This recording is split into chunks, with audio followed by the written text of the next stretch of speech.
All right. We're gonna unhotep you niggas. What up? What up? We're back in the full effect. Got brother Liar in the building for our old school throwback video. It's been a minute. Yes, beloveds. We're gonna get down into it. What we're gonna do today, we're gonna deal, or I have to deal specifically with the mentality of this shit. First and foremost, clearly, and what I've been doing and others been doing for quite some time that just all went to shit. It's a flop now. But like most things do, they flop after a while when they become religified. You know what I'm saying? When they become popular, when they become fancy. You know what I'm saying? Fancy, and everybody gets wind of it. The thing to do. This, in fact, is why they did create, or one of the facts, I'm sure, of why you had to have secret societies. Not only was not everybody worthy of the information, motherfuckers would fuck it up. You know what I'm saying? Too many chefs in the pot kind of fuck it up. So you can see why an initiation system would need to be invented at a certain time. We're going to address some of that too. All right. Why that no longer matters in the context for basically what information has been brought forth at this time on the planet. And the information that has been brought forth on this time on the planet shifts the paradigm. And that's what we are missing here. What a paradigm shift is. Basically, the shit we used to do and the shit we into now. Run DMC, Lil Wayne. Whether you like it or not is a different thing. Right. Because I'm not getting down with Lil Wayne. Okay, I am. But okay. Yeah. That's your choice. Right. Lil Wayne just ain't for me. Cold like a sock, cold like Minnesota. That dude ain't for me. He ain't for me neither. But somebody somewhere is saying that's what it is. He's got a Sprite commercial. I never had a Sprite commercial. Hey, me neither. It's cold in New York City, cold in New York City, and I still never got a commercial. You know what I'm saying? He did. This tells us paradigm shift. Whether you like it or not, you got to deal with it. Whether you holding on to your old Run DMC shit, your old LL, you know what I'm saying? Licking your lip shit, that's your problem. You got to understand, once new information, this is a ever-changing information stream, evolution. This is for grown folks. You have to be grown enough or grow up enough to understand what this is scientifically. So you're going to get into what would be considered Run DMC and what would be considered Lil Wayne now. I'm getting into what would be considered Motown and Lil Wayne now, if you really want to get down with it. Right. You understand what I'm saying? We need to get this clear, what names are, because we're confused about definitions of shit. Basic definitions of shit. What I am is called an end-time eschatologist. Understand? I deal with eschatology. Hidden, spiritual, occult subjects. The word occult just means hidden culture. Has nothing to do with feeling a certain way or worshiping a certain thing. It means you are here to deal with the metaphysical, the hidden. The occult takes it with the idea. It's not in the definition, but it's in the idea that you want a more hands-on, active role in the hidden, as opposed to the metaphysical, which is the intellectual explanation of the hidden. Okay. You get what I'm saying? And the hidden would be? The hidden would be that which pushes forth this reality that the eyes cannot see. Okay. So therefore, it's called, with a blanket, spiritual. So this is basically interacting spiritually. Okay. Interacting spiritually.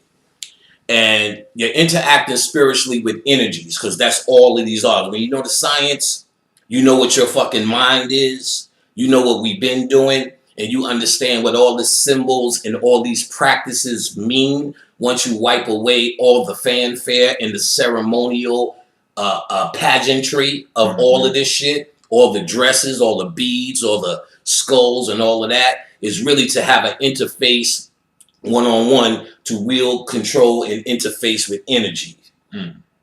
So how you decide to interface with that energy is your choice, and how that energy, which now has a consciousness, because all you are is an energy and a consciousness in a human body at this moment.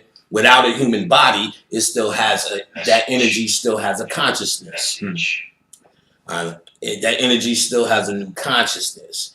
And that particular consciousness interfaces with you and interacts with you the same way you feel something has a personality. And it interacts with you like people.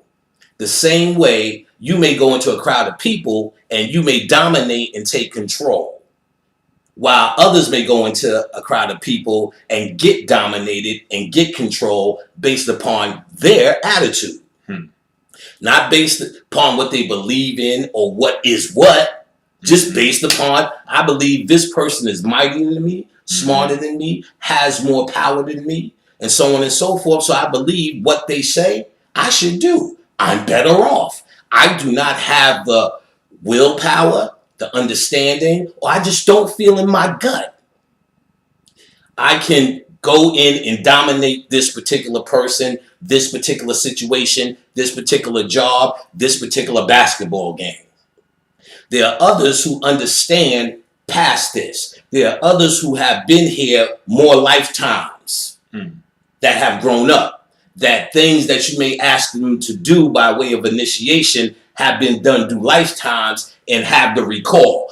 I'm one of those motherfuckers.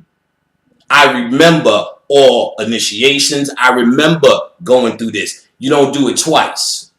I'm grown folks in this. This shit is about genetics. And this shit is about what you understand. Not your ego and what you say, fuck that, and throw this away and that away and don't understand. What I teach is a calling. You can't just wake up and say, I'm going to jump into this or I'm going to jump into that because it sounds good on YouTube today and he made me laugh. You know what I'm saying? Motherfucker. You can't do that. That sounds good, but that's like an emotional high. And then someone else comes along and says whatever the fuck they say based upon their belief system, and you go, oh my goodness, this is a contradiction.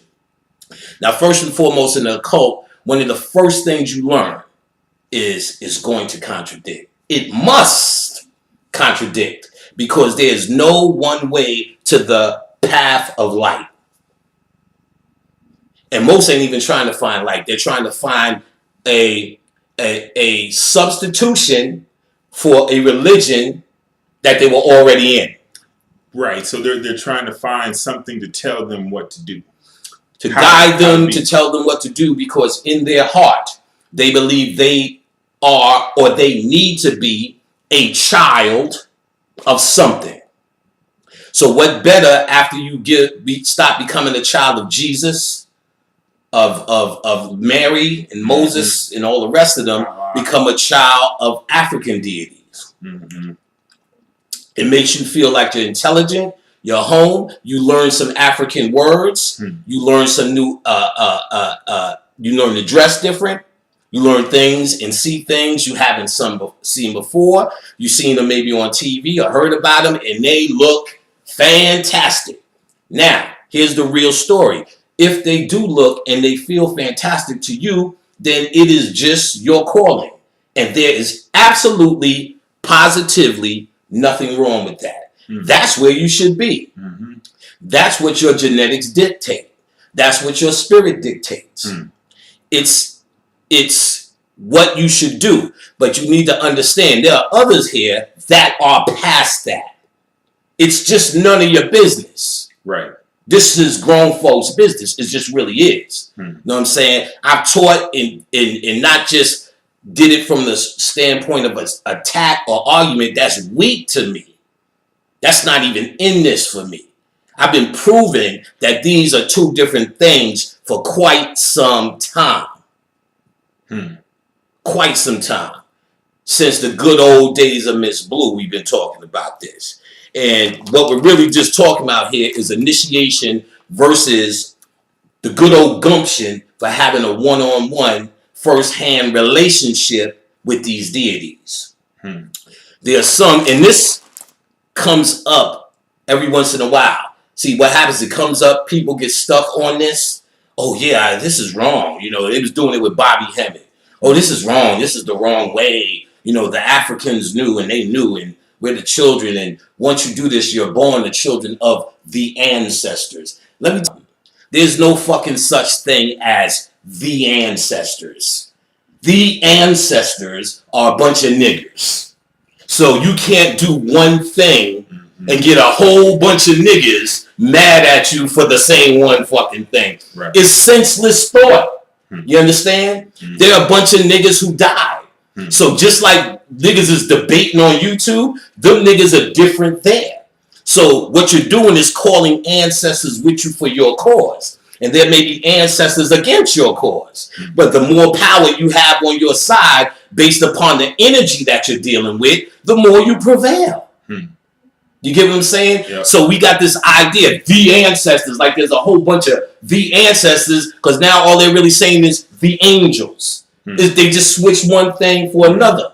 The ancestors that we deal with are the ones with us. The system of ancestors was based upon cultures. So we had a culture where we ate, slept, fucked, married, danced, dressed, all the same, where the mentality is a cookie cutter mentality, and that was done for a reason at a certain time. And initiations was created based upon that culture's psyche. So one initiation wouldn't work for the next man in another culture. His psyche was different. What works for Theo Huxtable doesn't work for Tukey the Gangster. You get what I'm saying? Yeah. They are two different, they are raised two different things. So the thing that shocks Theo's subconscious into a whole new reality, because that's all initiation is. It's traumatizing you, reprogramming or programming your subconscious mind just so you can have a before and after point. You get to say, well, all the men in my village did this. So they're men. So if I do this, I'm a man. Because there's no before and after that makes you a boy and a man. You know that here. 18, you wasn't ready to go out your mama's house. But the law said this is the day she can kick you out. When you was 21, you wasn't ready to drink, but you did it. Nothing said you were ready but some law. Right. With no form of psyche change, which is what an initiation is. So if they say every man has to get his arm broken before he can take a drink, and you really want to drink, and you know all the best niggas in your tribe got their arm broken, they're drinkers, you're going to say, I'm going to face this. And then you're going to go through this intense pain, and in your psyche, you're going to say, I am just as worthy and as good as those men now. But I wasn't before, because I was told all my life, if your arm isn't broke, you're not worthy.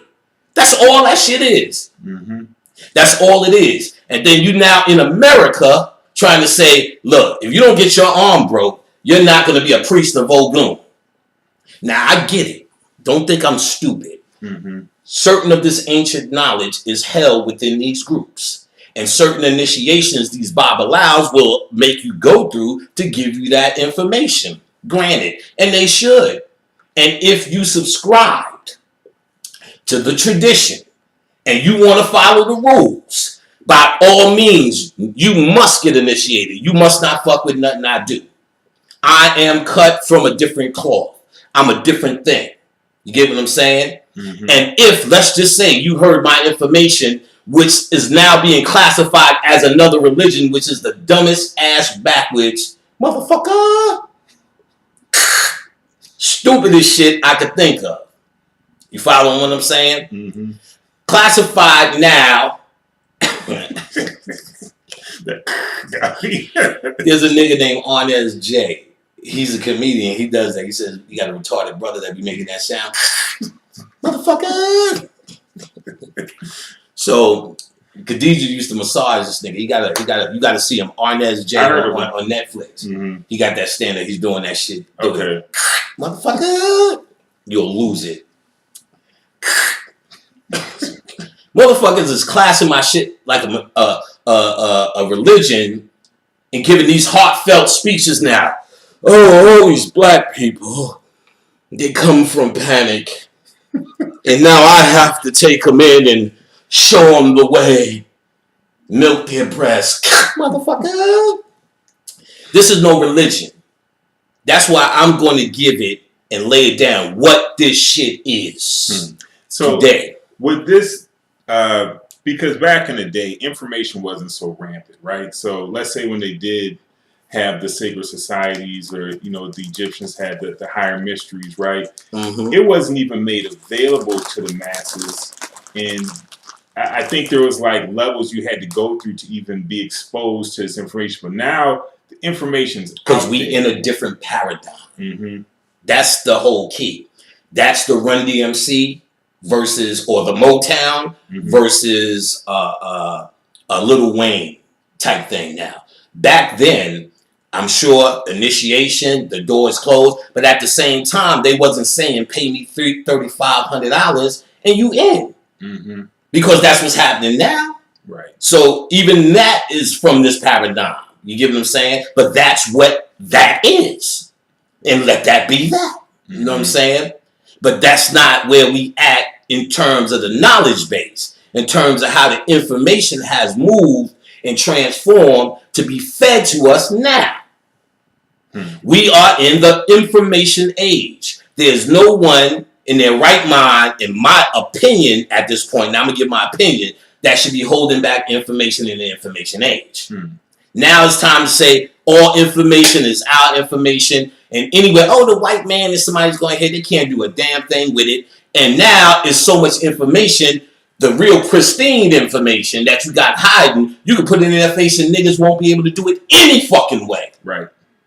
Only the adept will be able to hear that message. And that's why they respond in the way they do when you present the information, because they don't know how to receive it. Right. They respond the way they do because what they think is the information I'm saying is worthless, because it didn't come through the same religious channels. So it becomes, what I'm saying seems like I'm just a nigga saying it. No matter the long laundry list of transform, they'll say all them niggas got it wrong. These are misled people.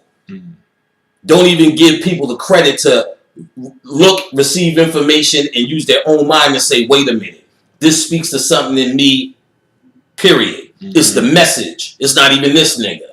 It's the message. I always stood on the message that I brought. Not that you need to follow me anywhere. We're going to deal with this bullshit. You know what I'm saying? Because that breeds, I just had to save all the panicked people because they just didn't know, and they're coming back and it's all fucked up. That is a dry way of saying they're following me in the first place, and I'm telling them to do all this free balling shit, and all this shit is happening.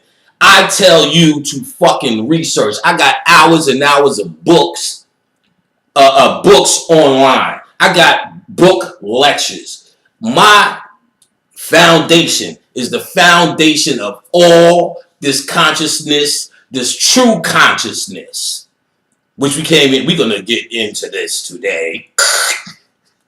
True consciousness. You follow what I'm saying? Not this fairy tale on Facebook that this shit has now become. So let's get this under starts. First of all, the word consciousness.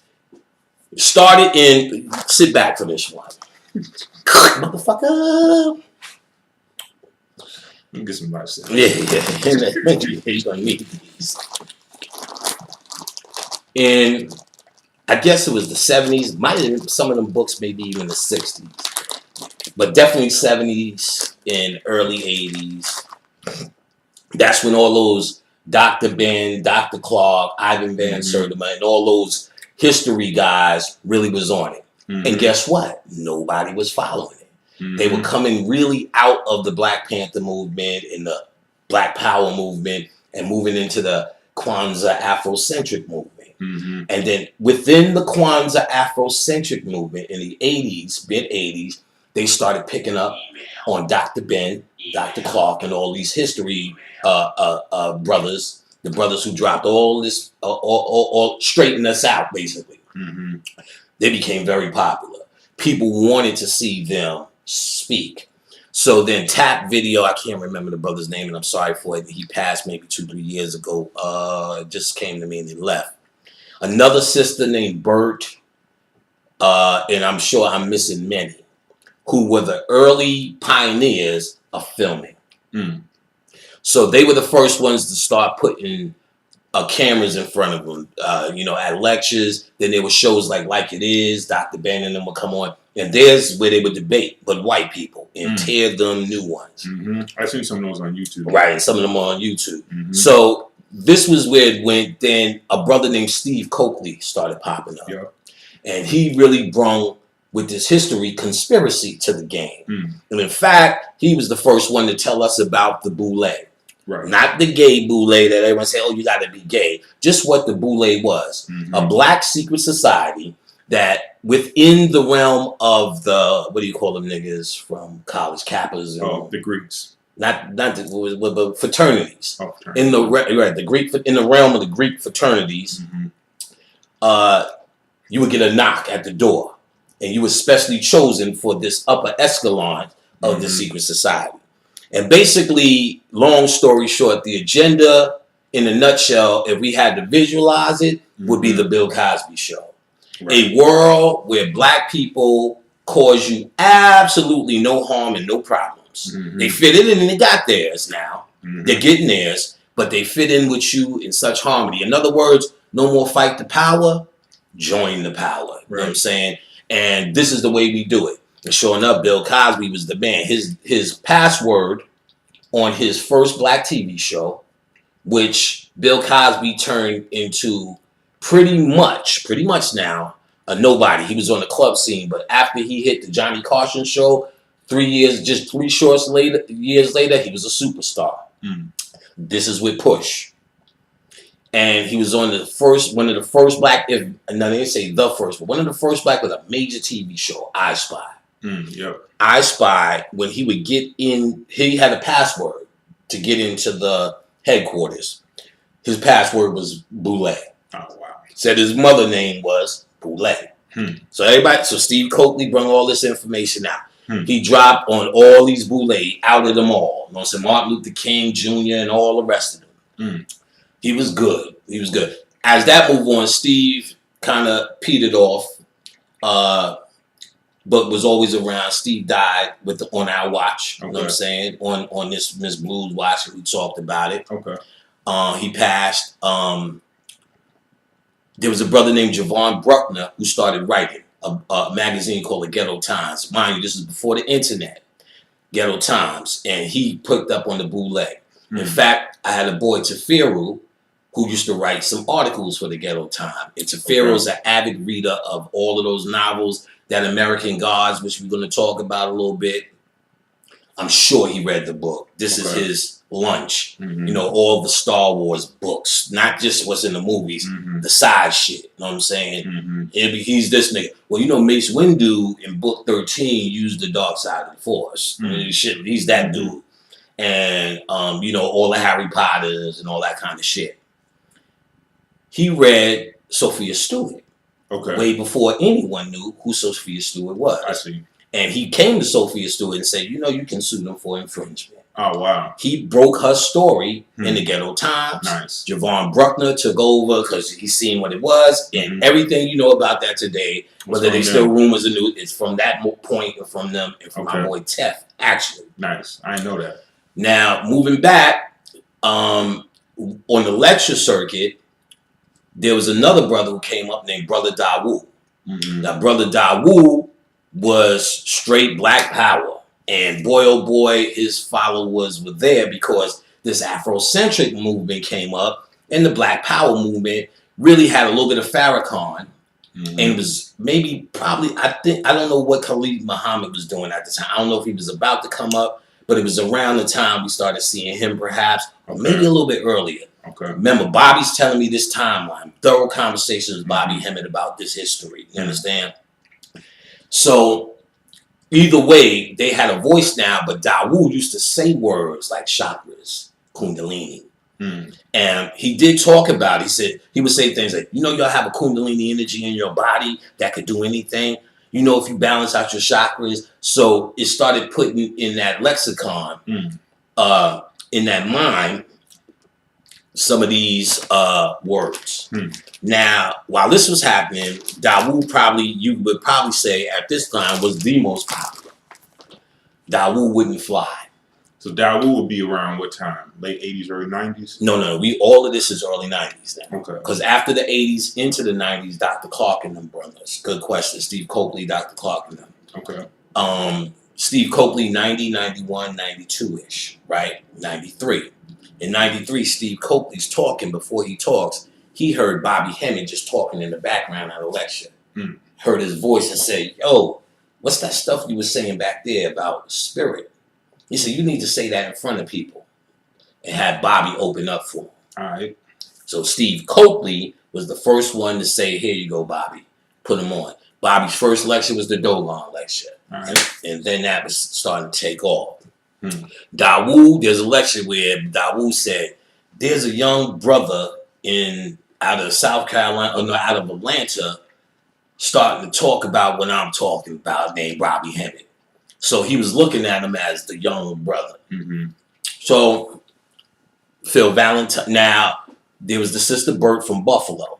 Now she had more people, but probably most. I don't want to say most famous, but let's just say Dr. Delbert Blair is who she put in front of a camera. I don't know if it was first, but I know he's known for being with Burt and making some famous tapes with her. How much I don't. What extent? She got Phil to open up for him. Okay. Now, the story goes he didn't like it too much. And, and to this day, he didn't speak to her and this and that and this and that and all of this. Gossip. So let's leave it on the gossip floor. But nevertheless, Phil started with her and Burt put Phil in a lot of lectures. Okay. So I'm told. Now, Phil and Bobby were getting a lot of fire. Phil was really a health practitioner, but would talk about a lot of metaphysical things and was real passionate about it. Bobby, real passionate about like history, Dogon, but you would hear the spiritual twins coming on. The Dogon live like this and their huts are like this and this is spiritual. So you've seen it developing, and the problem is Dawu would not go out of the New York State. Okay. People wanted him all around the country. He was like, never get on that white man's plane. Bobby would. So Bobby became known for all around the country. That's why you see all them tapes. Y'all ain't even seeing a big portion of all these tapes, right? Then Phil, he would get around the country, but since he was in New York, which was the epicenter of filming shit, it was easier just to bring Phil right across the street, not pay a hotel or an airplane fee, pay him a big fee, and boom. So Phil's work is out of there, all the Matrix and all of that, you know what I'm saying? You'll see it a lot of that. So that's where a lot of those tapes were starting to get built up. Then people started getting tapes like from C. Freemanel's class, and you'll see it. Then slowly but surely, a tape network started. There was this is what, late Daryl 90s? and this. Now Bobby, 93.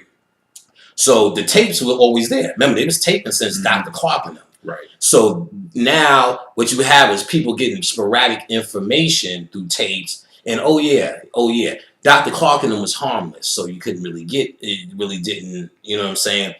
But now there was brothers who was in locations. One in Harlem. I don't know if it was Sonetta yet, or just somewhere in New York that where you can get an outlet for these. I see.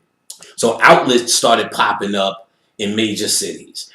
Primarily all the major cities Bobby used to go to. Okay. That's where the people who would bring him in would sell the tape. You don't make no money bringing anybody in. You know what I'm saying? You're going to get money on the tape. You know what I'm saying? It's the after sales. Shabazz told me at first, no, it's the tape. Because I used to make them pay me a big amount to get the master copy. And then they'll start bumping it out and sell it wherever they at. Detroit, Boston, California, Texas, Cincinnati, all the cities. So all these cities that was getting these networks, they wanted to bring Bobby in because Bobby was the type of nigga that chill on your couch. He ain't do that in a while. He's the type of nigga, so no hotel. You fly him in. He'll eat with you. He'll chill with you. He's very humble. So they would say that's a hotel fee less. Bobby would make it real easy for niggas to bring him in. So he's banging out lectures. So you see him, he's making a crazy amounts of tapes. You know what I'm saying? So now this circuit is building up more and more. Now, here's where I want you to pay attention now that you got background. Now it's let me give it to you all, and then I'm going to give you the point of this shit. We're going to go back. So Bobby said this shit was rolling strong all the way into the year 2000. He said in the year 2000, everybody started talking about Y2K. Nothing happened. The interest for this shit, motherfucker, gone. He said people are just waiting for some event. So that's why that was actually one of the things that helped snap me out of a new album. What was 2000? Because I was like, man, let me step back and really look at this shit. Like, you know, what's really going on? So that's when I really began to take a more objective look at everything. It was a shift. It was a shift. I can see that. And they had to do something towards that shift. And then you had 9/11 the next year. You know what I'm saying? And we could talk about the many reasons of that, but let's not. Now, so flop. So in about 2003, there was a dude named Chris in Black Dot. Chris is like, oh, I love Phil Valentine, man. He's the greatest. And he's talking to Shabazz. Shabazz, well, he's in Harlem. He's chilling. He's right here. We could get him to do it right now if we wanted to. So they said, let's do it. Set up shop. Shabazz had his camera. He found the location, or they found the location together. Black Dot was opening the show, and Chris was on the door. Brung brother Phil in, started recording. Chris loved Phil. He never heard this, and I guess this was the greatest shit ever. He was a Nawabian who left the fold. You know. Right. So now, we then, and remember Chris, because I got the end to that fairy tale that I would like to share. I would like to share about that, which is a good story. Okay. A happy ending. A happy ending.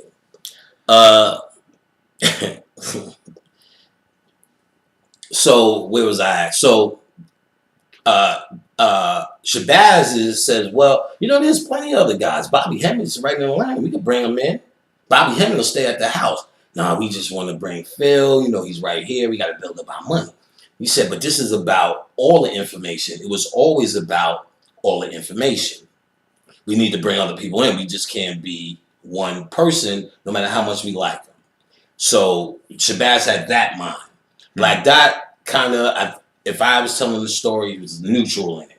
But he knew business-wise we need to build up funds so we can fly and float these motherfuckers in. So, but Shabazz was bringing them in, and they were doing it. Bobby was coming. Dr. Africa was coming. So they sparked it back up, and the network got alive again. 2004 is cracking. I went across the street to buy some porno for my man Omar. This nigga across the street with tapes. I said, oh, me and Dane be checking some of these shits out. Another guy I need to mention that was in the game, Ostraquazy. Okay. I don't know how his tapes got in the circuit because he was very careful about his information getting everywhere. And he loved to sell it on his site, which is his right, of course. But I don't know if his tape, I don't think he was too happy about it, but his information was around, and it was like excellent bridge information. He was excellent for, you seen that? Now look at that. You know that? Now look at that. You seen that before, right? Now look at that. And you're like, oh, yeah. Oh, that's where they got it from. So it is like excellent to wake up minds to bridge that information, but that's his thing. So he was in it too, you know what I'm saying, in terms of the circuit. And it was just like whenever this information was popping up, a lot of TV documentaries were there too. Shit that was on TV that nobody caught about Angkor Watts and all this ancient shit. So they got this circuit popping about 204 again. Bobby's coming in. This is around the time I met him. I would say to keep the dirty part of it, Sonetta and Shabazz, a lot of friction. Harlem and Brooklyn about selling tapes. Who knows the origin, but who cares? And YouTube came into play. Let's just say that. So now it changed the game. So what you would see is these people who are selling tapes, they getting it for free now. And a little bit before free, you can only put 15 minutes up on YouTube. So it'd be 1,015 minutes. First it was like 15 minutes that said, go buy the tape, here's the website. Nobody's doing that. Then it'd be 1,015 minutes, then you get a half an hour, then now you know whole lectures is up. And so at the end of that,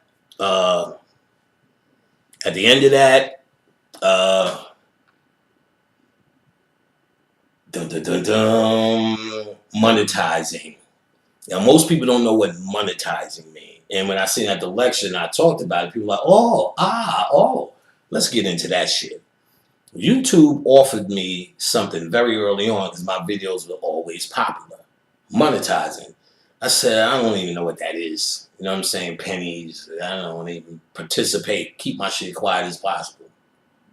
Dr. Aline came over and said, have you monetized yet? I said, they offered me, I'm not doing it. They said, what? Almost with a smack. They said, let me see your numbers. Nigga, what? They said, monetize. Niggas is bringing home $3,000, $4,000, $5,000 a month. What do you mean by that? Then when you see the climate, the more you argue. So this is like, what, around 2010? No, this is now. Okay. We up to now. We up to first originally YouTube coming in shit 2010. That seems ancient. We talking about 2009 and 010 is MySpace, and Facebook is starting to 2010, 11.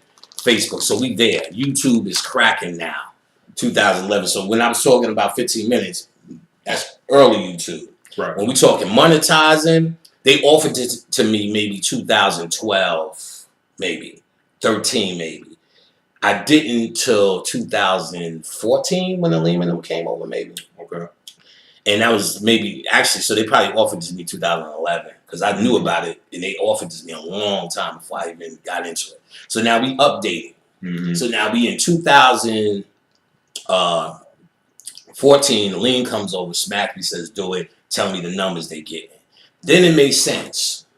When you started seeing all these guys, they have more than one YouTube channel. Some of them brag that this ain't monetized now because everybody started begging. Oh, you're only doing it for monetizing. You're saying my name in the title. There's a whole business. And I'm going to talk about this in a little bit more detail. Not much, but a little bit more. There's now a whole business of niggas who put in the title conscious niggas' names who are debating and arguing and say they're crooks or they're thieves and they're this. There's something scandalous with their name. Just for the attention, just for the hits. Right. They're not even conscious. They're not even in it. They just start saying Hotep niggas. Look at these Hotep niggas. And that's what I'm going to talk about. That's where we going with this. All of this misinformation, I hope this one video clears up a lot of misinformation about what it is your goal is. At least with me. I don't know what other motherfuckers came to do. But I'm telling you what I came to do. You know what I'm saying? So when you see that, you understand this concept of monetizing. You understand? Now, I'll put up a video a month when I was doing it. I haven't even put up a video for a few months now. But like, if I'm really strong, a video a month or so. And with a video a month for me, we're talking 300, sometimes 400. The most I made is 500 because I don't kill it.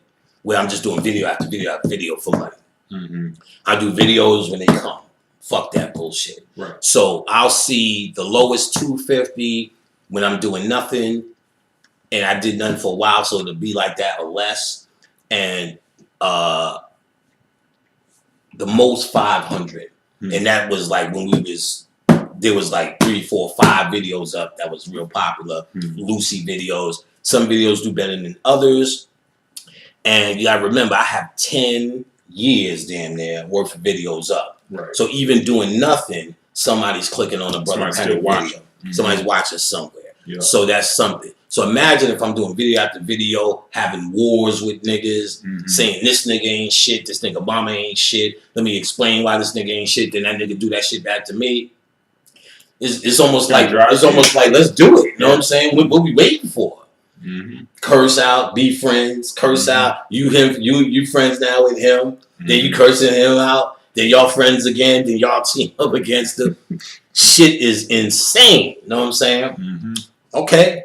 Different strokes, different froze. To each, his own. Right. So here we are today.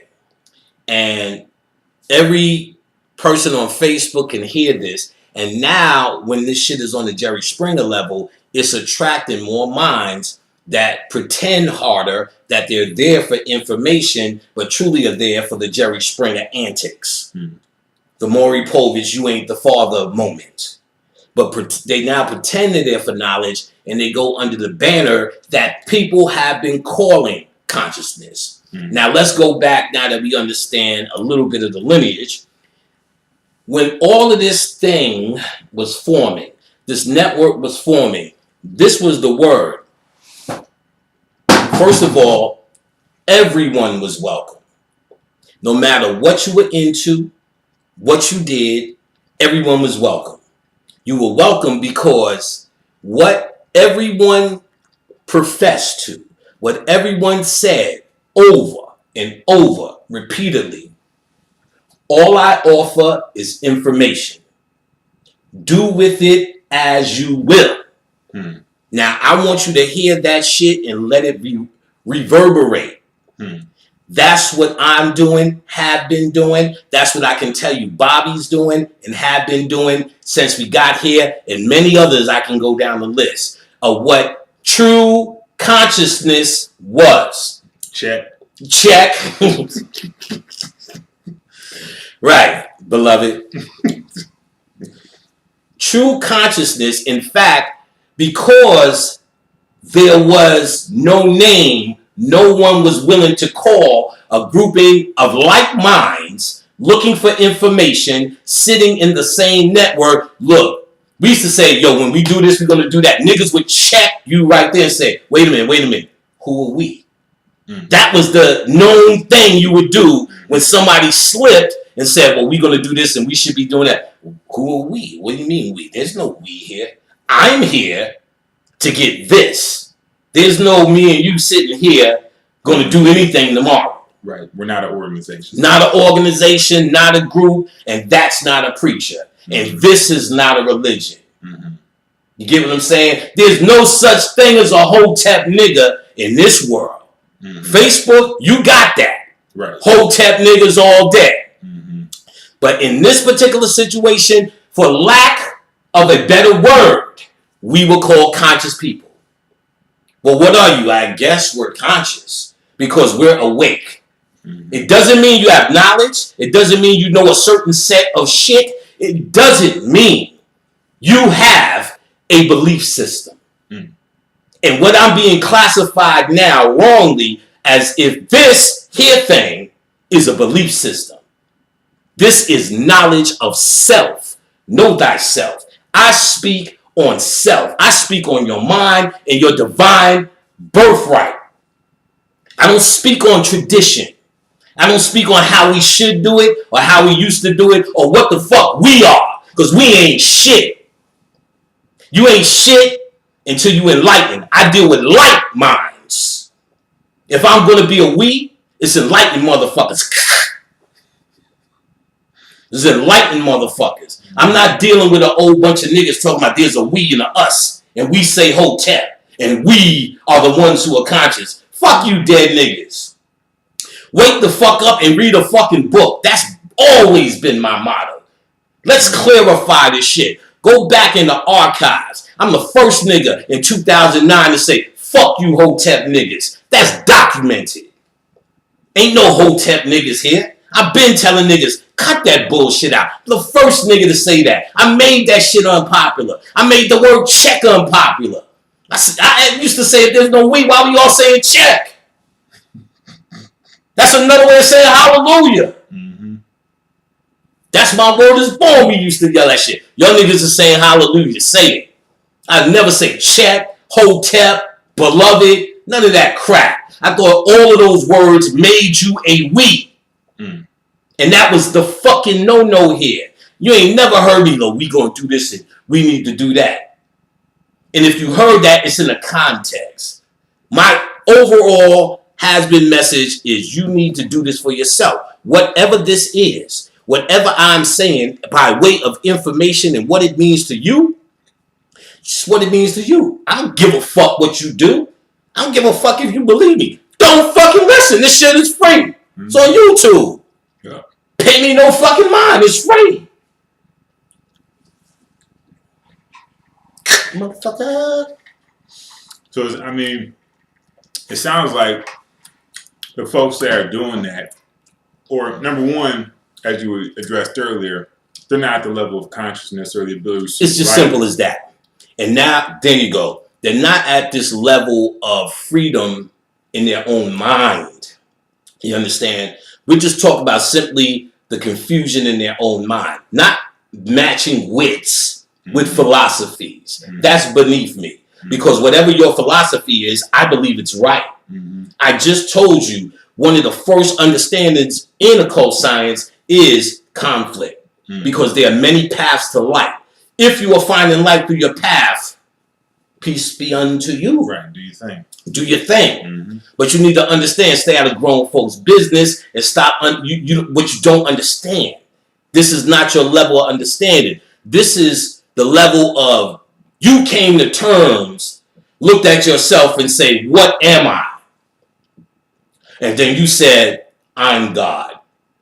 You have to get to a level of realization through lifetimes of what's God, what's God. Maybe Oshun is God. Maybe Muhammad is God. Maybe Jehovah's God. Maybe Yahweh's God. Maybe damn Dr. York is God. Maybe Bobby Hemmitt's God. Oh, wait a minute. I've been looking all around and I'm God. That's a level of alchemy, son. It's just as simple as that. There's no mystery to this. You, and me. My message is for those who hear a frequency, player. It ain't to try to win someone over. Get what I'm saying? I don't have to sell this once you get in. Welcome, beloved, to Shangri-La. It's all over here. Ain't nothing over here but a fucking book of information and the same nigga that started. You reading it and for you to see if it reverberates with you enough to transform your consciousness into the next level as you deem fit. I'm not here to oversee what you become. You butterfly and blossom into whatever the fuck that may be.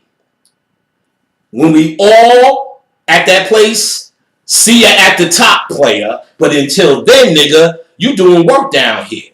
And if you feel your work is bowing down to something that you believe lives in the sky, then that's you. See, I'm gonna be nice on this one. You know what I'm saying? Because I get 1,000 women who tell me 1,000 dreams, and 100 of them tell me they were allowed to brush Oshun's hair. How much hair this bitch got? You know what I'm saying? It's your psyche, and what you're really seeing is you feel this is who you are. You either feel you a brain surgeon or a janitor. And you pick up a broom or you pick up a fucking scalpel, player. You understand? That's what we doing here. I'm sorry, I decided to pick up a scalpel. My shit is intricate. Right.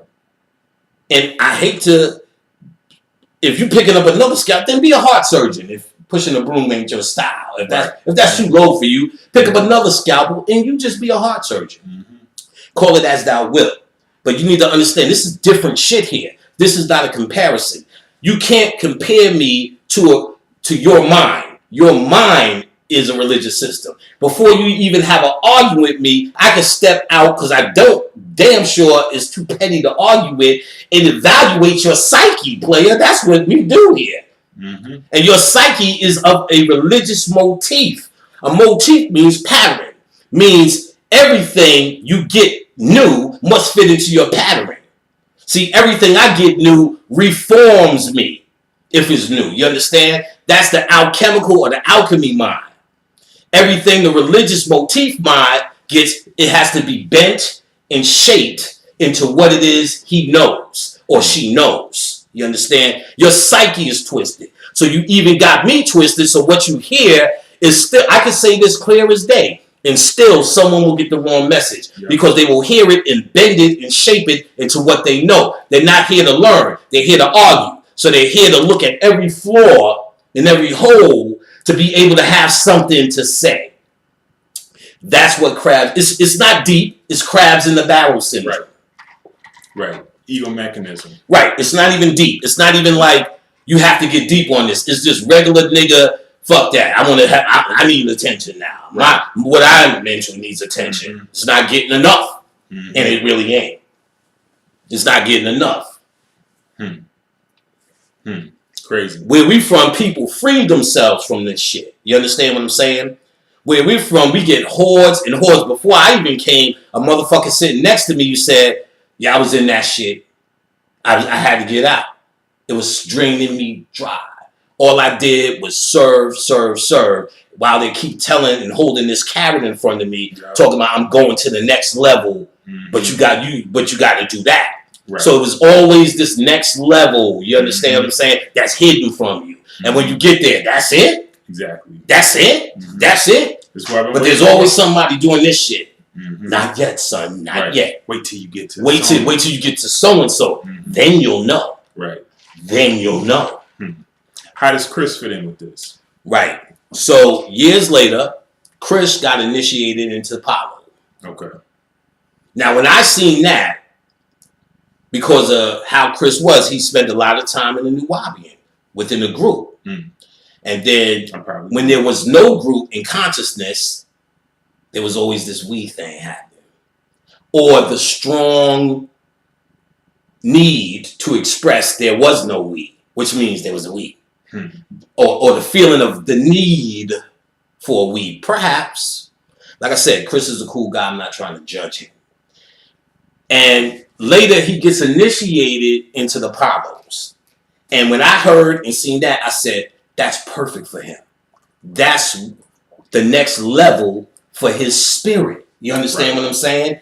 That to me was excellent.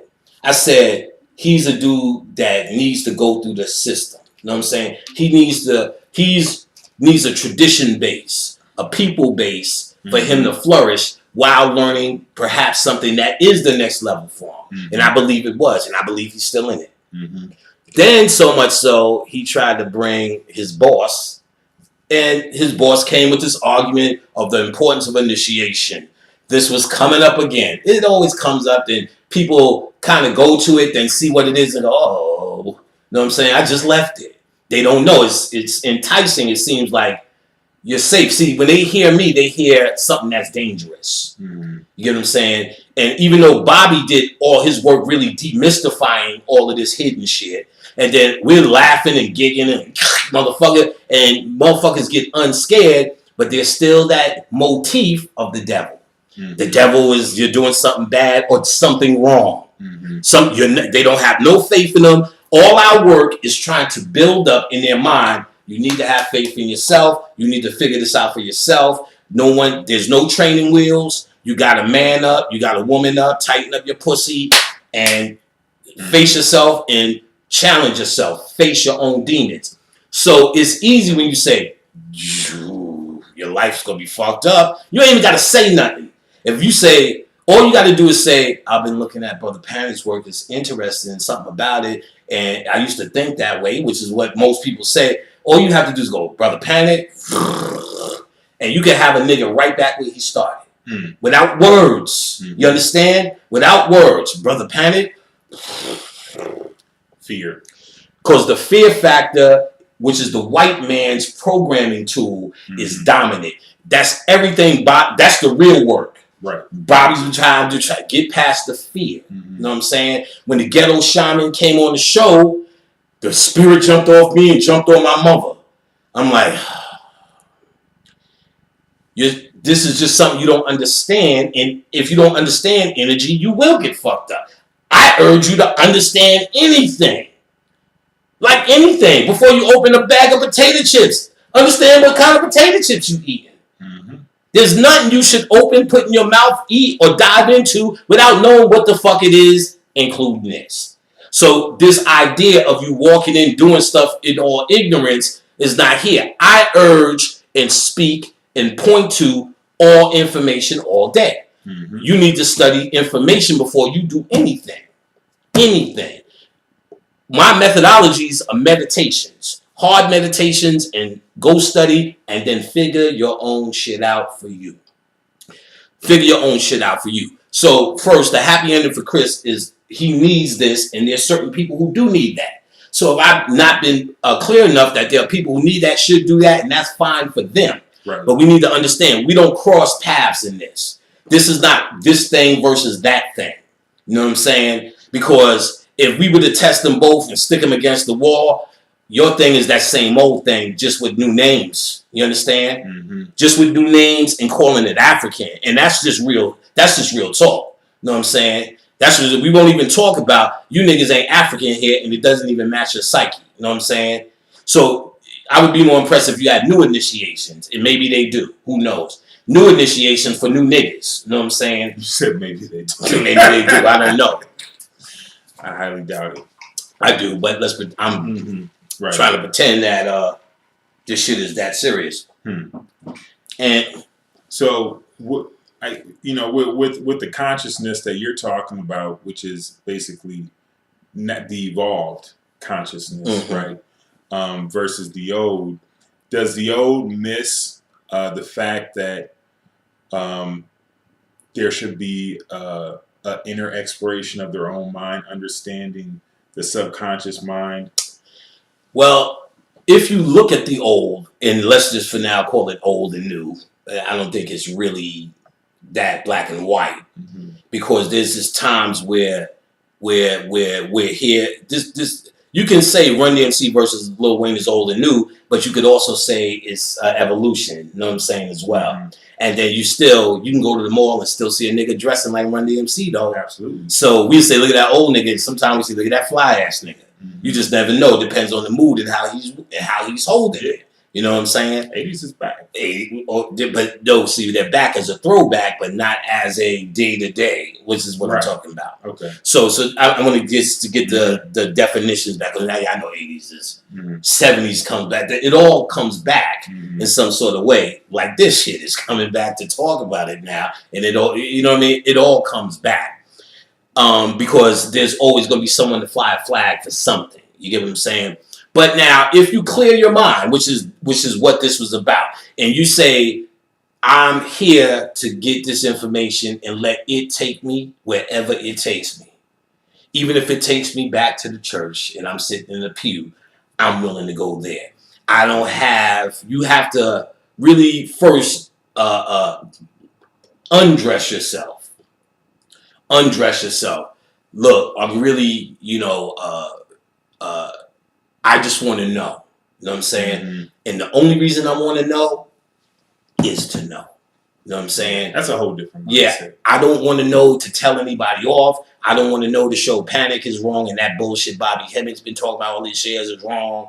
I don't want to know so I can feel better than my church fan. I want to know just because I want to know. Let it take me. And then that's becoming, and there's more to that. I actually teach it in my class of how to become pure of heart. Meaning you will absorb this information with your heart, which is your true brain, and your spirit, and study your intellect, saying some African words as if you're dropping knowledge, the Nganga, and all that shit. You're like, oh, he knows how to say African word. He must know something I don't know. Mm-hmm. You know, this now, this pure of heart mindset allows you to absorb and allows you to become. You get what I'm saying? You start to become and access the information, which is information in your DNA already. This is information that you went through lifetimes. You did that. Do you understand? We did that. We did the whole initiation systems, and when we were doing it, that was it. That we did initiate into this and became the gods. That was it. The Egyptians taught that the beloved dead becomes all of the gods. What is that? What is that? And like I've seen them classify me as a comedic scientist. Fuck Egypt. I'm not stuck there, nigga. You know how much shit I do? I wouldn't classify myself as that. I seen somebody saying, I said spirits can't materialize in front of you. I told plenty of stories. My grandfather standing in front of me, massaging my head, Egyptian deities standing over me. This is poppycock. Yes. You can see them with all five senses. I gave out books, Cyclomancy. I sell Cyclomancy, where they teach you how to make all five senses. I wrote it in my book. Mm-hmm. How to make all five senses, from the pineal, the 72 chakras, the demonic and the angelic, to spread them to all five senses to make them super senses. They have super clairvoyance, clear audience, clear vision, clear vision, clear this. That's stupid. That's 101. Oh, Panic said, he never seen no spirit and you can't do that. Are you crazy? That's baby steps. I've been telling them, look, don't come here no more, motherfuckers. They walk all around my fucking house. Look at that motherfucker. You seen that motherfucker? That motherfucker. That's so stupid and so misinformed. You understand what I'm saying? Mm-hmm. So misinformed. See, now that I have so much information out, niggas can't possibly listen to all this shit and get it all.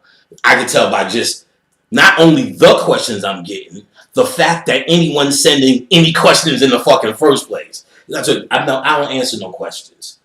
That was my motto. I don't answer your questions because I'm not your preacher and I'm not your spiritual guide. You're going to have to find your own spirit and do what it tells you, even if it leads you wherever back to initiation or church, because that's the best your spirit got for you in this life. That's what I said. That's your motto. Mm-hmm. That's my motherfucking motto. Patty, could you answer a question? No. Find it yourself. And if the question is interesting enough to me, I'll tell them what book they can read and come up with their own answers. I do not answer it for you. I'm not your teacher. I'm not your spiritual guide. I'm your teacher. And really, I'm your teacher. I'm really just your lecturer. I'm your teacher if you took my class. Because classes is a whole different monster. Mm-hmm. Some learning. We're learning about the psyche and how it works. What magic is, where it's generated from, what's the mindset and the energy, and how you find it in you. It's in everyone. There's no one worse or no one better than your ass down here. Only what you make yourself. Because it's not down here where it counts.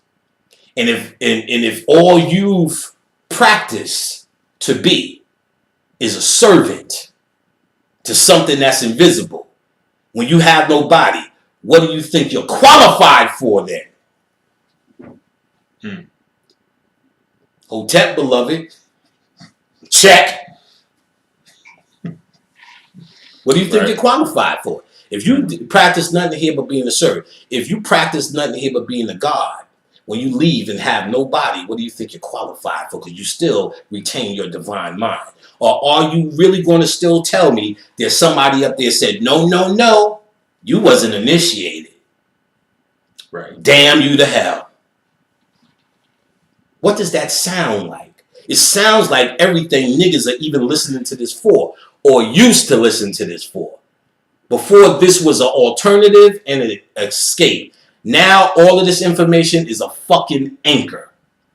It used to be, wow, I'm glad I found y'all. Now it's like, yo, son, I'm glad I found this bullshit.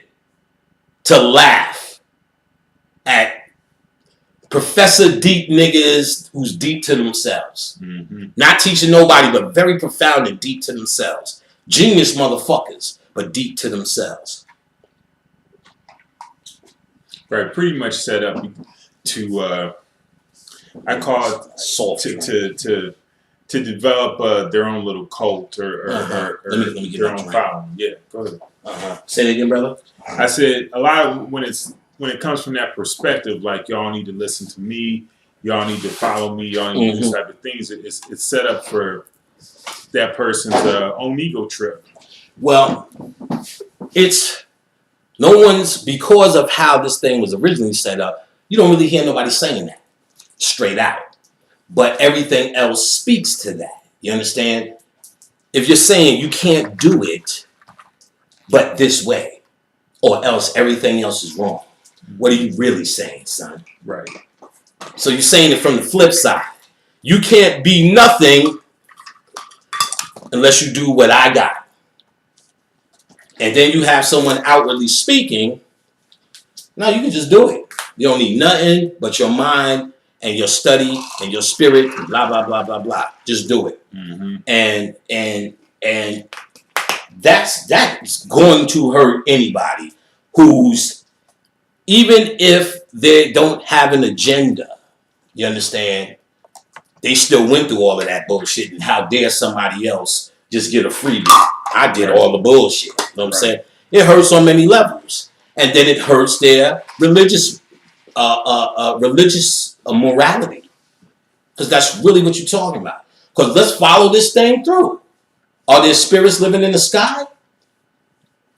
I have a book here, this thick, called Dictionary of Ancient Deities. Look how small the print is. That's deity after deity after deity all over the world and their attributes. Where's the other one? Oh, it's holding up the skull. It's just as big. This one is Dictionary of Ancient Deities by Patricia Turner, Charles Russell Coulter, Coulter. People have it. And this one is Encyclopedia of Spirits by Judika Ilks, Judikailles. The Ultimate Guide to the Magic of Fairies, Ghosts, Demons, Goblins, Genies, and Goddesses, which is just as thick, holding up our skull today. And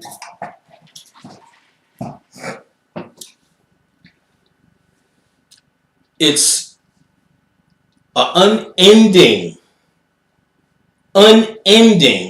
list of deities in existence. For us to be stuck on one group or two groups is folly within itself. To even put me stuck on just a few of these deities is silly within itself. I fuck with incredible amounts of long lists of shit. I only say the shit that's popular so motherfuckers could catch on, perhaps. You understand? An incredible amount of shit. We get deities that come to us, new deities, new energies, with names that are only given to us to put in true work. So when you said that all this information is reflecting the DNA, what does that mean? Well, the DNA is nothing more than a record keeper, Akashic Records. So your DNA, there's the cosmic aspect of it, there's different levels. Just like there's different levels of you. There's the physical that's attached to your family, your relatives. And before we get all into that, because we started talking about relatives and ancestors, I want to finish that point. Okay. And let me make this clear. Let's say we are in Mali and we're the Dogon tribe. We're in a culture in Africa. We live the same. Our huts are the same. We eat, bury the people the same, harvest our food the same, dance the same, marry the same, fuck the same, have babies the same. You name it, we've been doing this shit the same way for generation after generation after generation after generation. You got great-great-great-great-grandmothers getting water by the well or by the creek, and your great-great-great-great-granddaughter is doing the same shit in the same outfit by the same motherfucking creek. Now, here's the key. The shamans of that time understood the burying rites and the mythology. The people's minds, would say, this is our definition of heaven. which was uniformed within that culture and within the deities they served. It's a circle. So when they die, their spirits live in the astral world encompassed in that same energy field in that particular place. Whereas the shamans knew how to access all of those people who ran through the culture because they locked the spirits down. Understand, the soul and the spirit, two different things. So the soul is not trapped. The soul can move on to the afterlife, or the soul could come in another body, or the soul could stay there. The soul is the only thing real about you. You have your body, your spirit, your soul. Your body never leaves Earth. Your spirit goes to the astral world and Earth. The astral world is not the end game. There's the real world is after the astral world. The astral world is a part of this dream. And when you dream every night, that's where you go. Your spirit goes into the dream world, comes back down into your body, and you're animated again. Then it goes off. It has to go to the astral world. When you die, the cord is cut and it lives there. But since your mind has the idea of where you go as a young Dogon man, you're going to shoot your energy or your spirit to this home place. And it's going to be your imaginative rendition that you had on Earth. Well, I always imagined it was red and had this and had this. There you have it. I always imagined it was blue. Well, there you have it.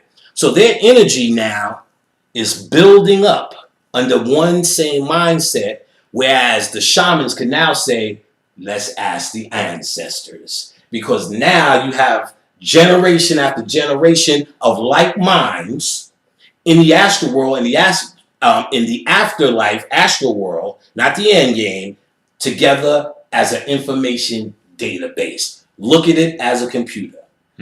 We create the culture, and then when we die, we upload our information to the cloud, nigga. And this is our spot in the cloud. Call it ancestors. Nice. You fucking corny niggas don't even know basic shit. So they are able to say the Dogon, the ancestors. Now your fucking uncle on crack. This nigga got cremated. One nigga you ain't even know if he dead yet. They ain't found your aunt yet. You know what I'm saying? Niggas was Christian. One nigga turned Muslim. Right, all across the board. All across the board. Their mindset and what they see their afterlife and where they shoot their energy is all over the place. Yeah. So you no longer in a position because you're not in a culture that's uniformed anymore. You are not in Africa anymore, nigga. You was in America now. Remember when Fiddler said that to Toby? Look here, nigga. You was in America now. America. You ain't in Africa no more, nigga.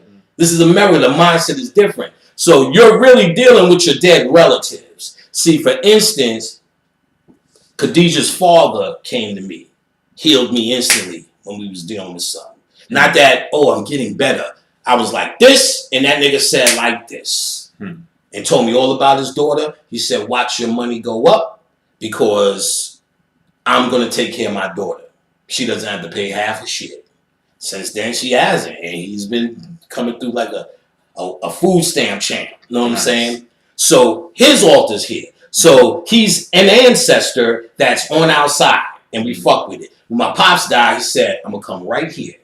This nigga was the most lecturous nigga ever. And he died in the middle of my first lecture. I did a first 3-part lecture. He died in the middle of the second one, third one, boom, boom, boom, boom, boom. And after that, boom, I'm working with him. My grandmother comes through. My boy KL, he was the money nigga. He was always thinking of ways to get money. He was a rap nigga. He came through and said, hey, remember that herb pack you used to smoke? Go ahead and sell it.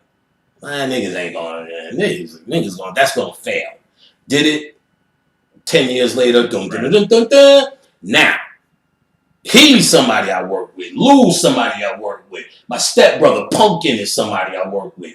My grandfathers, of course, all of them niggas. My aunt, Akala Akbu, you know what I'm saying? Ill Will, the one you heard about Nas, the God Wise, you know what I'm saying? My nigga Drawers, you know what I'm saying? My nigga Pappy, you know what I'm saying? My sister Annette, you know what I'm saying? C. Freemanell. C. Freemanell went to the guard realm, which is a different thing. Lil Fuzzy, you know what I'm saying? All these little dead homies. I fuck with them directly. So those are the ancestors that I fuck with. So they ain't mad at the shit I'm doing. They with the shit I'm doing. You get what I'm saying? Because just like niggas have different attitudes, if you just saying the ancestors is too generic today. We don't have that same system to just generically say that. We don't have that big posse up there that we could say, I don't know where it's coming from no more, but somebody told me how to plant this fucking corn today. You understand? I don't know where it's coming from, but somebody told me how to separate goddamn buckets, water and pee. So the ancestors told me. It became more generic because you had generations you can call on. Now unless you come to a spiritual level in your transformation, you ain't really reaching up to generations. Niggas can't even talk to their dead grandmother. Penny, my grandmother, my mom just died. How do I talk to her? You talking about the ancestors are mad at you? If you can't talk to them and they just mad at you because you fucking with your fucking birthright.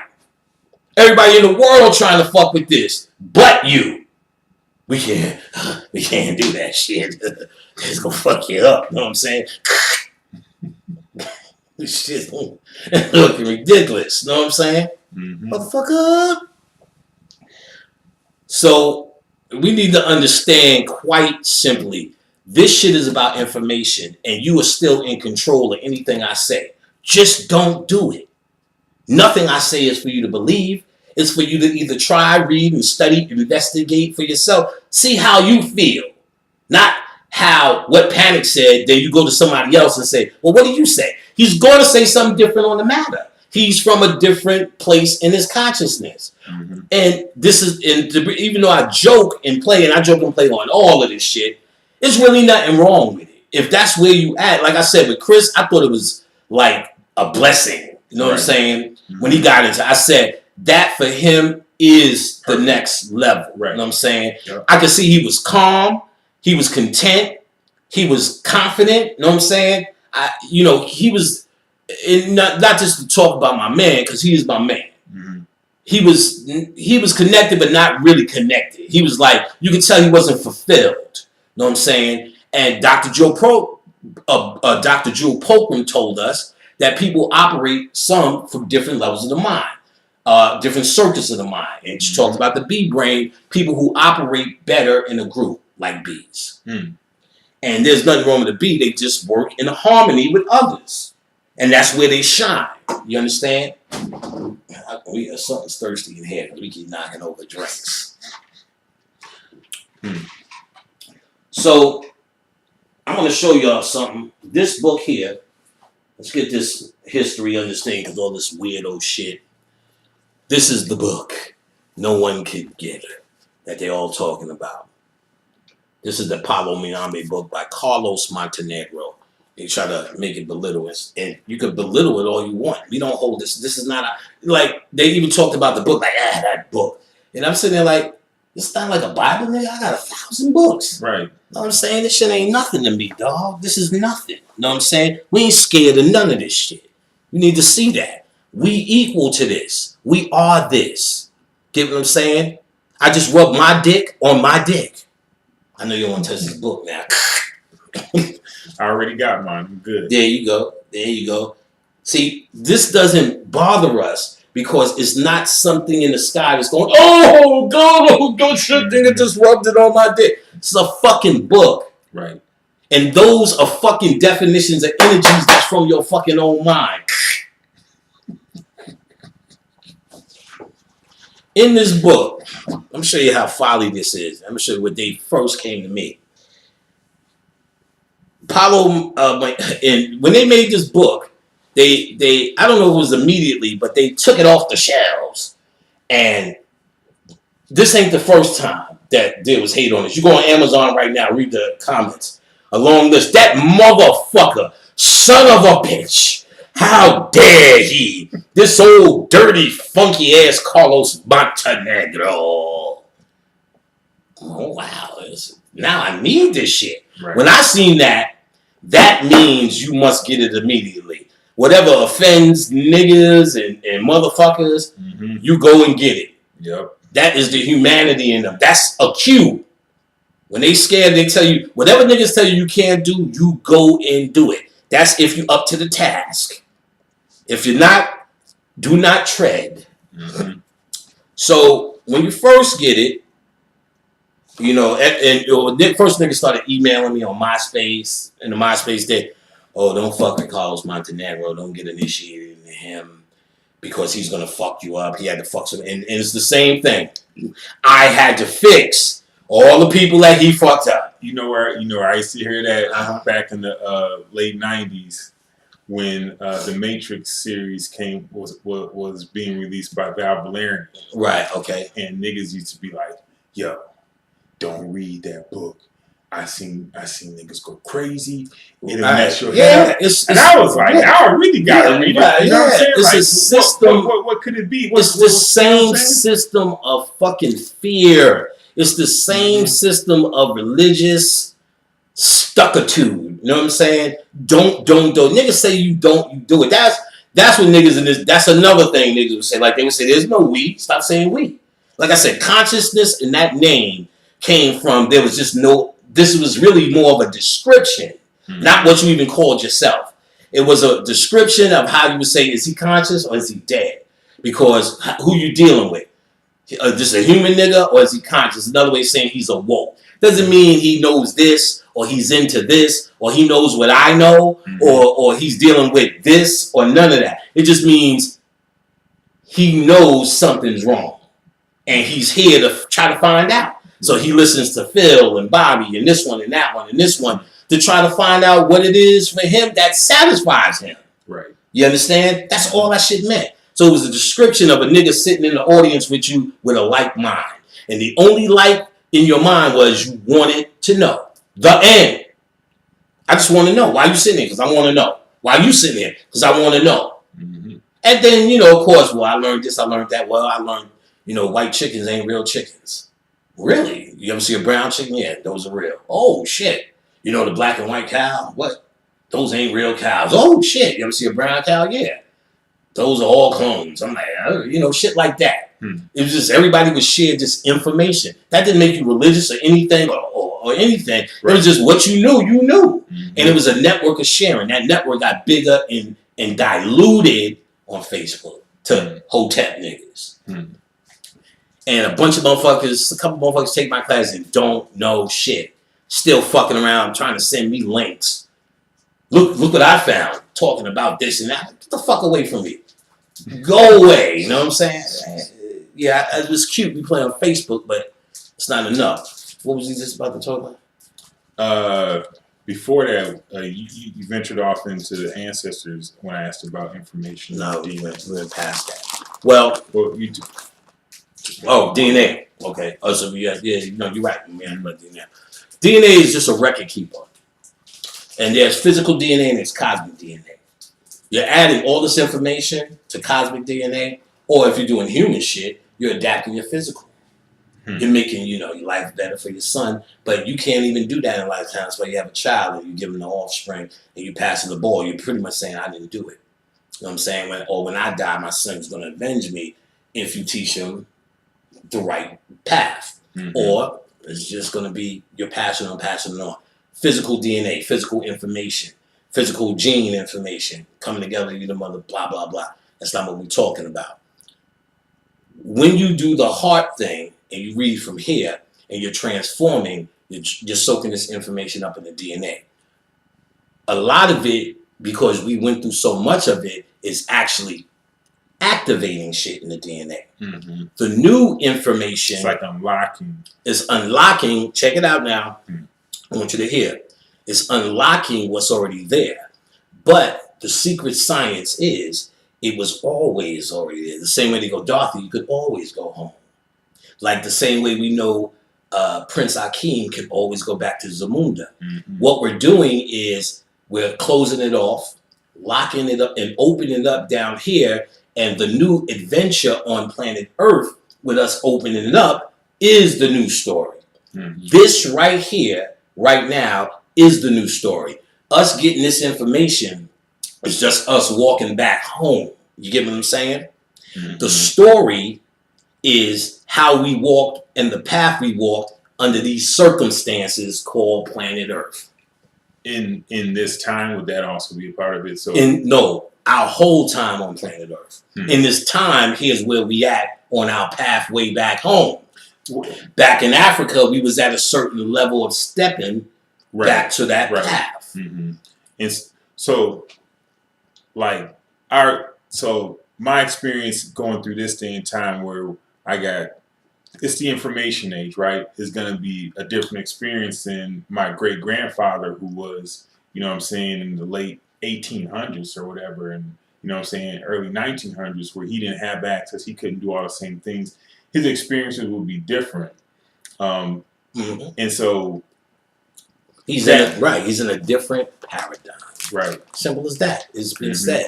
He's in a different paradigm, so therefore the rules are different. You know what I'm saying? You ain't gonna go in his time and pick up a cell phone. That would be blasphemous. That would be like, what the fuck are you doing? How did you do that? What are you? Where did you get that from? The devil? Magic? Who the fuck are you? You got a cell phone? What is a cell phone? What is a cell phone? You understand what I'm saying? Shit, what is a cordless phone, nigga? Right. You know what I'm saying? For that fucking matter. And the point is, you fear what you don't understand. And as simple as that. So if I'm going to stand there and tell you, don't do that because you don't understand it, no matter how much is explained, what you really taking advantage of the people who don't understand what I'm teaching yet. People who don't understand what I'm lecturing about, and they haven't got their own footing in this information. So they're looking at me and seeing all of this, going, what is this? What does that mean? Skull just means skill. This is a symbol of your own mind. Every skull around you. Nothing scary. You have a skull up here. Ain't nothing to be scared of a skull about. Right. But you see skulls and you think this is some sinister shit. You get what I'm saying? Skull just means skill. And this is, so you see these dark figures like La Santísima Muerte, all of these Baron Samedi's with a skull or holding up a skull is representing this dark woman is bringing you skill. It's all secret messages that get into this shit. This is what it is. Your knowledge is through death. The word death is doth, the Hebrew word. And that means knowledge. So when you see these objects of death, what you're really talking about is hidden knowledge. Hidden knowledge that's yours, not cultural or traditional knowledge. This is straight knowledge of self. And you could this knowledge is yours and free as long as your DNA is up to the task. Meaning if you tapping into your cosmic DNA and you're not dealing with on your human technology alone. If I was dealing with human technology, this would tell me, oh, man, this is creepy. You understand? And even though I go a little bit further, if I'm still saying, don't do that, it's going to fuck you up, I'm still on human technology. You understand? See, what's not understood is what this always was. And what this always was a call out to gods. The end. This is either you dealing with gods or you dealing with humans. That's the line in the sand.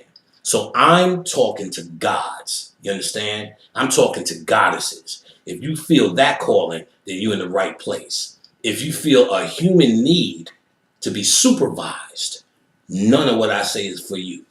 You're not ready. And I accept that. I'm not trying to initiate you into something that you are not ready for. It's simple as that. I'm sorry, go ahead, brother. Yeah. And I get when you said that, it made me think to the skull, understand that it means skill, that level of consciousness, right?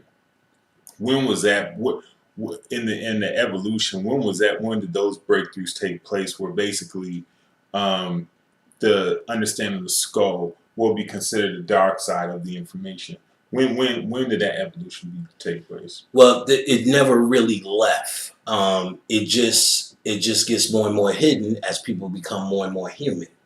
So Egypt was even in decline at that time. You know what I'm saying? And that's a known thing. So that was in time, but to us, that was a miracle shit. So the more and more people declined, more and more this information became hidden in the DNA. So there's still books, and really what Bobby talked about, white people did so much to find out our ancient secrets, which we had hidden from them, because that was the time, and initiation was the time, and going through rites of passage was the time, and there was preparation, and all this shit was the time. Mm-hmm. So it was hidden. That I can't really say it was hidden from niggas. It just maybe you were able to tell when somebody was ready based upon their DNA. Mm-hmm. Because what other system could they use for saying you but not you, you but not you? Give them saying I'm sure it's not a money system. You understand what I'm saying? Especially, I heard they were bartering that. So you couldn't barter your way in. Something about you had to say you're ready to be an initiate. You understand? So if I was to say what that was in the day, it would be no more than the people who sit in front of me and say, I hear this. People tell me, I remember this. I dream about this. I had dreams about you saying this to me. I seen you a long time ago. When you said that, I heard these words before. My grandmother used to say it before. When I'm hearing this, I'm hearing spiritual communication. This is not made up. And so that calling would tell me that's the initiation system. If you want to say what's the initiation system today and what we're using, what I'm using, that would be it. Because people would have to say themselves, I'm ready. Because that's really all it takes. Because I can say it, everything I'm saying to you now, and everything I've said to you today will still be somehow misconstrued by those who ain't ready. Right. Because they just simply can't hear it. So if I bring you into the Egyptian mystery system and said, here's everything, and your DNA, your spirit isn't ready, you're going to go, okay, wow, that's fine. Right. But what you start questioning it. But I don't get that. What does that mean? And why are you doing that? What does a skull mean? So when somebody says, son, the ancient meaning of skull is skill, and you go, damn, that sounds obvious.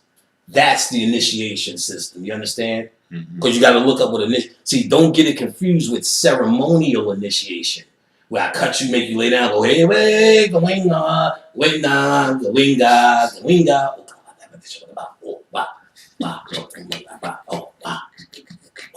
Oh, nigga. You like, I guess it's happening. I guess it's happening. You know what I'm saying? I guess they did it. Cut the top of your head, can't touch a nigga for a year, can't look in the mirror for a year, wearing white for a year. Oh, winga, something I want. Oh, wait, go away, I said, what?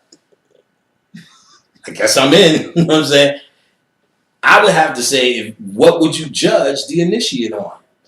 It would only have to be what we would do it now. He steps up and knocks on that door and said, let me in. They show you in movies all the time. They show you in Doctor Strange. He knocked on the door, let me in. They made him sit outside all the time. They showed it in Game of Thrones. The girl knocking on the door. She wanted to be the no-face, remember? Let me in, let me in, let me in. She's hungry, the busy bee. Fine, you may enter and know the secrets. They're showing you what it is. Because there's no money system. So they're telling you what? That hungry, busy bee is going to get that honey. You understand? So in this day and age, all you have to have a nigga that is aggressively, I can't stop putting this shit down. I can't stop looking at lectures. I can't stop doing this. I can't stop doing that. Well, you know you got to read that. You know you should do that before you do that. Fuck it, I'm doing it. I'm trying. I'm going to meditate. Well, I need to go back to the drawing board. I see you take my class and go, I got it. Next year you sat through my class with Uche and said, I thought I had it, and now there's more. Yep. That tells me that somebody in his heart can be honest and not coming from here in his ego saying, fuck it, I understand. It's like, there's always more. You heard the same information, just spent a different way. That's somebody who's saying, he's worthy of me sitting there even wasting my breath on. He gets it. He's got to be the initiate. Who else would be? Some nigga, who else would be? But the dude that's sitting in front of me going, humble heart. Come on now. We got to use just regular common sense sometimes. Regular common sense. I know it and I can feel it and it feels right, common, and exact to death. And when others hear it, they can hear that right, exact to death message because that's the initiation system or the true initiation system. And the other initiation, if you're born in the culture, then you should be initiated because you chose to be born in that culture for a reason. So you said, because we think we're just being born here too, that somebody else put us here. That's all these other karma. Like, you do all this karma shit, so who's overseeing karma? Saying you were bad and you were good. That shit don't exist. Right. We so need somebody to oversee us that is insane. We haven't, see, I teach how to get rid of the mind control of that.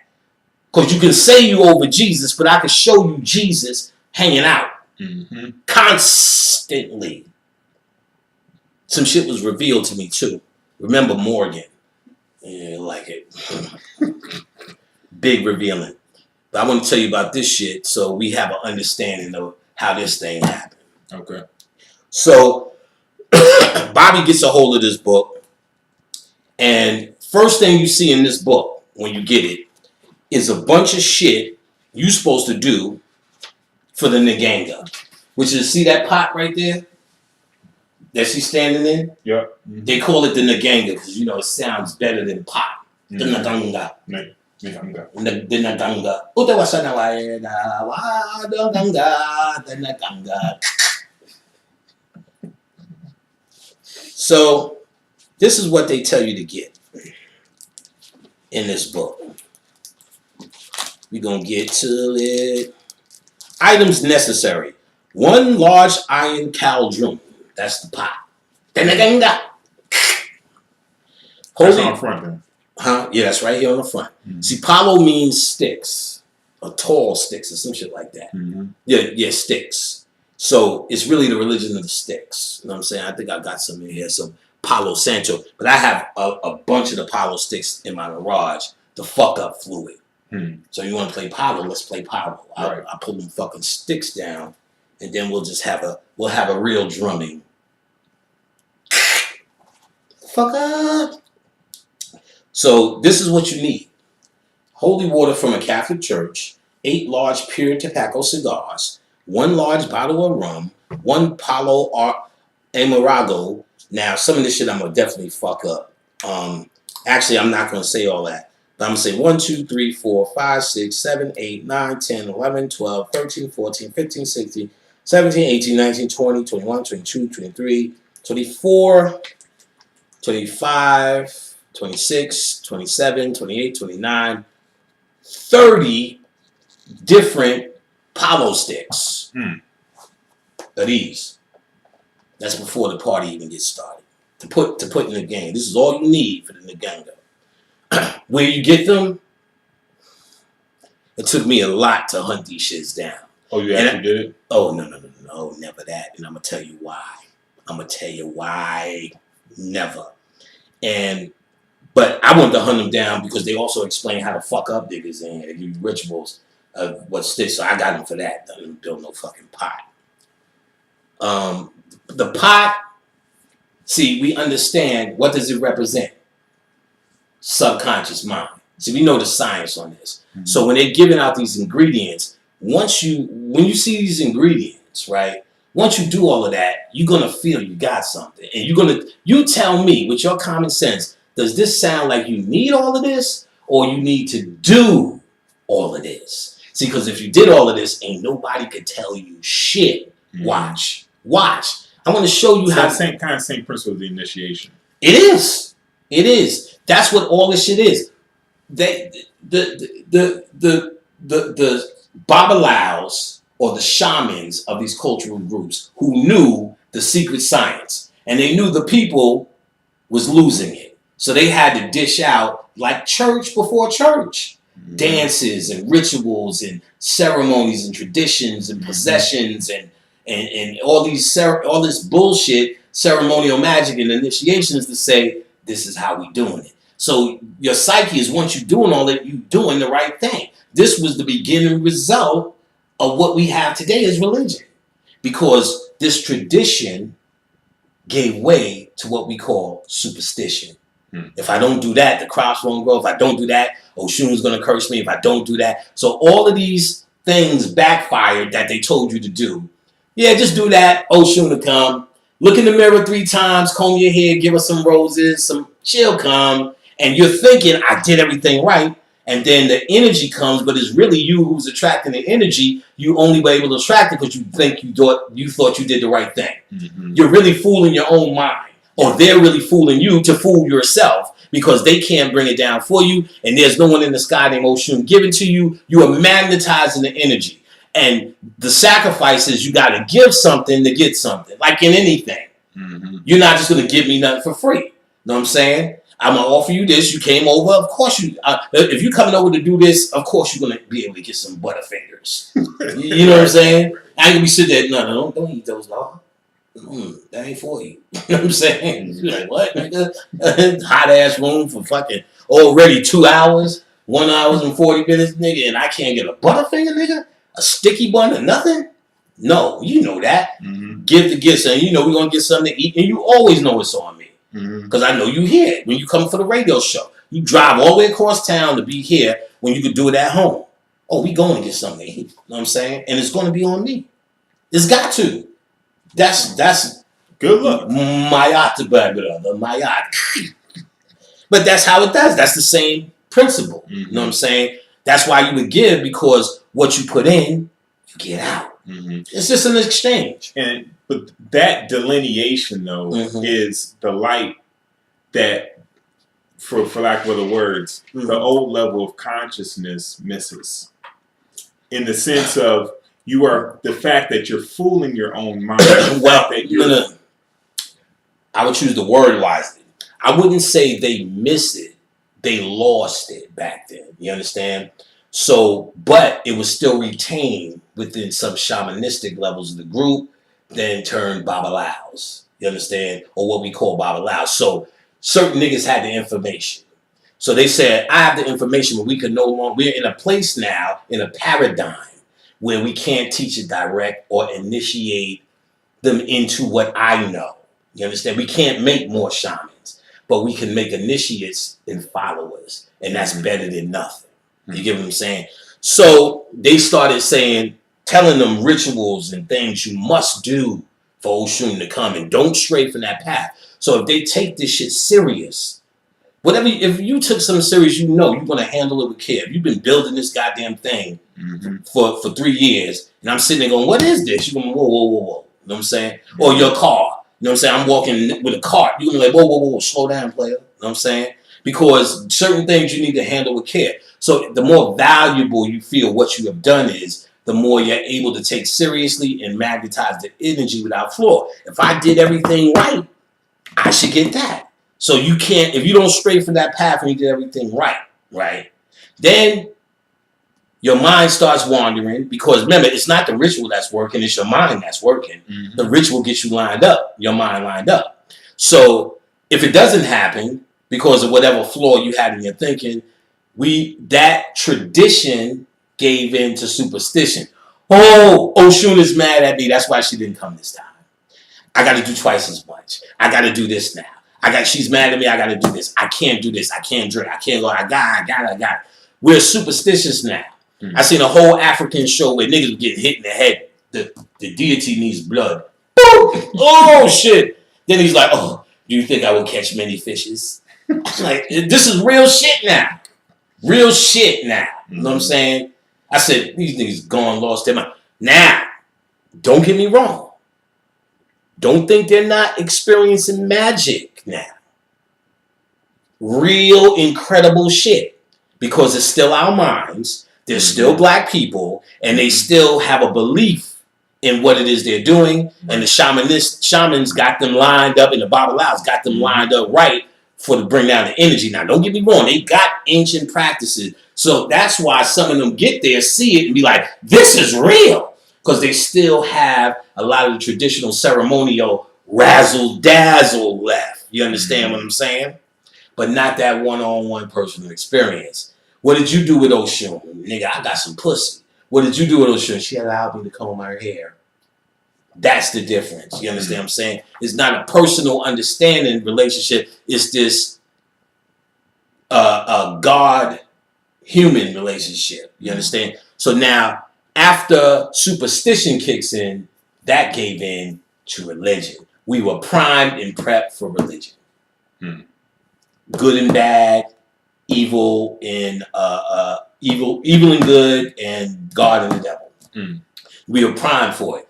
Don't do this, because we were already had a behavioral system. Primed and prepped for mind control. Prime and Prep with a behavioral system. We now used our spirituality to behave a certain way to get boons or to make amends to invisible motherfuckers in the sky. And yes, as you just said, first of all, the mind control was already there. Because you're under mind control in the tradition. Yep. Even before you get to the deities and the shamans and all of this shit. See, we got this raise up your high shit for Africa, but we need to realize all that should be raised up is later day Africa. You understand what I'm saying? When they were already under mind control. To be in a culture, to get up, wake up, and somebody said, you must get the water. Why? Because you're a boy. You must do this. This is your duty. This is your duty. It's your duty. Now, the duty thing came from because it was to shut down the ego. Because American, you can go in Walmart from one end of the aisle to another end of the aisle, nothing but different ice cream. Mm-hmm. That'll make you go crazy. That's because we're egomaniacs with just choices. So you hear people from them old worlds, I have to do it. Why? It's my duty. Or arranged marriage. Because in their mind, one woman was just as good as the same woman because they were all cookie cutter clones. They were raised the same, washed the same, taught the same moral system, prayed the same, slept the same, ate the same, had the same hopes and aspirations, called on the same ancestors, married her. Why not? Get it? Mm-hmm. And then this shut down the ego as well. No choice. I like that bitch, but not that bitch. This bitch, but that bitch. Why? She does her duties. I like what you like. Whatever you like. Bark like a dog. That's what all that is. Now, so it was already mind control. Because they said, we no longer can tell you what your mind is. So we're going to give you tricks that make your mind work. Mind control. I'm going to say, look, I'm not going to tell you how to go home and do a money ritual. But I'm going to say, if you get a green candle, if you light it on Tuesday, Wednesday, no, I'm here on Wednesday, you rub it from base, top, towards middle. This is bringing it towards you. While you do it, you squeeze your hands in. You get what I'm saying? You blow on it 3 times. You tap that candle to wake up the energy. Odin, Esther, you know what I'm saying? You light that candle. Sunday, you smother that candle, light it again. You say, may this light ever reflect in the astral world and my abundance come like a stream. You'll be good. After you hear all of that from someone who you think is extremely credible, it's really you who's doing it. It's really you who's lining your thoughts up with it. And you're saying, I know I did this thing right. So my conscious is out the way. My consciousness shit going, you ain't going. Everybody wants $1 million. Nobody has it. Because your conscious mind is sitting going, no, stay the same. Stay the same. Don't change. We don't want no change. You are who you are. You can pretend you're changing, but you are who you are. So now you was in church and you this guy. So now you said, oh, I found these Orisha motherfuckers and they the bomb. I'm wearing all white now. But you're doing the same thing. You haven't changed. The names and the identities have changed. You understand? But you're the same motherfucker. You pretend you want to change, but you haven't changed. You understand what I'm saying? So for minds who could not no longer grasp the idea, hey, buddy, it's your mind. And why do you need see me today, I would say to you, you're asking for prosperity? Why don't you just become prosperity? And you don't never have to ask for it again. That's a whole different animal. See, we play with big shit. I'm not going to sit around and ask Lakshmi for prosperity. I am Lakshmi. All of these motherfuckers come from your mind. Mm-hmm. You birthed these motherfuckers. They saying all that shit on American Gods, too. They said, are the gods real because you believe in them? Or I can't remember how you worded it. I'm going to have a spoiler in this then. Because I'm going to talk about the last episode. Are you with this spoiler? Yeah. Okay. It's an ill spoiler. They saved all the goodies. They opened up with some real goodies. Then they walked you through a whole bullshit book. And then they set you up for the next season with some goodies. You know what I'm saying? the face off. You know what I'm saying? So that's what we're gonna talk about. But now, where was we at? So this is for the people who didn't have the ability to figure it out no more themselves. This was a declining people. So it's a form of, in part, mind control to tell them how to live in abundance, that they have to appease these gods now. It became God appeasement instead of working with the energy anymore. You understand? So it was always a slip. We were slipping neck before a white man showed up. He was prepped and ready to accept that bullshit, just with more of a beating, with a beating and with some more trauma. See, we were already primed through initiation to learn through that trauma. It was ass whippings, cuttings, tattoos, deprivation of shit, and so now you're initiated. So now a white man put you in a cage, put you in chains, beat you, and say, learn this book. Same system of initiation. Beating your ass. You understand what I'm saying? You stuck. This shit is programmed in you. That's in the human DNA pool. You understand what I'm saying? And it taps with a lot of spirituality because they use the same motifs as our mythology. So we need to understand that word motif more. But I said it's the pattern that is stuck in us. So that same, we do have in our cosmic spiritual DNA, the pattern of mythology. That's why you can get a Christian and you never hear a Christian say, ain't no such thing as the spirit. Niggas still will recognize spirit. Ooh, something's in here. Let's go. Something don't feel right. And they could be the Christianest motherfucker in the world. They ain't saying Jesus or the devil. They saying, ooh, something in here. Or I can feel my aunt such and such in here. So they niggas still don't deny the spirit after all this time. Think about that one for a second. That means that in their DNA, that cosmic aspect is still calling. You never lose that voice. It's that little voice in your head that when you fuck up says, something told me I shouldn't have did that. Or something told me I should have did that. That little voice never goes away. That's the DNA. That's the subconscious mind trying to say, I'm always here to go to the next level when you're ready. But what they do is attribute all of that voice to God is talking. Jesus is talking. Jesus told me not to do it. You understand? Mm-hmm. So the motif fits the pattern. So when the white man came and he used our mythology and said, this is what it is, sucked it right up. Because all them places where we following their old African religions, them niggas is Christian. Hard body. I talk to Nigerian women every day. What's good? A lot of benefiting in the merciful. I said, you don't speak Yoruba anymore? Oh, that is the way of the old. Dead. They don't give a fuck about that. You know what I'm saying? They don't give a fuck. They look at me and talk about that with no pride, no back in the old days face, no reverence, no nothing. They don't care. It's deader than them. We the only ones flying that flag. And that may be good still. But you got to know what it is. Now listen. And I want you to hear this. We're going to get to this. Everything that's supposed to go in the Nganga. So after all 30 Palo sticks, right? Mm-hmm.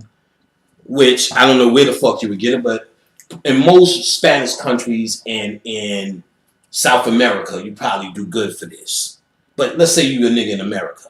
You need 7 African power candles, 7-day, so 1. 28 small black candles. 1 human skull. Good luck. That's what we're going to say. We can just stop right there. Right. But let's say you that real nigga and you go a grave robbing, because that's what it's supposed to be. You're supposed to go to the grave and this person who wants to work with you will tell you. You know what I'm saying? Now, I could do that. But for fucking what, son? You ain't got to go. We not there no more. Them spirits told me clear, we don't even want no more blood. We don't need it no more. We're coming back. Them niggas saying there's more people revitalizing this. When you watch that American Gods, which I told niggas this shit before, they said all that shit on, what's them 2 movies that came out?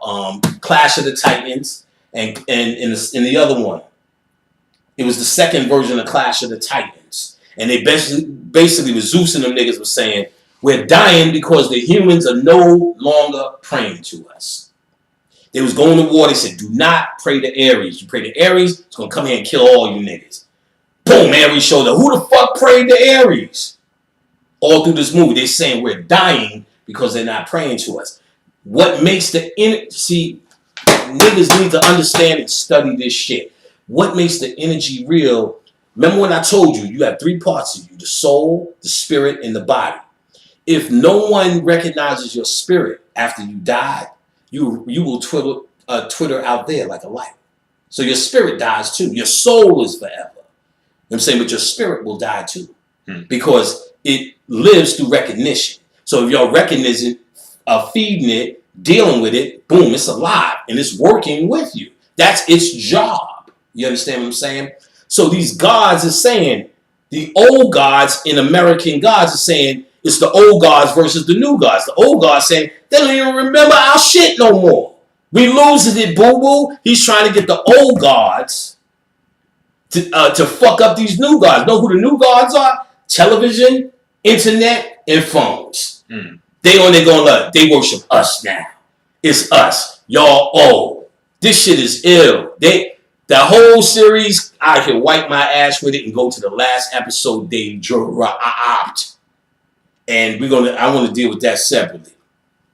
But after you get your human skull, you need 1 large, round, smooth stone, 1 large black obsidian arrowhead, dirt from 7 cemeteries, dirt from the mountains, dirt from the forest, dirt from a hospital, dirt from a prison, dirt from a courtyard, dirt from your backyard, dirt from your police station, 7 railroad spikes, 4 large machetes, 5 prepared cowrie shells, cascarilla, which is egg shells, ifu they call it, like powdered egg shells, 1 large bottle of rum, 7 large black roosters, human bones from a right hand. 7 large black roosters? Yes, 7 large. Where are you gonna find that shit?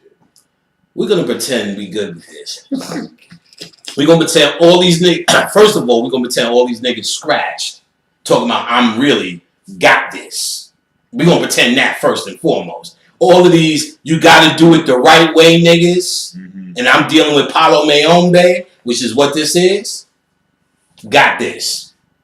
All right? We're gonna pretend they got this because they saying there's only one way to do it. Gotta do it the right way, right? Well, let's go on and get it with the right way. Human bones from a right hand. Human bones from a left hand. Human bones from a right foot. Human bones from a left foot. Human bones from a left leg. Human bones from a right leg. Human bones from a right arm. Human bones from a left arm. Just get the whole damn skeleton, baby. Right. Just shake them down. 9 dead scorpions. 9 dead tarantulas. Bones from a black cat. Bones from a black dog. 5 pounds of mercury. 9 dead centipedes. 9 dead millipedes. How the fuck would you tell it? 1, 2, 3, 4, 5, 6, 7, a million. 1 to 100. There we go. We good. 1 dead horseshoe crab. 9 dead black widow spiders. 9 dead ticks. 9 dead chameleon lizards. 9 dead Spanish flies. Excuse me, sir. ¿De habla de inglés? He's a fly. He's a Spanish fly. 9 dead mites. The fuck is a mite? It's not no.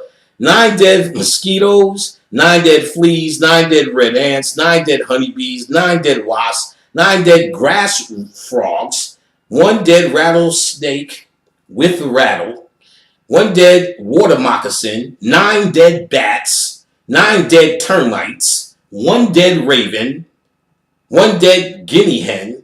9 dead hummingbirds. 1 dead large black rat. 1 dead large white rat. 1 dead black mouse. 1 dead white mouse. 4 large iron crossbows of Ochosi. 7 large metal implements of Ogun. 9 mouse traps. 9 rat traps. 1 large blessed crucifix. 1 large metal chain. 1 large padlock with key. 9 skeleton keys. Wow. I'm itching just thinking about that fucking mites. And it tells you pretty much how to mix it in preparation, day 1 on a Friday, and place items 63, 68 in, and then 92 in different times, east, west. Turn it now. Someone's gonna say, well, that's what Carlos Bayambi said, and that's his shit, and we ain't gotta do all of that. Of course, because you ain't finding 9 dead mites. So of course it conveniently would be not what to do, and not from anything ancient, it's just him. But I guarantee you, whatever you did, if it's half as hard as this, a quarter as hard as this, because it's Palo, and I'm sure it has to involve some dead human bones coming from Africa. I got it. If you down and you do your thing, do your thing. But to me, that's kind of a lot these days. Now, when I seen this, I'm like, no fucking way. Soon as I said, I can't do this if I wanted, I said, this is not me. My spirit automatically knew I had nothing to do with doing that shit. I went right to these motherfucking spirits in the back. And when I went to the spirits in the back, the spirits was talking to me directly. And they said, if you would have did that shit, we wouldn't have even fucked with you. You understand what we're talking about initiate. You understand what I'm talking about is in your DNA. The true initiate, the true sage that walks to you and say, I'm here to learn. It is measured by your DNA. And your zealousness, I would say, perhaps, of your long knocks on the door. But to get with this spiritual shit, it's a DNA thing. They have to be able to communicate with a frequency in you. And if it's not open yet, if it's shut down, you're dead. All you're going to hear is fucking 8 human hand bones and this. And where do I get it? Who do I call? And you're going to be stuck here because your spirit is not leading you to the higher frequency, which is a direct peer-to-peer relationship with them. My direct peer-to-peer relationship with them changed the game. They came back. There was a guy. Listen closely, so we could really understand how this shit is working. And I only tell this like to my classmates. I was with a Orisha girl. So spiritually, before I really got into this shit, I got to see what that was firsthand. And so it's not like I'm hearing about something and I just decide to run my mouth about something I wasn't in or didn't know. Now, I wasn't in it. I thought it was silly, and I was waiting for them to prove to me what the point was. She, my girlfriend, had no clue. Could not explain it. Now, her father went to Nigeria to get made. Now, this motherfucker was a badass motherfucking Babalawo. She had a padrino, which is pretty much a spiritual father, who was not her father. Her mother and father was in this, birthed her into it. She got made with Alanya Van Zandt, her mother. So when I would ask her daughter, busy as a bee, questions, get one of these napkins. I've been, ever since fucking Little Rock, my nose been a little bit snotty. Y'all got to excuse me.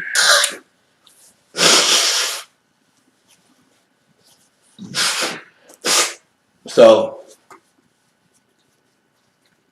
put this good shit on it somewhere else. So, mother made with Alanya Van Zandt, right? So, I'm asking, what does that mean? What's that? What, next level. Like, I'm not on any level. You know what I'm saying? I just want to know why you even doing that. Like, what's the purpose? That I was at that level. Like, what are y'all doing? Why are you doing that? And she wasn't really doing nothing. Especially all the shit I've seen now. Mm-hmm. She wasn't really doing nothing. Like, it was just shit to make it look like it was to show me she was different from a Christian, which I guess she thought I was still stuck on, which I never was. My parents and both my grandparents were not into any church thing. I have no connection to that bullshit. No generation. So they thought that my mom was there. So she's doing it like it's mysterious, but she's not really doing nothing. She's doing all this doctor shit. They having powwows about trying to get this shit in hospitals as a religion. All human shit. So even then I'm sitting there going, if this is a black spiritual system, why are you trying to get white hospitals to even recognize it? Right. For benefits. Ain't you getting all your benefits from the spirit that you dress up like and comb their hair every time you go to sleep? Ain't you getting something from them? Why do you need them? This girl had got all sorts of asthma problems. I didn't see her do nothing magically to invoke anything, but more of like a pressure. Well, I need to take Thursdays off or Bartolomew's Day, and really just to sit at home and just say, My mind is there with you. Not really bang out nothing. Whatever empty rituals they would do as forms of prayers, but not like, what nigga, watch this. Oh, Bashala got me, son. Never seen that from none of them. So she goes, why don't you go to a drumming with me? All right, whatever that is. We in Queens. I'm from Queens. She's from Brooklyn. We go to Queens, Jamaica, Queens. That's a little bit further out from where I'm from. Her boyfriend, her brother, my girl's brother, was training to be a Babalawo. Babalaos can't show up to drummings.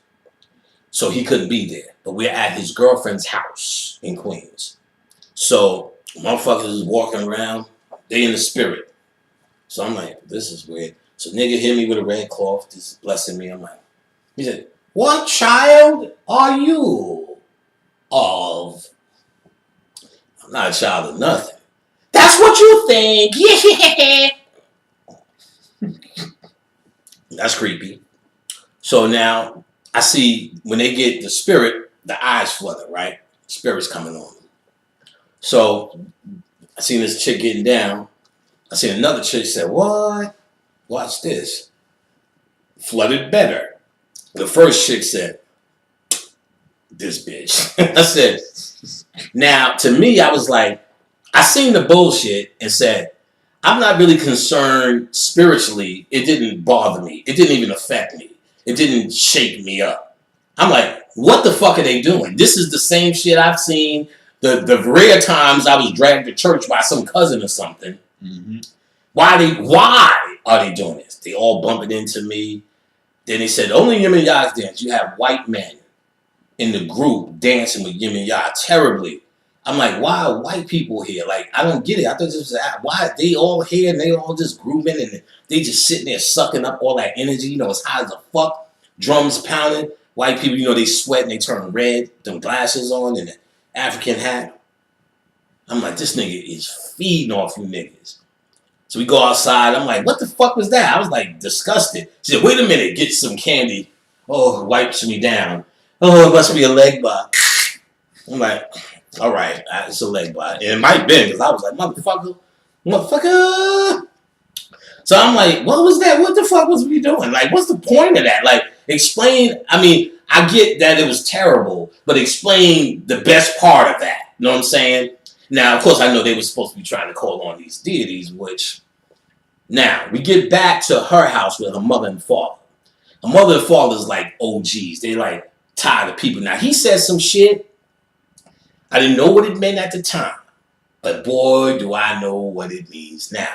I'm like, well, I don't understand what I was seeing. I told him about the fluttering eyes and the other ladies laughing. I said, I don't get the point.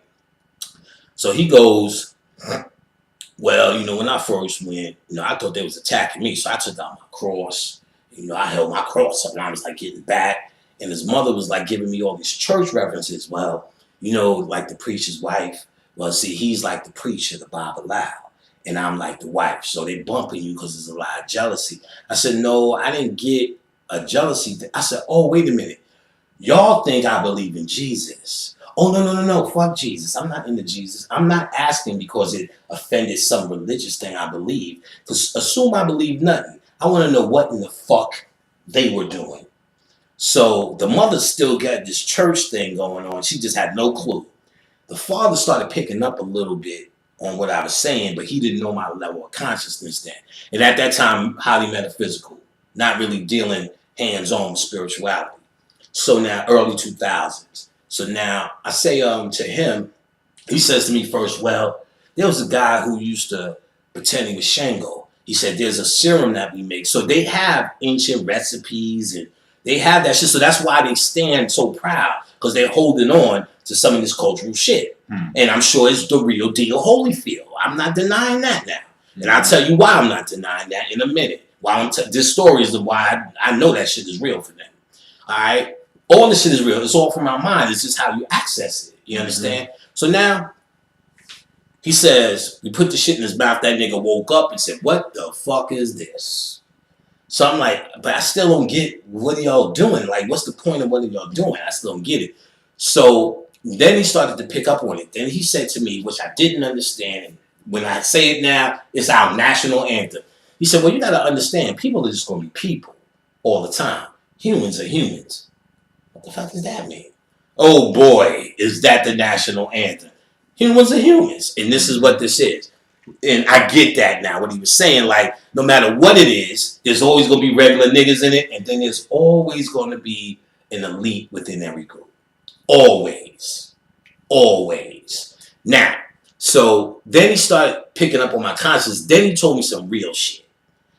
And this is how I know they got some jewels. The problem is, they're still systematically dishing them out, and you in damn near slavery before you get anywhere, if you get anywhere, and if you kiss the right ass to get some shit. And then when you get some shit, it's still a form of worshiping. It's not empowering. You know what I'm saying? Mm-hmm. Very few niggas hit up at the top of that power chain. Mm-hmm. You understand what I'm saying? I don't give a fuck how many times you call yourself a priest. Now that's real deal shit. Now, he said, and this was the real deal shit. He said, well, if a initiate is saying they're possessed or doing, if it's a, let's say a Shango dance, and they're doing the dance of Shango, whatever that is. Shango. He also told me something else before I tell you that. He told me, and I just remembered that, he said, you know, when he, and I think he was just trying to explain it. He didn't know what to explain yet, how my question was. And in the midst of all that, he said, well, when we call on Shango, he said, we sing songs like your balls are small, your testicles are weak, you ain't got no dick, you're punk. And he said that entices him to come quick.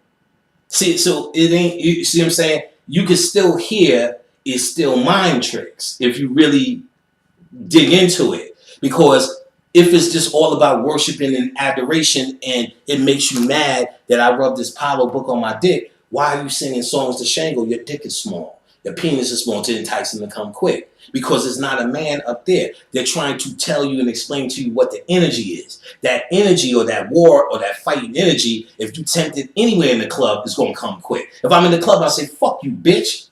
Know what I'm saying? Now look, especially you. Fuck you, motherfucker. What the fuck you say? Oh, wait, nigga, I was just, nigga, you want a Hennessy? You know what I'm saying? We're going to be there.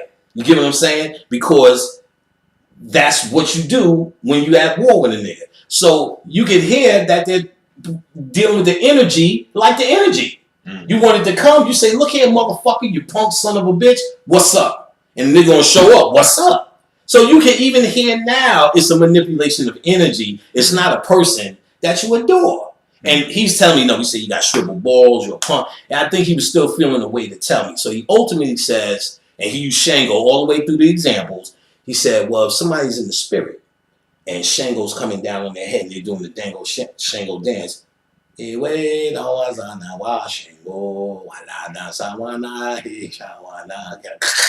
motherfucker.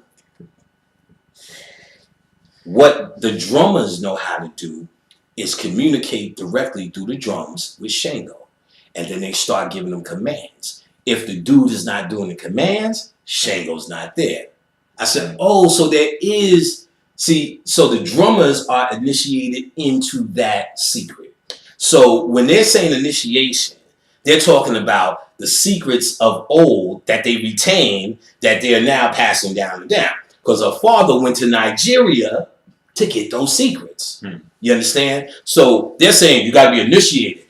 You're talking about a specific system and secrets from a specific people, the Yoruba, for a specific religion, Ifa. And see, what I'm going to go ahead and show you this book, the Book of Palo, which is called Palo Monte. See, they wasn't fucking with any Manombe. This book was outcast. Carlo Montenegro was an asshole and a jive turkey for doing it. It was stupid. When I brung up this shit to that same Orisha girl, oh, no. It was the devil. But he made this book, the book on Palo. Let me get this in here. I know it's backwards. The book on Palo, if you could get, by Paulo Montenegro, where he talks about, let me see if I can find that real quick. Right here. And he's dead. His name was also Baba Raul Carnazares. This is Baba Raul Carnizares. I don't know who I just said. I said Carlos Montenegro. Mm. Baba Raul Carnizares, who also was under the pen name Robert Laramie, which you will see books by Robert Laramie, which is also Baba Raul Carnizares, who we made contact with too. Okay. And I put him in contact with a nigga from the UK. Nigga, we been talking to the niggas that put this shit out. To the Montenegro family, we get the real story, not all this side shit. This is how you should feel, nigga. We past that. You know what I'm saying? We ain't in our feelings. You know what I'm saying? Mm-hmm. Going to the source. In this book, he says Palo has 4 branches, and I repeated this information in my book. Palo Briumba, Palo Monte, Palo Mayombe, which is this, and Palo. Well, I'm missing the last one. Kimbisa. Palo Kimbisa. 4 branches, right? Palo Briumba has the most African retentions. So they're telling you right now they try to retain, there's a system of retaining its African roots. Mm-hmm. Good enough, fine. You know what I'm saying? And you know that's an initiation system. This is not African rooted systems. This is all information from anywhere that information is good. So we don't have no obligation to get into any initiation systems. This is not in your tradition. We don't even care. I don't call myself, and I believe no one should call themselves any title in anything. I'm just a seeker in information. I'm a student, teacher, and a student. If you want to call me something, I'm a teacher and a student. And I'm going to say a student first. You understand? I don't have a name. I'm not in nothing. I'm not under nothing. I don't represent nothing. And I don't owe nothing to nobody. And my opinion, if you hear that message, then that should be your path. You'll be free. What Bobby Hemmett was doing was trying to free niggas from shit. Even freeing niggas from something you was calling the goddamn community. The community. There's some shit that don't exist. Where's the fucking community at? There's no fucking community. It's you and a nigga who keeps saying it, and you say it long enough, people think, well, I guess I am in the community. And then you have all this behavior and all this morality that goes along with some community you ain't never touched. You ever think about that mind control? Mm-hmm. Bobby was the first to say, get out of that bullshit. Stop saying you're a part of the community. There's no group. Stop with the groups. Especially something you ain't know, it's an idea. Well, the community should be doing this. The community should be doing that. Then you turn around on the other hand and say, I'm for the community. Then you just dry got me. You got me. You know, you dry, not dry snitch, but you dry got me. Because now you just said, I'm your leader. You just said, the community should be doing this. The community should never do that. That's fucked up for the community. That's bad for the community. That's good for the community. I'm here for the community. You just said, I'm a leader after you dropped all this shit on how to act about the community. It's mind control whether you know it or not. And I'm here to free niggas even from that. You know what I'm saying? You help your fellow brother. You know I will never let you starve. That's the community. You understand what I'm saying? These little dirty kids that be spending the night at my house, having to stay with me for months because they get kicked the fuck out. That's the community. That's me helping the babies. Ain't no invisible thing that I'm obligated to, or I obligate myself to, or I pretend to tell you the behavior of an invisible group called the fucking community somewhere that you ain't really touching. What's the community? What? Facebook? Right. That's the fucking community you're trying to save and curb their behavior. Yeah. You've been hornswoggled, bamboozled, run amok, led astray. You know what I'm saying? Mm-hmm. Hornswoggled. That name is the illest name ever, Hornswoggle. There was a cartoon character named Hornswoggle. What the fuck is Hornswoggle? Where it was born, there was a cartoon character. Me and Dane used to rank on this nigga. Dane going every year is gonna be named Hornswoggle. We used to go, yo, what up, Hornswoggle? It's like nigga ran a hustle on you. You've been Hornswoggled. This nigga, you've been Hornswoggled. You out there fighting for the community, ain't nobody there, just you. The fucking community. You go outside, community. Community, where the fuck are you, community? At home having a drink. Yeah, at home, drunk in a motherfucker. Shit, I gotta get up and work tomorrow. You know what I'm saying? It's a behavioral concept that you bought yourself into. You gotta stand as an individual sometimes. You're a God. You're a God. You know what I'm saying? Mm-hmm. Do God things. You know what I'm saying? I save more niggas not trying to save niggas. That's real. That's real. I got an email list and I'm not trying. You saved me, Patty. I'm like, glad to help. Because I don't have the time to tell you to save. You saved yourself. That's my real answer. You saved yourself. I can't save you. No one can save you. Motherfucker. No one can save you. You can save yourself. With information I laid, it triggered something in your own mind to get you going. I revved up your engine. What I'm trying not to do, what I am trying to do, to be absolutely honest, is rev you up emotionally and spiritually, but still hit you here and give you both enough for you to go here. You understand? Enough for you to get up and say, that made me want to go here. That made me want to go harder here. You understand? Mm-hmm. So I am trying to rev you up spiritually. That's why I'm doing all that bullshit. Motherfucker. So let's just Paulo Briumba. Yeah. I mentioned Paulo Briumba, not the other one. Briumba. This sounds just so fucking. Right. It sounds so. I'm Episcopalian. Exactly. I'm a Pentecostal. It's all the same shit if you really, you know what I'm saying? It's the most African retentions. Paulo Monte, listen. Paulo Monte is identified with goodness. When this book came out, Paulo Monte been all the Paulo shit niggas is talking about. Not this shit. So they're going to get to say, you don't need 7 dead hand bones. Whatever Paulo Monte says you need in the Nganga, you need. You understand? Which he does have. He has pictures of his Nganga. And what you'll see is a whole different bunch of deities that are not in here. Mm. Some that are Zarabanda sticks around, but you'll see all of these different niggas. Mama Kange and Mama Shola's still here. You understand? Mm-hmm. Aveve's different. Some of it retains. But Nicolio, I think I can't remember all these niggas. Right? No, he's not in the other one. This one ain't. Yeah, no. Lucero is in the Brazil side, which I got a book of too right here. See, there's also Paulo that survived on the Brazil. It's called a Brazilian Paulo Primer. Ooh, another whole book where there's all. Listen, Kimbanda recipes that make you win at money. Love, Business, and Life by Robert Lowermy. Who is Robert Lowermy? Didn't I tell you that was him? That's Baba Raul Carnazera's secret book or his secret pen name, because in here he's telling you, go ahead and do it. Oh, see, as Baba Raul Carnazera's is emphasis on do the right thing, Bubba.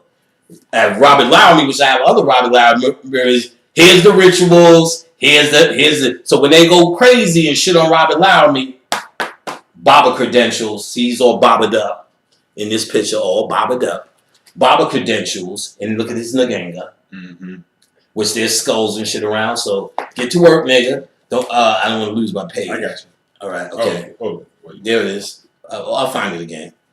So in this, he's giving out rituals. He's giving out a lot of ancestors you could fuck with. I mean, I could go right now and get his other book where he's giving out and name all the deities he's giving out. Matter of fact, Palmagera, she's from that side. He's giving out that. Protection rituals, all these Veves. What about the initiation here? Hold up, let me go get his other book. I'm in the mood. I seen it. I'm going to try to get it real fast. If you see something in there you want to read out, go ahead.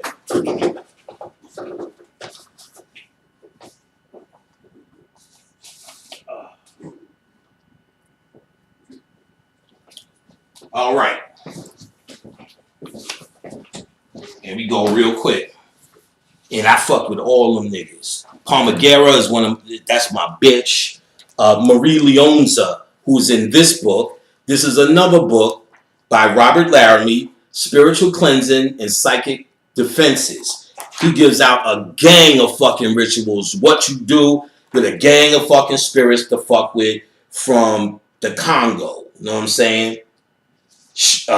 Prayer to Shango Macho, Lama Dama, Negro Philippe, Prayer to Indigo, Saint Martha, Espirito Congo. The Congo spirits are the Palos. They call them the Congo or the Congo rites. So Espirito Congo, here's a prayer to the Congos right here. Here's how to get with the Congos right here. You know, and you'll see all of these. This was an ancestor, Dr. Gregorio Hernandez, a healer. And, you know, but then all the Botanica shit, seven African powers, the hand, the five fingers, the saints, and all of that, you know what I'm saying? And all of this shit now, he's not going hard. He's not going to use Orishas, but he's still telling this is for people who to get right to it.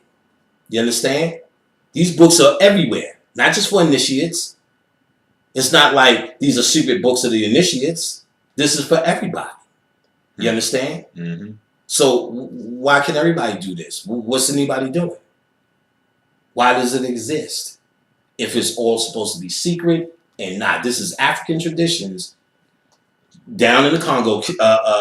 This is Kimbanda and all the rest of that shit. Let me finish reading this shit, and so you can see it's all good. I don't need this page because it's in the beginning. It's in the first page.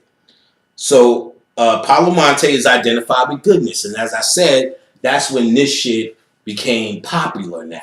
After this book came, maybe it was, but this is my notice of it. Maybe that's just when I woke up to it, where all of a sudden niggas was in Palo, because niggas was not before, and you would get scratched. And he shows you in here. See, I didn't hear niggas talking about getting scratched, right? But then, right here, he shows you while he's in the spirit, and they're holding him. So as a Babalawo, he's showing you at the drummings where he goes and get possessed. As a Babalawo, I thought he wasn't supposed to be at drummings. But I guess you can do it here. I guess you can break the rules. So somebody told me that. His hat ain't white neither. And his hat ain't white neither. Right, everybody else got a white hat on. So he's showing you, look at all these white men with this Palo shit on, if that means anything. And notice they said he's in Brooklyn. So where did he get the right hand and all that rest of it? Okay, we're going to let that go. We see they got goat heads. So you know they fucking with real deal shit. You see the goat heads and you see the black rooster in this nigga's mouth. You know what I'm saying? Drinking blood from a decapitated chicken. So even Palo Monte is the dark side of the force. So if y'all really want to know what your initiations are, let's look at this right here. Since y'all so down, let me get this right. Let's look at this right here. The head of a chicken is cut off, and it's in this nigga mouth. So yeah, you go ahead. You go ahead, nigga. I'm going easy on you, nigga, motherfucker. You're going to have to put you're going to put chicken in your mouth. See, when they see this kind of shit, then all of a sudden panic sounds fucking very scientific again. See, they don't know if it's not then, you don't have to do that, and that's very high up, and that, blah, blah, blah, blah, blah, blah. But very down there, you're going to suffer all your way up to look forward to something like this. You understand? So when they see that, after there's a big rush, and then when they see that, all of a sudden, it's back to the science. You understand what I'm saying? Back to the science. What time are we? Because, all right, we done already fucked up that 2-hour mark. So here, they're showing more pictures of the Nganga, and you can see it's very detailed. Silver inlay. Here, which is a fake one, but he's demonstrating the cutting ritual. Tata Campasio. No, look how it, well, it may not be. It looked like fake blood. It looked like drawn on blood. But maybe not. But nevertheless, let's see. This is the cutting ceremony in the Palos. Let me try to get it where it's supposed to. There we go. And down and over. I'm trying to get this shit right. This shit is like, okay, there we go. Let me stand up from this position. All right, do I got it? Kinda. No. Where's that shit at? You trying to show the cut? Oh, yeah. I'm on the wrong fucking page. There we go. This shit is like fucking algebra. Fuck this shit at. Oh, there we go. All right, there we go. Now I'm getting it. All right, my brain was going backwards. Here you can see, I don't know if he's demonstrating it, but if he's demonstrating what's going to be real, or if this is real. But here's the cutting ceremony that they do. It's called scratching. So I don't think they go deep. But nevertheless, head to toe, you get scratched. Babu Raul Canizares, scratching, they put in quotes, Moroccan neophyte Adele, with the assistance of Italian-American Polero John Ardunina, showing Palo's increasingly multi-ethnic composition. Even saying that, it sounds like a religion. Showing our multi-ethnic composition, because we're scratching somebody from Morocco. See, we're getting large. It even sounds like that. You know what I'm saying? And here you have just chickens to Lucero and motherfuckers cooking and sitting in front of the gango, getting their ass beat. Look at this nigga, scratch head to toe. Moment of deep meditation during scratching ceremony. His whole body bleeding, head to toe. Yeah, okay. Yeah, you do need to get initiated. If you feel you need to get initiated, then don't let me stop you. So once this came out, or once this became in my consciousness, all of a sudden people became Palos. Chris became a Palo around this time. I started hearing about it.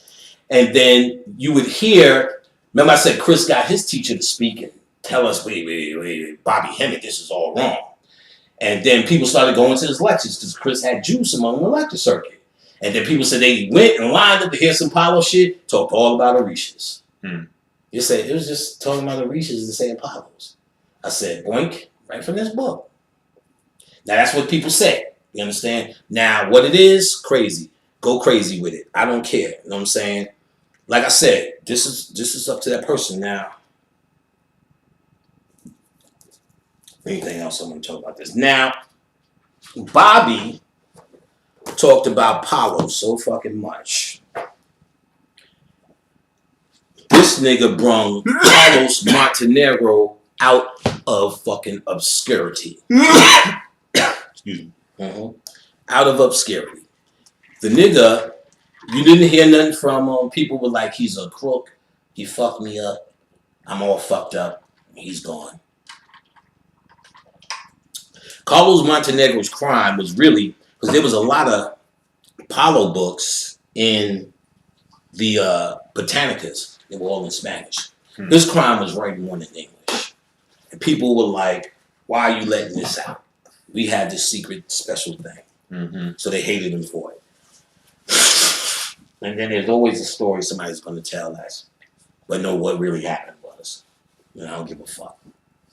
So, but after Bobby said Palo, and people started really talking about it, websites started popping up. I'm a real Palero, and that's the real way to do it, and blah, blah, blah.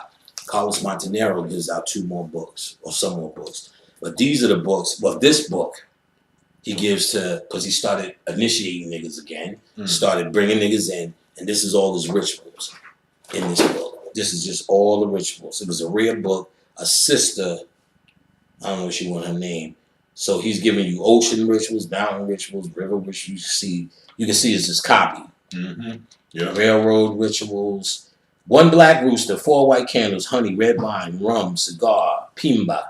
Dig a large, for forest rituals. And look at all this shit. You know what I'm saying? Songs and hymns and all sorts of shit. You know what I'm saying? But see, I've been past following this to get rituals. Them shits come. You know what I'm saying? Them shits was coming 10 years ago. You know what I'm saying? To what to do. You know what I'm saying? And we doing so much more interesting shit than this. You know what I'm saying? This is not even interesting. Truthfully, I'm been past this. You know what I'm saying? They're on the wall amongst a world of other shit behind me, other shit to the side of me, other shit downstairs and on the room. They're just amongst what I was dealing at the time. Those shirts are what they said they want to be on. And let me tell you this, I forgot this, wasn't even finna say the fucking story. So after he told me that, he gave me a book. He had a bunch of books, but a bunch of the same books, Bibles. But he had a chakra book. I read it. That was that. So she goes, you need a reading. What's a reading? For my padrino. Now, that's not her father. Father went to Nigeria, and he's badass now. When the blackout hit New York, I made it to my girl's house. She's home? No. Nobody, no phone. Where she at? I'm worried like a motherfucker, right? this is how I know that shit is real. The pops, who's just a badass psychic, got the calm that him and his wife had was fucking outstanding. They knew they had it. They knew their protection was 100. Not hoped or wished. The calm in the knowing they had was immense. I don't think I've seen that knowing yet. Again, that everything was fine. Motherfucker, you hear niggas in the street, psh, wah, and I'm like, this is havoc. You know what I'm saying? Next morning, she's gone. I'm up, pacing, still going. No, you ain't hear from her. When they get made, they get these pots with shit in it for their deities and certain other deities. Pretty much they having the deity in their house. So she had pots lined up. Old Batala was her head. I walked past them pots. I had the overwhelming feeling this bitch was 100% okay. And that's from initiation and that's from following them too. I'll never forget that feeling of they got her back for doing that. So don't get me wrong. You can get initiated, follow this, and do all of that, and still have a safety net, still be under the protection, because you're still lining yourself up with God's. Your relationship with them is different from the ones we have. You know what I'm saying? And because you have the relationship they do, they think what we do is blasphemous. You get what I'm saying? That no, this is the way to do it, because they are getting results. So what they're really underestimating and probably don't understand is the results we're getting. And they're confusing it with the people watching YouTube who may be reaching out to them, because the people who watch YouTube and get results from me would never reach out to them. So the people who are reaching out to them saying, I don't know about this planet, they don't know about me, period. Right. We got to get that straight. And first and foremost, the people that fucks with me, and there are many, and fucks with my information that I dispense, which is really their information, they're not calling you anyway. They're not lacking or looking for anything else or any other answers that they can't find within themselves, because that's what we're talking about here in the first place. You understand? Right. So the people who are reaching out to you is not my motherfuckers anyway. They motherfuckers who heard what I said and trying to compare what I said to you said, because they're still trying to study which way to go. That's not this is not even a thing. When motherfuckers find the light that I dispense, oh nigga, they ain't leaving this shit for nothing. Ain't no, I found the light, then let me see what this is. No, this is the truth. This is your truth. This is the truth as you see. It's not one truth. It's the truth as you see it. It's your own research. It's your own truth. So nobody ain't leaving their own truth to find a fucking uniform another nigga's truth. That's stupid. So the people who are really dealing with what I'm dealing with ain't it. So the people who are dealing with that and get results are saying, I know my shit works, but this sounds blasphemous. But what they're really underestimating is the results we get. Oh nigga, no, nigga. We have first-hand conversation with these niggas y'all pray to. We have one-on-ones. We sit down and talk like this. I ain't brushing nobody's motherfucking hair. And I don't say that with ego. I say that with level. You understand what I'm saying? No more than I'm going to brush this nigga's hair. And that ain't got nothing to do with my ego. And no more than I expect him to brush my motherfucking hair. Was that ego, or is that just what our relationship dictates? You understand? So I have a relationship with them that doesn't dictate I brush hair and wash feet. No, niggas. I don't do that. Right. That's a level. And I don't expect a lot of niggas that understand my frequency to be doing that neither. If they do, it's on them. But I can't see it because they understand something you may not. And certain shit we understood in consciousness is something you don't understand or something you ain't with. Left it the fuck alone. It ain't for you. It ain't for you. Leave it the fuck alone, son. So she takes me to a Padrino to get this reading. He's saying generalized shit. Well, the water bucket is half full and half empty. So sometimes you feel good, sometimes you feel bad.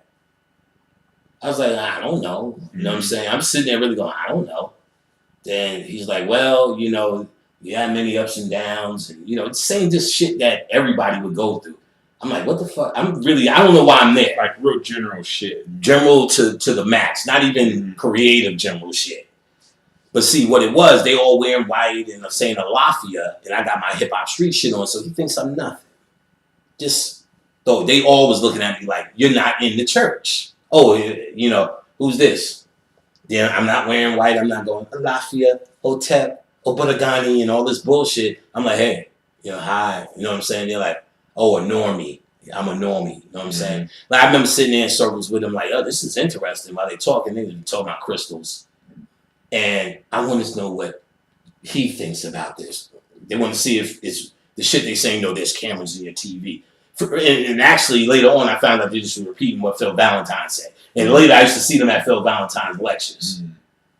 Hotel. Getting all that shit from him, coming back and just brings it. But that's what they were supposed to be doing. Because it was like that. It was like, even if they was in initiates, they would still listen to this information and just take it for what it's worth to you. If it's worth nothing, then it's nothing. So I'm sitting there going, no. Now I see he's getting offended because this shit is not pulling off. My girls, that's him. He needs to get his warriors by the door. Now I wasn't going for none of this, which I'm like, I don't even know what that shit means. I'm still like, tell me what that shit means, somebody. Y'all can't explain this, but everything's a secret until you get in it. You understand? Nobody's just saying, well, Legba means this. He's the god of this. You can look him up in this book. Well, here's a book. They finally gave me one of them Magente books, so I still got that black and white book. Whippler Magente, you know, it's a famous black and white Orisha book. I'm like, oh, okay, because I was a reader. So I'm like, oh, okay, I got you. But when are y'all going to do it? You know what I'm saying? Now I'm sitting there like, well, when are y'all going to do something? Show me something miraculous. Let's say I should wake up going, I had a dream Ogun was chasing me. What the fuck does that mean? I'm running through rooms getting away from them. See, later on, I found it was their energy. I'm going to show you how this shit spiritually went. So he goes, the police are on you. I'm like, no, they not. You know what I'm saying?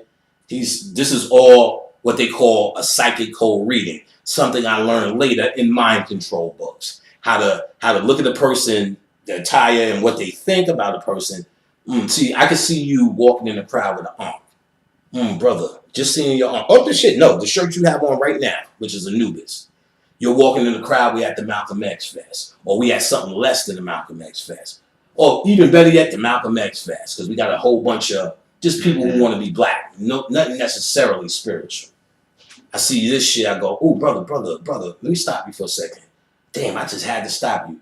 You emit a lot of power, brother. Has anybody ever told you that before? And answer me like you would. Has anybody ever told me that before, brother? Maybe once or twice. I know that. You know what I'm saying? I know that. I could feel that. You got a big energy about you.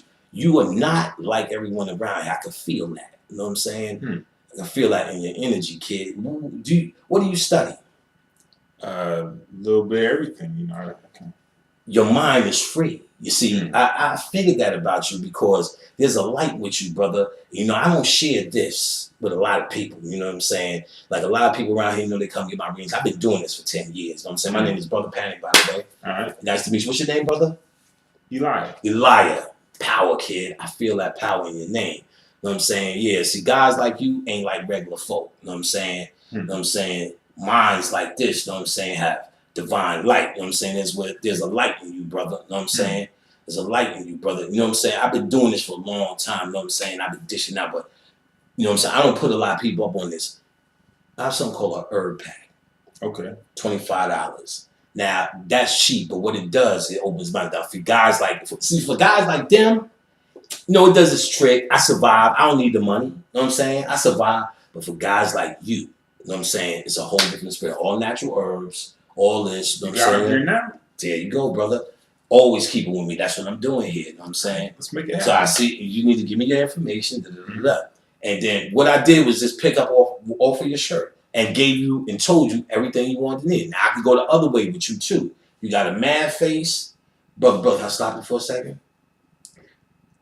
You got energy around you, you know what I'm saying? And you know, I don't really stop people. I don't do this. I do readings. I've been doing readings. My name is Brother Panic, by the way, brother. What's your name? Elijah. Nice to meet you. I just want to say, brother, because I'm, you know, it popped out at me. There's an energy around you, brother. You know what I'm saying? And you know what I'm saying? I think you need to deal with, you know what I'm saying? You deal with any spirituality? little bit, you know. I could tell that you're into something, you know what I'm Mhm. saying? You got girls that, you know what I'm saying, you got problems with Maybe in the past, yeah. in the past. I'm feeling dark skin, dark skin, or light skin. Little both. Little both. No, I'm seeing a light skinned girl. Okay. A light skinned girl. You got a problem with a light skinned girl? A little bit, yeah. A little bit. I can tell. Let me tell you, her family, you know what I'm saying? And I don't want to scare you or nothing, brother. You know what I'm saying? You know, I come from the heart with this. You know what I'm saying? Like I said, I talk to a lot of people. I've been doing it for that. My name is Brother Patty. You can ask anybody out here about me. And what I'm saying is, you know, certain people's family got a little thing with them, and they know how to attach certain things to your spirit. You know what I'm saying? Okay. And what I'm really feeling, brother, and I know, and I never mistake this, is when I'm seeing something in your spirit that needs to be dealt with. You know what I'm saying? And like I said, what I think you need to do is give me a number, because I deal with these things. You can come see me, and we can discuss this on a, you know, more out of this environment if you're really serious about it. Like I said, I don't want to scare you or nothing, you know what I'm saying? Okay. But like I said, I do this out of kindness. I do this all the time, you know what I'm saying? We can I discuss. was wondering about her though, because you know what I'm saying, she had a little something going on with her, you know what I'm saying? See, your spirit was picking up on it, you know what I'm saying? Your spirit was shining bright, and that's why you're here with me today. You understand? So that's why we met. This shit is like divine, you know what I'm saying? And you got spirits looking out. I see you got spirits looking out, and I could feel them trying to push you towards, you know what I'm saying, this connection. You know what I'm saying? This is a real connection. I do this easy, player. You know what I'm saying? So you know what I'm saying? The prices vary. You know what I'm saying? And we'll come up with something. You know what I'm saying? We'll deal with something that you can work with. But you definitely need to see me. You know what I'm saying? So here's my email. Here's my number. Okay. Easy to take you both ways. You know what I'm saying? Psychic code read. And I'm bringing all of that up and telling stories within the stories to show you how easy it is. And you know, even though this is that story with you, you know that's the mind control. And you know people can feel you out and have this conversation. And before you know it, you're Queen of Sheba. Before you know it, you're cursed in the damn. And niggas will go either way because they believe in God and they believe in the devil. They believe they are always doing the wrong thing, and somebody doesn't like what they're doing. Somebody doesn't like what they're thinking, and something sits over their head. As long as you have that feeling, gotcha. We're getting you out of this control mechanism, all of it. My life is great. The people around me, life is great who deal with it. Nobody's walking around saying, oh shit, terrible. Right. You already was a bad luck slip rock ass, horn swaggle ass nigga. I bet already. Horn swaggle. You know what I'm saying? Fucking horn swaggle. Fucking horn swaggle. Listen. So now, at the time, I was still studying for my computer shit, right? He said the police is going to be on. I was working 12 midnight to 8 in the morning in a little shady building. You had to be fucked up to get in there. There was no way you can get in there without fucked up in this. Either your pills or your ex-prostitute or just getting off the pipe or something. Like, this nigga used to come in all night with a shopping cart. Nigga told me, you know, you sneaking that little bitch you be with in there. So, but they couldn't have visitors after 12 midnight. Communal bathroom, no bathroom in the room. This is real shit. There was a nigga who used to jerk off before we used to see him in the camera, John Henry. He'd be in that wheelchair sliding with one foot. Homeboy, hey, homeboy, what's up? Hey, nigga, use a suck AMC. Use a suck AMC. I'd be like, yo, nigga, John, just leave me the fuck alone. Drinking on them cans all night. And, you know, I'd be reading books big as the books I was holding up because studying for classes, taking tests, you know what I'm saying? John Henry.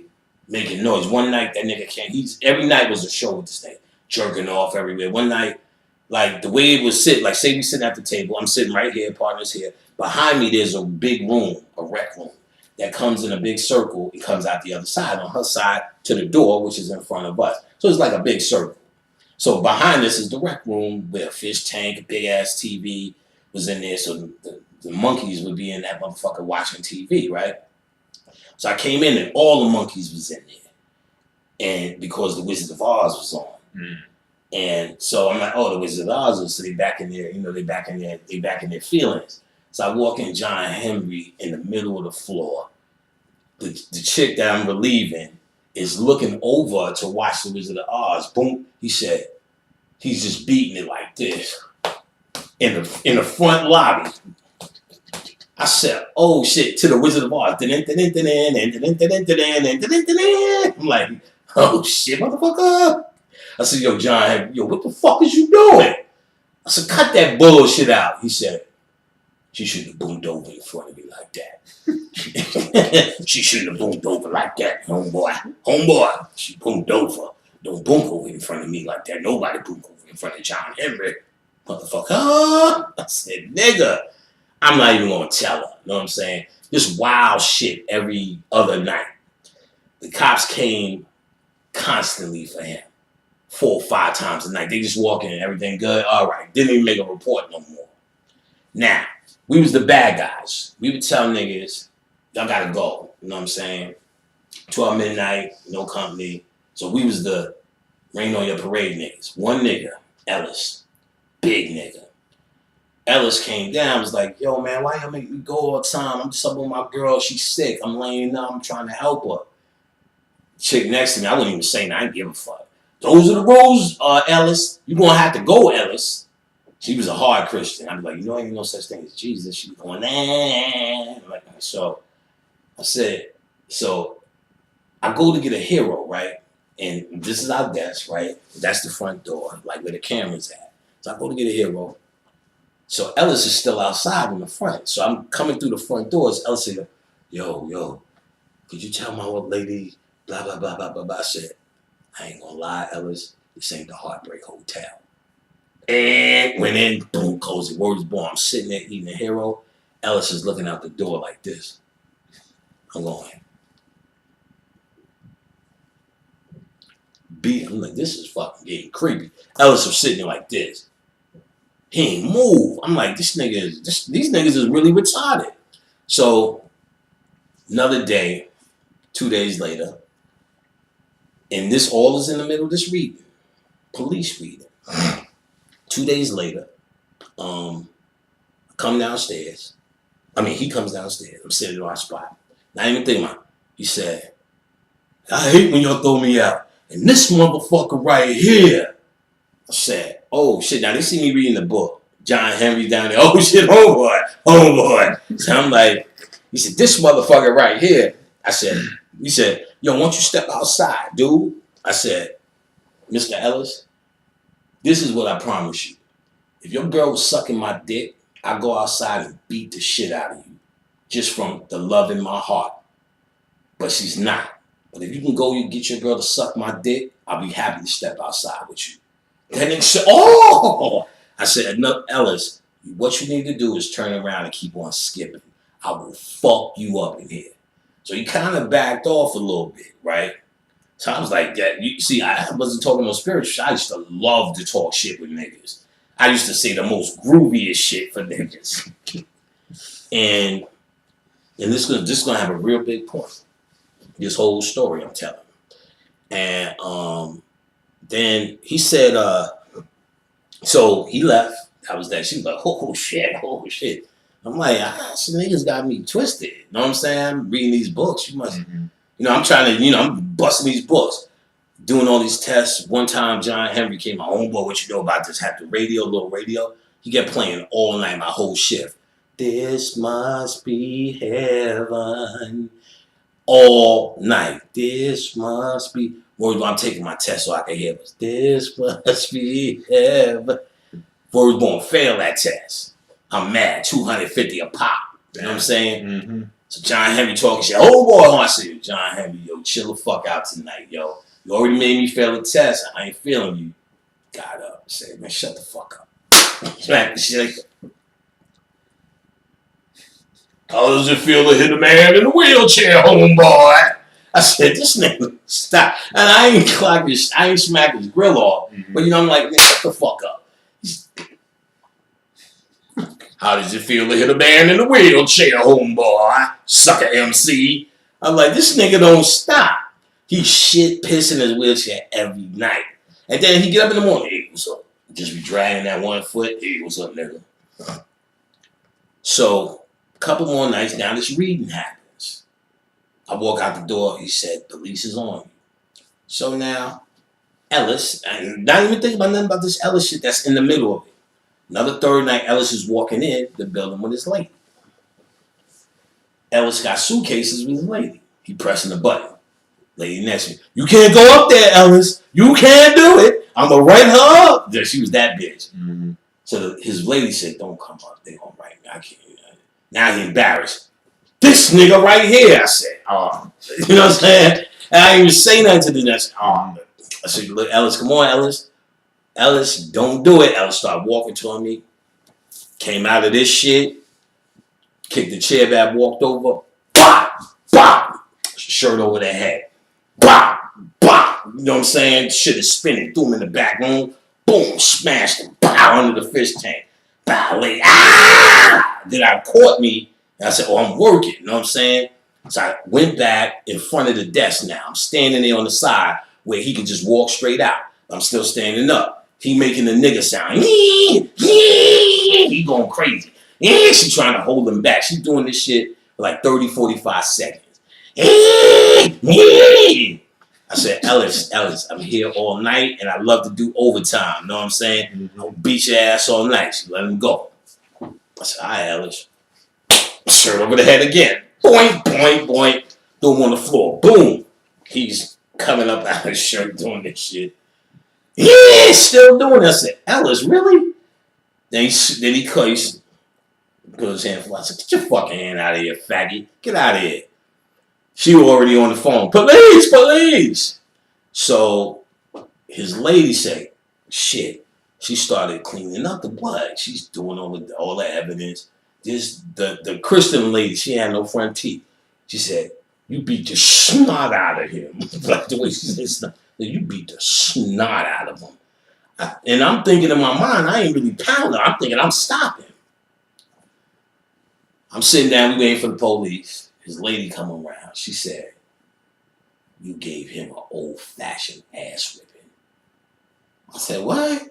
Like, now, word is born. Imagine Khadijah saying that shit like to a nigga in the club. You gave him an old-fashioned ass whipping. She ain't gonna say shit. You know what I'm saying? Right. You gave Panic an old-fashioned ass whipping. Almost like, thank you for that. I'm like, that was weird. Cops came, what happened? I said, we was fighting. They said, they did it like John. He said, all right, and they turned. I guess they thought it was just another bum call. They didn't really write that up. So I wrote it up, you know what I'm saying? Went home. Niggas was checking it out. Oh, shit, that happened. I went to sleep. Motherfucking bitch called me from the job. Police is here for you. What? He said, yo, what did you beat Ellis with? I said, I ain't really beat him. It's just knuckle game. They said, whatever it is, he's fucked up. That bosses was black. The owner was a Puerto Rican dude. You know what I'm saying? So came in, the bosses said, we got mad respect. I said, oh, word? He said, yo, what did you beat him with? I said, I hit him on my knuckles. He said, you knuckled him like that? He said, yeah, we seen the pictures, kid. He said he got 4 broken ribs, 4 missing teeth, a cracked jaw, a cracked eye socket, Damn. broken fingers, and cracked eye socket, broken fingers. I said, I promise you, I wasn't even punching him in the eye. I said, I know that teeth when I kicked him under the. I remember feeling my, see, you know how they joke on the web that niggas from New York wear Timberlands? Mm-hmm. But niggas from New York wear Timberlands, son. And I wore them shits all my life. I got a bunion this big to prove it, player. Timberland ain't nothing like a Timberland kick to the head, son. 4 missing teeth. Y'all fuck around with them goddamn jogging Pumas if you want. Them flip-flops, nigga. I would beat the flip-flops through niggas. You got on flip-flops, nigga? You know what I'm saying? I can't wear flip-flops like in important places. Mm-hmm. I always feel like I'm gonna be in a fight. You know what I'm saying? That's 100% nigga. You stay with your feet planted, son. Walking around. It ain't gonna happen out here. That's to the store, Publix and back.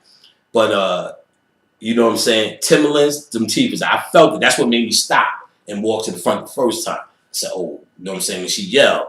Because she seen that Tim coming, you know what I'm saying? Wow! Under the fish tank, done, you done. You slid under the fish tank, you against the wall. So, nigga, you going to Timberland town now, you know what I'm saying? Terrible town to be in if you're on the business end of that boot, you know what I'm saying? So now, cops called. They said, oh, we got to take you in. I said, no, well, he was trespassing, he assaulted me. They said, we got to take you in regardless. you disfigured this nigga. I'm like, I wasn't even hitting them that hard. So now, they lawyered me up real easy. I called my girl. She's police. She a lesbian now. She was my ex-girl. I still love her. She's my girl. Missy.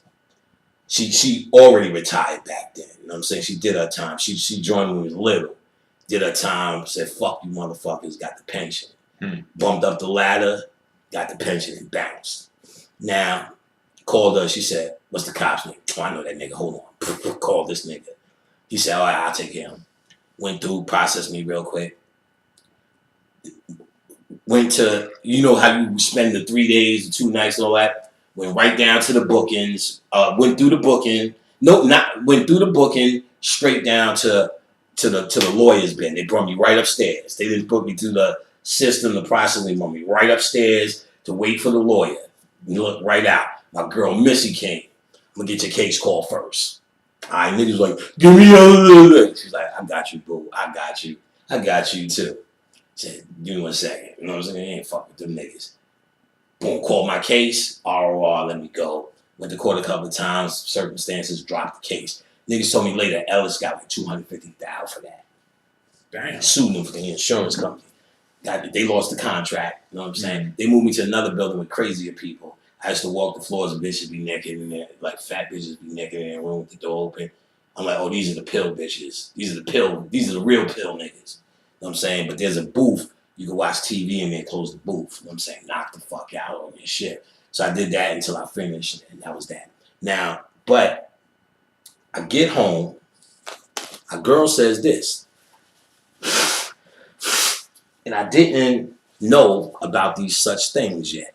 She says, it's funny how my padrino said the police would be on you.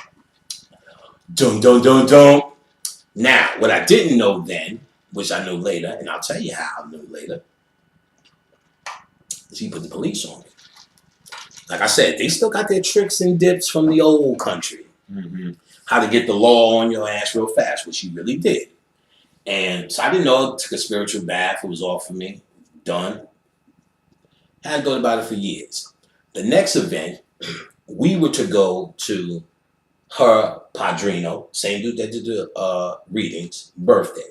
When you go to these birthdays, you gotta bow down. This shit sickened me to death. You know, each time I would go to her family's house for some shit, he's like, you know, you gotta bow down, sitting on. And I used to say in my head, the fuck is this? This ain't me. And I'm doing it in the Curtis house. When the Orishas came to me for a whole year, I was in the dream doing that bow down, saying the same shit that they heard in the spirit world. And Ochosi, Arumala. I think Arumala is the Babalawo one. He took me to a Christian room in the spirit world. I was like, fuck that. He took me to a Muslim room. In fact, then he took me to a room just like this with all these little ritual doodads, which then told me this shit is a religion too. If you buy into it, even though this on the dark side and all of this shit like that, it could be a religion too. So he was showing me the religious aspect of it, saying bow down. I was like, fuck you, nigga. I'm not bowing down in here neither. I said, fuck it, let me do it because he won't shut up. And I did it. My Orisha girlfriend was next to me and her brother who was studying to be a Babala. That's how I knew it was, what's his name? Arumala. I think that's the Babala one. That's how I knew it was him. So while I'm bowing down, I'm saying the same shit I was saying when I was bowing in front of her real father, who is a Babala, who's under Arumala. Or, yeah, Arumala. I think that's him. It's not Ochosi, it's Arumala, I think. And who is under him, I was saying, so I knew it was him. But ironically, how the mind works, it took me days to figure that out. But I said, wait a minute, I was in that position. I did that and I said that. What was I doing? I said, that was her father's birthday, so I was bowing down to him and I was cursing his ass. And her brother was there who was studying, that was him. And then in the dream, he seen I wasn't going for it. He walked in the other room and started talking to another nigga, which I later found out was a leg by basically saying, no, these niggas was rising because they were seeing our light. They're so used to being on top, they're just as ignorant as us now. Mm-hmm. They were never meant for mass consumption. They was meant for the Yoruba people. They were never meant to be taken to the West and expanded to all these fucking various niggas' minds pretending to be African. So it's like one steak, and the steak is meant to feed that village. Now that steak is feeding all of fucking America. See, that's why they had different names. So it doesn't make the steak larger. No, because they're not feeding it. They're trying to gain from it. You get what I'm saying? Mm-hmm. So you can say maybe larger than it would be because they're giving it water and all of that shit that it needs. But they want more from it, you would kind of say, more than giving to it. These people adorn Oshun as not just taking. They spend more time giving and building it up than they did taking. What did they have to do all day? They didn't need nothing but their crops and shit to come in and to find lovers. You get what I'm saying? So all day, all they could do was venerate, dance, and do shit for the night for them. So their life was that shit of giving. So it was meant to give, receive, but more specifically, more than the state getting bigger as a bigger thing, it was, let's say more, it was on their plate. And we're cutting off of their plate. You understand what I'm saying? Just like this whole show is about the old gods versus the new gods. The real reality, it doesn't have to be a war. White man has a war like mine who wrote it. It really has to be the old gods become the new gods. And that's what I was going to tell you about with Morgan and something that came to me. So don't let me forget to tell you about what I realized with that. How the old gods become the new gods. And they wear your thoughts like suits. Old nigga, you're going to hear this. So when I went to his house, I want to get through this motherfucker because it has a point. When I went to his house, the nigga didn't ask me to bow down. I was good with that. You know what I'm saying? All right. And then the next week I hear he gets sick. Next week I hear he died. We don't know what it is. I didn't give a fuck. I was like, that was just weird. I just meant to do it. That was that. Never thought about it again in life. You fast forward to where I'm fucking with where we at. These motherfuckers. These 11 deities. So after they told me, if you would have did that in the gang of shit, we would have seen your mind. You know, that's another way of saying that's how we keep you out. Do you understand? Mm-hmm. They told me that's how we keep you out of the real mysteries. Because they're energies that have a personality and a consciousness. So that's how you communicate. You have a personality, you have a consciousness. Without a body, you're the same energy. So when you come down in a body, you have what you think is normal as we talk and we hear and we became this. They do the same thing and they have the same feelings. They're from the same thoughts. They're from your mind. So they're your children. They're really your children. You're really more advanced than a god. You're a chaos being. You know what I'm saying? All potential energies out of you, not all name created energy, but your gods. You become a god once you master creation down here, meaning you can pull or repel anything you want. That's a creator. I create my reality. I'm a god. If something creates your reality for you, you're not a god. No matter how close you feel you are to it. Until you become responsible for your own reality, your own destiny, when you say, I'm not blaming nobody. I'm not blaming I didn't give nobody enough water, enough food, or didn't do the right thing. I lacked in something for me. And now I need to give myself something to get myself something. Yeah. And that aspect of my personality could be called blah, blah, blah, blah, blah, blah, blah, blah, blah, blah, blah, whatever deity you fucking with. You understand? It's just an aspect of energy, and you communicate as if they are separate individuals, and now we lost in how we used to communicate with them being separate individuals. And we think that because we think Jesus and God is in the sky, now we think they're in the sky just the same kind of way. But I fuck with these motherfuckers. When I said, man, I'm just gonna fuck with these shits in the back, they said, congratulations. Congratulations. I'm only what I knew I would be, and I'm only communicating what I knew they are. And in the deep communications, doing a lot of work with them, they came to me and said, they reminded me of that dude. And then they told me, he's the one who put those police on you. And we're the ones who beat Ellis's ass. Because we were protecting you. I said, oh. He said, and we killed him. I said, oh. He said, you never know who you're fucking with. He said, before you are fully awake to Now, do who's the saying work, this? the Apollos. Okay. Listen closely, because I don't want you to miss this over your drink of water. When the Apollos started really talking to me, when I got with them directly, so without doing all of the Ganga and all the initiations and on Friday and all that, I'm like, well, I'm gonna see if I could just give it them directly. When they started coming, they started saying pretty much congratulations. I said, well, what about all of this Naganga shit? They said, if you did that, we wouldn't even came to you. You understand? It's levels. Now they're saying we can tell you pretty much real mysteries, which is just really scientifically another way of saying my DNA was open and ready to obtain this level of light. That's all it's really saying. But that's how it's coming. It comes in spirit. You understand?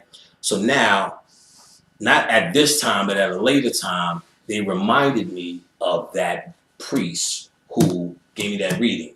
And they said, did you know he put the police on you as a ritual? What they do is, when you're sitting there going, no, that ain't true, then he says the police happen. I go, oh my God, he knows everything. $40 more. Tell me what happens next. Tell me what happens next. Tell me what happens next. Because you think he has insight, but what they do is put that shit on you, these little tricks on you for you to believe them as a powerful reader. Real sinister shit. You understand? So he said he put the police on you just for no other reason to get you sitting there going, I don't believe it. He said, oh, we're gonna make him a believer. Put the police on because you see me in the jeans and the hip hop shit, that he's nothing. He's not part of this clique, so he means nothing. But the reality is, I'm a dude not yet awake that would wake up thousands of black people, thousands upon thousands of black people. So it's not, let's even say it's not me. It's the message I bring. Right. And you never know what message someone is here to bring, at what level. That's what they told me. So they said, when you teach now, because we're going to be behind your teaching, when you teach now, never underestimate anyone in front of you. So I may say, this nigga don't know nothing yet, so let me treat him like he don't know nothing yet, and then I will suffer from that. So I'm going to treat everybody like they're the potential gods that they are, because you don't know who the fuck it is. So when he so flippingly put those police on me, this got on him. Because this is a protection bubble I put around myself before I got here. This is ancient, and this comes from the priesthood of Set. Nigga, I trace my roots. I'm an ancient nigga. Nigga, we come from this shit way before this shit. So when you saying this is some scary shit, this is some later day shit that we held on to from some older, more scarier shit. Right. You understand? Yep. So this is just a part of the party for us. You initiate. I wouldn't be surprised if we made the fucking initiations for your ass back then. That's who we are. You understand? We come through this and we start to retain who we are. You understand? I'm retaining who I am. It's not like I'm guessing and just trying to get with what's popping. No, nigga, we do. This is from work. I'm sitting here and standing on this. Oh no, I can tell you this because this is from, I've seen who I am. I've seen what I am. I know my names in these Egypt shit. And it's not for me to share or brag about. It's for me. Beloved, it's for me. And I urge you to find out what's you. Who are you? This is called know thyself. Right. You don't think I've been slacking, player. Every day I'm here to find out more about what I am and what I'm becoming. And to push myself to that next step. Nigga. You ain't gonna get me on that old stuck shit. You know what I'm saying? Mr. Window don't roll like that. Remember that from Arrested Development? Mr. Window. Mr. That's what I went back to. So they told me they took him out for that. For the bullshit flipped attitude of thinking, of abusing position. You understand? Abusing position. Now, I know my energy is different because Bobby said there was a guy named Metahochi. Metahochi was one of the first, because after all of these Spanish people started coming over doing Santeria, black people started saying in the 80s, well, this is from Africa, and we're African and Afrocentric. Where's it originally from? They said, well, it's from Nigeria. They said, Nigerians, we're back. Teach us. They said, get the fuck out of here. You ain't us. And didn't teach niggas nothing. Nothing. All this, we back with the Africans on the whatever you are. Get scrams, nigga. Metahochi was one of the first to start teaching this Ifa system to black folks, revealing secrets. You understand? And then all of these Orisha houses started popping up in the 80s. A lot to do with Metahochi. Metahochi passed. Bobby said he talked to Metahochi. Metahochi gave him a bachelor ritual. He had a family member, a kid, hurt heart, all this. It looked bleak. It was one of them born that they said, oh, well, we just gotta wait. Did the bachelor ritual that niggas here today normal. From Metahochi. You understand? So they're not working with nothing. You understand? This is not nothing. Or there's some power. Oh, it's our shit. It's just another way or old way it was accessed. Because you could still, like you said, throw on an 80s record and still get a bang out of it. You can still throw on Run DMC and be like, it's tricky to rock around the rock is tricky. Tricky. And be like, oh shit, that's the shit. Do. If that's your shit, you remember it. Shut up, dumb girl, dumb. That's my shit. Perfection, you know what I'm saying? That's my shit. So it's still popping, but I ain't gonna be, you know what I'm saying, perfection. That bunch of hoes is going, who the fuck is that? You know what I'm saying? Fat boy. I may be in the bullet and stick 'em, driving down the street in front of the club, you know what I'm saying, with that shit on. But I'm gonna be in my headphones, oh shit. You know what I'm saying? Prince Monkey D, Kurokski, the human beatbox completes the 3. All day, you know what I'm saying? So all that little stupid shit to say is still good.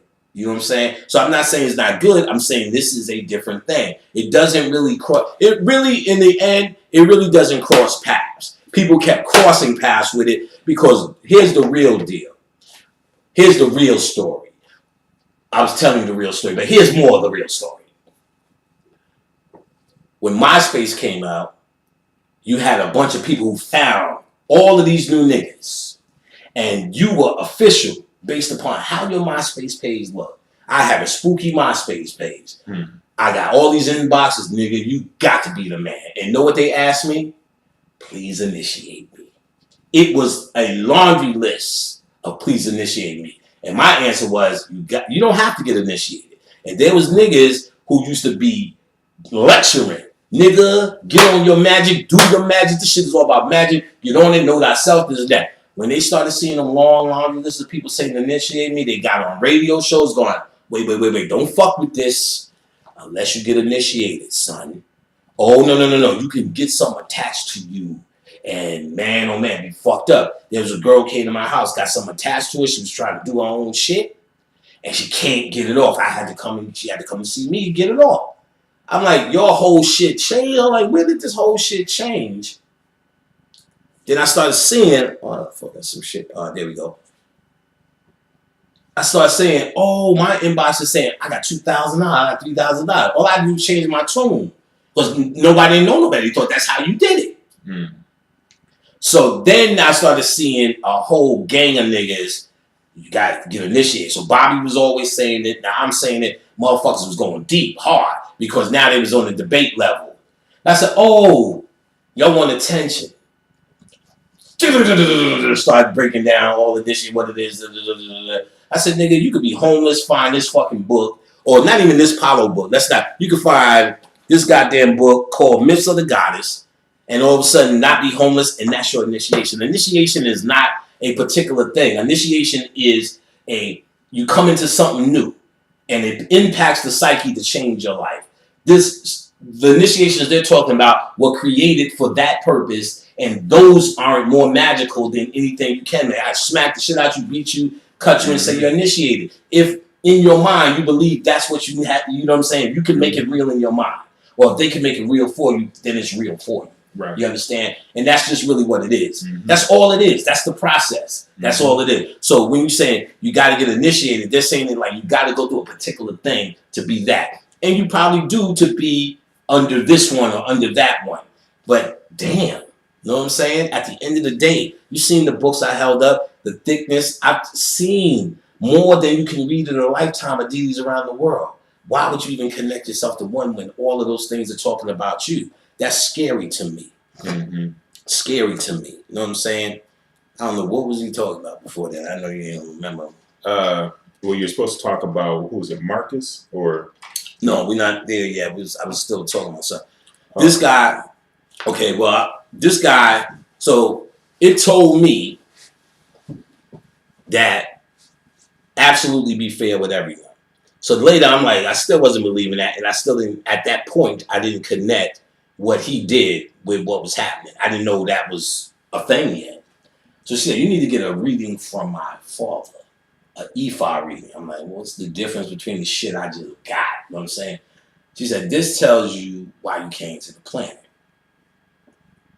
So now the father and mother was looking at me like, I can't wait till she finished fucking him. You know what I'm saying? And she brings somebody with a white dress on in this motherfucker.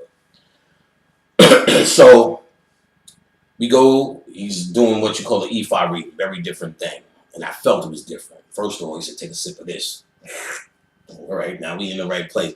He said, hold your hands like this. You know what I'm saying? I want people to see this. He said, hold your hands like this. They were a little bit lower, you know what I'm saying? But hold your hands in this position.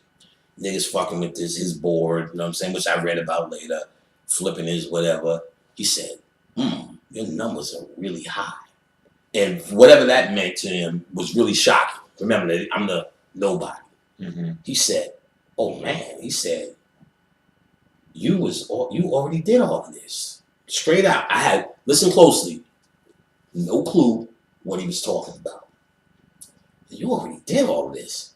He said, oh my goodness. He said, you were in the high realms. He said, damn, you was real high. He said, somebody asked you to come down here. He said, oh man. He was like, and he's reading this shit. He's going, oh man. He said, it took a lot for you to come down here. And I'm like, I have no clue what he's talking about. He said, you came down here to teach. I said, teach? Teach what? I wasn't, this was the furthest thing from my mind. Right. I started thinking computers. But know what's even ironic? Before he started, he said, because remember I was studying the computers, he said, you're going to get a job in the fall. You get a job in a couple of months. He said it so annoyed. Now I know. Because every reading, which he can do major shit, when I'm going to get a job. And that I'm sick of that. And the shit he said, humans are only humans. Boom.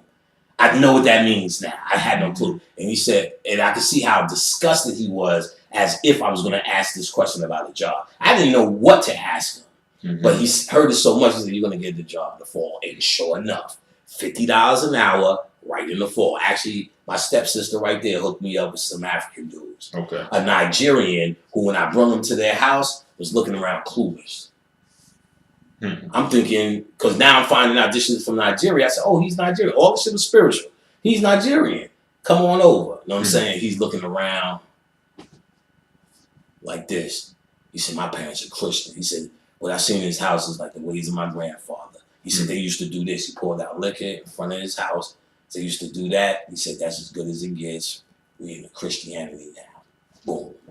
So that, all of this now I didn't know was before I was the Powers was teaching me, because I would have just been another Orisha dude, like everybody else. Right. But see, what I didn't know then, the Powers was teaching me. They was starting to bring me to them. You understand? So they was teaching me how not to fall in that Orisha shit. Because I was with this girl insanely done there was just more humans with this shit in their house, really, who knew some tricks. So I'm asking her, like, what did your father ever do? What did he do? Now she said, the father, she said he said somebody was fucking with them. They came to them, they found some shit on their doorstep. They found out who it was. She said the people were dead in 2 weeks. Damn. So their father, his name is Baba Ade, ring bells, because his readings are crazy on point. So he said, you came here to teach. He said, somebody got you to come here. They talked you into it. Later on, I found out it was Bobby Hemming. Now, he said, somebody talked you into coming here. He said, you were very reluctant. He said, you was partying. He said, they really interrupted your party and got you here. Must have been an OG call. Hmm. He said, you do good with nature. He said, you need to be around nature. That's all pan shit. He said, oh, you're going to teach a lot of people, a lot. He said, you came here to teach. So he said, you're going to start writing first. And then your writing's going to pick up, and then you're going to start teaching. And then you're going to write. I said, okay. Then he said, the feminine energy will always protect you down here. I had no clue what any of this shit meant. Right. And while I'm sitting there like this, my hands was drooping like this. So my girl hit my arm and said, he said, no. He's holding his reading. But he said the African word. He's holding this Nabunga Dana. So, and then I put my attention on my hands, and it literally looked like I was holding some shit. He said he's actually reading what my soul pretty much, or my spirit actually, not my soul, my spirit, why I'm here. Nice. And that's how they tell what's on your head. So Batala is on his head. You know what I'm saying? And so he said more shit. I forgot all about. If I'd have known this shit, hold on, let me put this recording device. You know, because it was everything I'm doing now.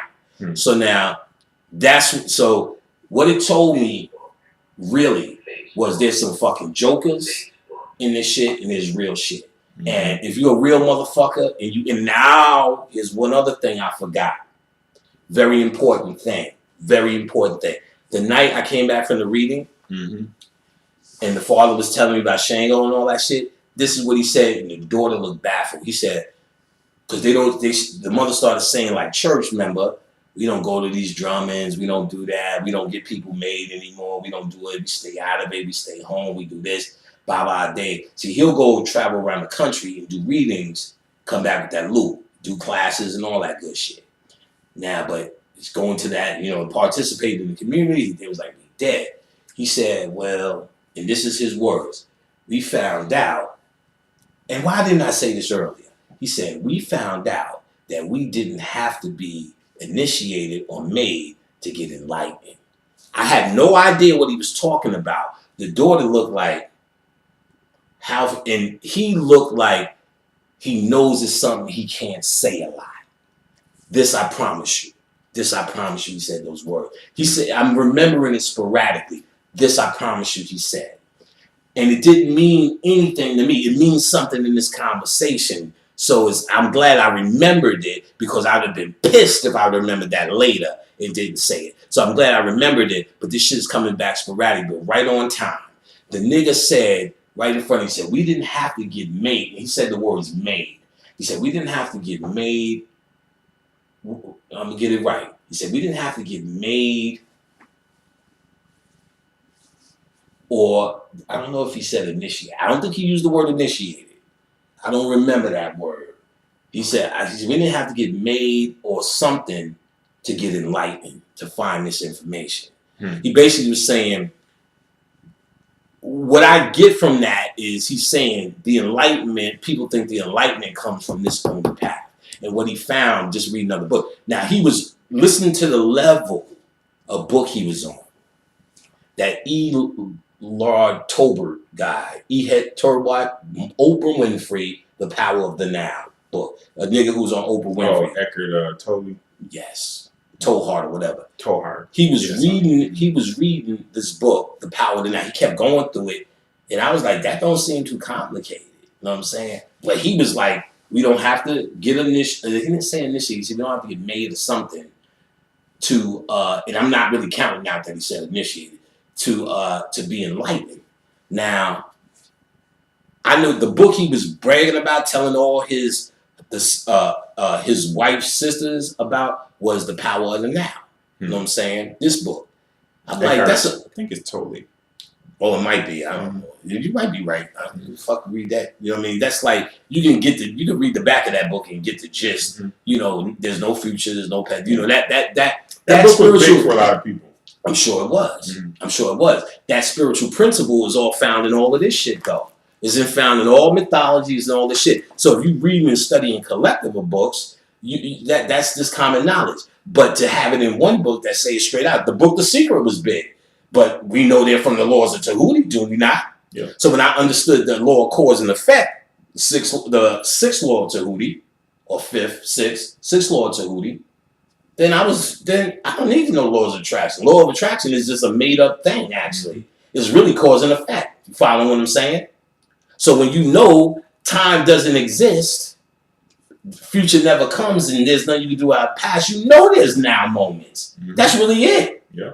So to have a whole dialogue about it, some people need to be trained because their mind is trained a different way. So you need it in book form. You can tell me once, oh, that makes sense. Get it? So when he said that, I was like, yeah, that, good. Yeah, I'm with it. Only thing we can control is now. You know what I'm saying? Only thing we can. So to have an emotion, half our emotions are fear about what may happen. The lights may go out. The bills may not get paid. The money may not come in. Never happens. You know what I'm saying? Fear, they said it in that Will Smith movie. Fear is very real. But the future doesn't exist. You understand? Your fear of the future is what you need to examine. And you're under control. Because it doesn't exist. All of that is the same book. Same study. All of that's from metaphysics. It's not even hard metaphysics, of course. So when they tell you they break you off these little nuggets, make these books, and like you said, it becomes very big, very popular, and everybody got it, especially he was on Oprah. So so now when I'm telling Bobby about this, when I'm telling Bobby about this, Bobby's like, well, you need to understand, for them, that is big. You understand? And that put a lot of shit in perspective for me. So what I gather from it, within it, like he said, people are people. Some motherfuckers are going to hustle you, and some motherfuckers are going to be the real deal, like in anything. You know what I'm saying? So it is what it is. But I think this crossing of swords is like niggas trying to get attention. You know what I'm saying? Because there's really nothing to cross. If I know what I'm saying? Right. Really nothing to cross. It's like you doing this and we doing that. Now, let's get out some of these news. Let me put this down here. I'm gonna start my new classes soon, player. The spiritual class? Yep. All right. Finally, I'm gonna do a class. Probably be 2 days.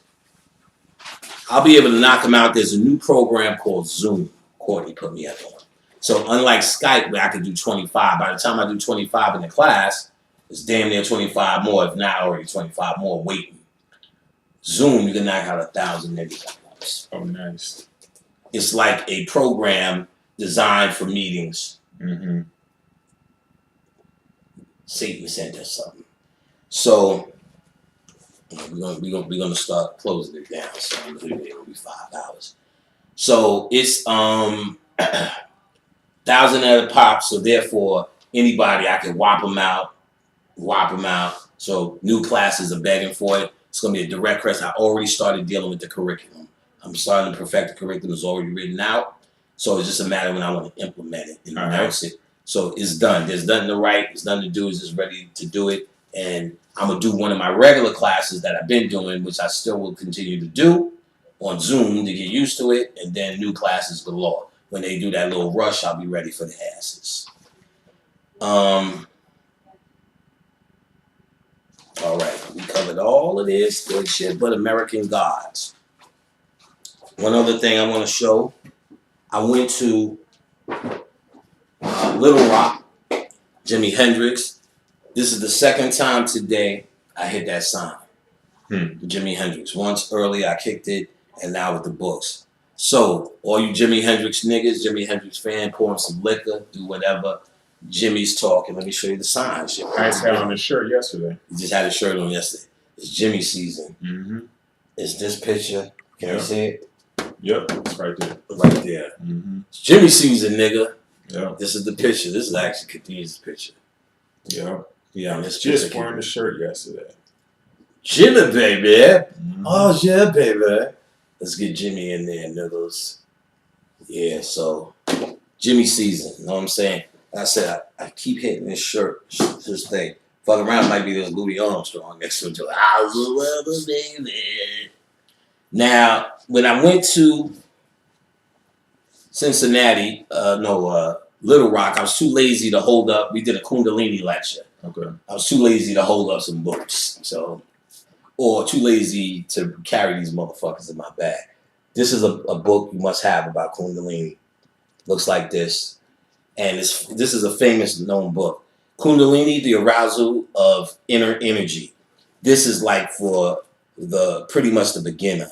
This will take you everywhere in the basic understanding of Kundalini energy. So all you Little Rock people, this is more study work. Kundalini, the arousal of inner energy. Ajit Mukherjee, Ajit. Last name is Mookerjee. Mookerjee. Kundalini arousal of inner energy. Another one, this is one that Bobby picked out, and I was like, fuck that nigga. I spent too much on books already. He said, man, fuck that, man. I'm going to buy this one for you. That's how important it is. And this book looks like this. I've done lectures out this book. You'll see this shit is yellowed the fuck up. You know what I'm saying? As you can see. Crazy. You know what I'm saying? Dropping in this motherfucker. You know what I'm saying? And let me get this shit. I have to check that one out myself. Oh, yeah. And this is part 2. I guess there's a part 1 that I didn't get. Robert E. Svoboda. It's a book by Robert E. Svoboda. Svoboda. Svoboda, I guess. Svoboda. Svoboda. Robert E. Svoboda. It's called Kundalini Agora 2. Kundalini Agora. Agora is Aghora. Part 2. And excellent. Couldn't put it down. Looks like this. So that's for my Kundalini niggas. And we started to talk about this. This is a book of the Palo Mayombe rituals. This is another one by Carlos Montenegro. It says the 20th anniversary edition. And you started seeing more interest in it when Bobby started talking about it while they fucking talking, actually. Like, it was really, shit was dying until he really pumped it up. This is another one you can get by him, Black Magic Mayomberos Black Magic Rituals. So I guess instead of calling them Paleros now, Mayomberos. Because they're saying they're distinguishing, motherfucker, we fucking with this. And this is Black Magic Rituals. You know what I'm saying? How to prepare Lucero, Spirit, Zarabanga, spirits. So he's telling, so they hate him because he's telling you how to do all of this. They want you in the club, you know what I'm saying? But not shit, you need 9 pieces of gold and shit. Where you getting that from? Well, you know where you're getting it from, nigga. All right, so that's the books. Now, nigga, this goddamn American Gods. We're going to end on the story of this. It's going to be some spoilers. The greatest thing, this show was shocking. Because first comes on nigga in jail, regular nigga. And they saying American Gods. So, you know, that's us. You know what I'm saying? First, when you say American Gods, they're talking about us. I mean, y'all niggas need to see it. They ain't talking about niggas in the sky. Nigga, this whole story is about you. You know what I'm saying? You don't even realize it. And this dude's name is Shadow Moon. It's centered around Shadow Moon, but what they're doing is holding out what he is. And they still didn't reveal what he is. But he's somehow the key. He's a black man. You understand? They show in the beginning the ancient goddesses along with usually some narration. You know what I'm saying? Trying to say what they was and how they rolled. You know what I'm saying? Really good narration. They had it all and they was rocking it all. They showed this black woman, a bad bitch. Pick a nigga up, took him, white boy banging him, you think, oh God. But ultimately she absorbs him in the pussy. So all the symbology, the cosmic mother, this and that. But then they cut into all these other scenes, so you don't really know what it is, but you could tell this is probably how the book is written, and they're probably sticking true to the book. So the entire story, you're baffled. Shadow Moon comes home, on the way home, talking to his wife. I'm about to get out of jail. Found out she's sucking his friend's dick or sucked his friend's dick and dies. He's grieved. While he's grieved, he makes a deal with some dude. He said, what's your name? He said, what's today? He said, Wednesday. My name is Wednesday. He's with him. He's making his deal. And then I stopped paying attention really. But however, he's stuck to doing his bidding. So he's meeting leprechauns. And of course, they don't look like what you think. But, you know, and the drama gets on. He takes this leprechaun's favorite coin, puts it in his wife's grave. She eats it. She comes back to life. Now they showing Anubis weighing her at the feather and the scales and taking her through this door and that door. She gets away. She's back on Earth. She's decaying. She finds the leprechaun. He wants his coin out of her belly. They're stuck together. They're going through adventures. You got this. They had gay sex with a djinn. I had to fast forward that. I'm like, fuck this show. But they're jumping story to story, and you see him very little as black woman, which in the first one, they showed her having sex. It was the illest graphic black woman in her power, dark skin, darker than you, that you never seen nothing like that. How do I know? Because you're looking at it in awe. Like, this is odd. You know what I'm saying? And you watch porno, I watch porno all the fucking time. And I'm still seeing this odd. Because you never seen that in a story context where it was just real graphic sexy. Big deal. In her sexual power as the goddess. So now we get forward through the story. They're making us a story. You get more and more curious who this god is. You meet this guy trying to figure it out. But then you start to figure out it's really technology against these old gods, pagan gods, that we don't talk about no more. So they're trying to get back in the game. So they're saying we need to take away our shit. Or Wednesday is trying to rally them up. None of them is moving. They saying kind of like, look, man, we could just be on TV or let the shit be shit. I'm in this town. One of the gods was a volcano god. So now he worked in a bullet factory where they had molten steel. He was making niggas die every once in a while. It was his volcano sacrifice. So he said, I'm still eating. You know what I'm saying? So I don't want to really fuck this up. I know we ain't doing like we used to do, but I found my little spot. So everybody found their little spot to eat. So everybody was like not really joining him.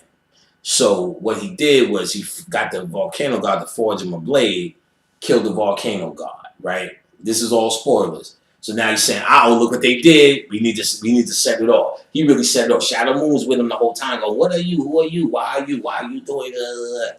So now Shadow Moon's this dumb guy. You don't even want to hear him no more. Meanwhile, they're cutting to the leprechaun and the girl story, and they're all meeting in Wisconsin. They finally get there, last episode. Even though it was a nice episode, the one before last, they told the leprechaun story about his magic and, you know, his little backstory. And it's a nice story, but once you see that black girl in action, you're like, where's that at? Boom, they got to her in the last episode, like nothing I've never seen. I'm going to show you, though. I'm going to show you this part in the last episode when we go now. You got to see this. I'm going to watch when I get home. Okay. Yeah. Okay, I'm going to let you watch it. Yeah. Oh, nigga. Because I'm going to tell you about it, so it's not going to be, you know what I'm saying? It's okay. Okay. You can tell me this, and literally, I can take the information and just let it pass. Okay, well, let's do that. Oh, the other thing I want to talk about is, before we get to American Gods, you look hot, but nigga, this is how this shit going here. Oh, I'm hot I got all the ill shit. I'm saying, yeah, you look hot. Like, all of this shit, you can't even see it on camera, can you? But this is marked with particular sigils, babies of the Necronomicon. It's a Necronomicon skull. And this is a real skull replica, real skull weight. You know what I'm saying? And let me tell you, the shit I could do with this shit is unimaginable. The shit I have done with this shit is beyond niggas' comprehension. So, nigga, we've been working with shit for my own for more years than I could count. But I'm going to show y'all one of the most powerful motherfuckers y'all can get in. See, when you talk about the old gods, I got all the old gods. But see, I recognize the new gods. You understand what I'm saying? This is a new god. Groot in the movie Morgan. Let me tell you, now we're going to get down to it. And we're going to get to Groot. There was a spirit that came to me. I was watching this TV show. And you know how you binge watch. And then you fall asleep to that shit. And it's pretty much in your psyche. Yeah, you ever watch like Sopranos or some shit, binge watch, you sleep and you dream about this fucking Sopranos all night? Yeah, absolutely. Mm-hmm. Because it's in your psyche. You're bringing it with you. That's exactly that's how shit is done. In fact, that's how you astral travel. You meditate as you go to sleep and you go there. The same way you watch Sopranos and you go there. If it's in your psyche. Mm-hmm.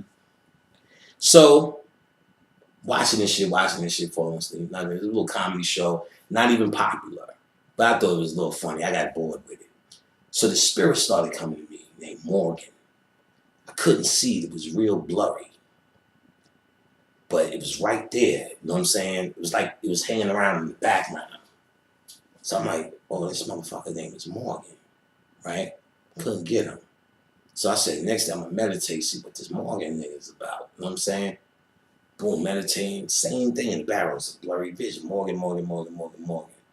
By day 3, I'm like, I can't figure out what this fucking Morgan shit is. This nigga won't come. It'll come. You know what I'm saying? I lay on the couch, turn on the TV, watch the TV. One of the fucking characters from the show name is Morgan. I said, motherfucker! I felt so stupid. Then the spirit came and said, trying to tell you something. Check this shit out. They said, and they show you this shit on TV all the fucking time. And a leg bot told me this shit. Listen, I couldn't get Morgan because this is a mediocre character.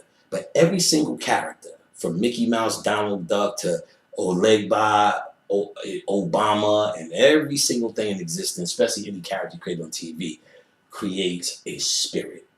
This Morgan was a spirit I was seeing, but not strong enough for characteristic. You understand? Okay. But all of these spirits are hanging out because they're being created because there's enough viewers and this guy is shooting the energy up, but not enough yet, not enough juice yet. If you said Seinfeld or Kramer, something millions of people watch. You understand? Mm-hmm. Boom. Kramer actually exists in the astral world. You see it all the time. Actors start going crazy because people can't stop calling them Kramer. And they have to actually say, look, I'm not Kramer. Because Kramer is actually alive.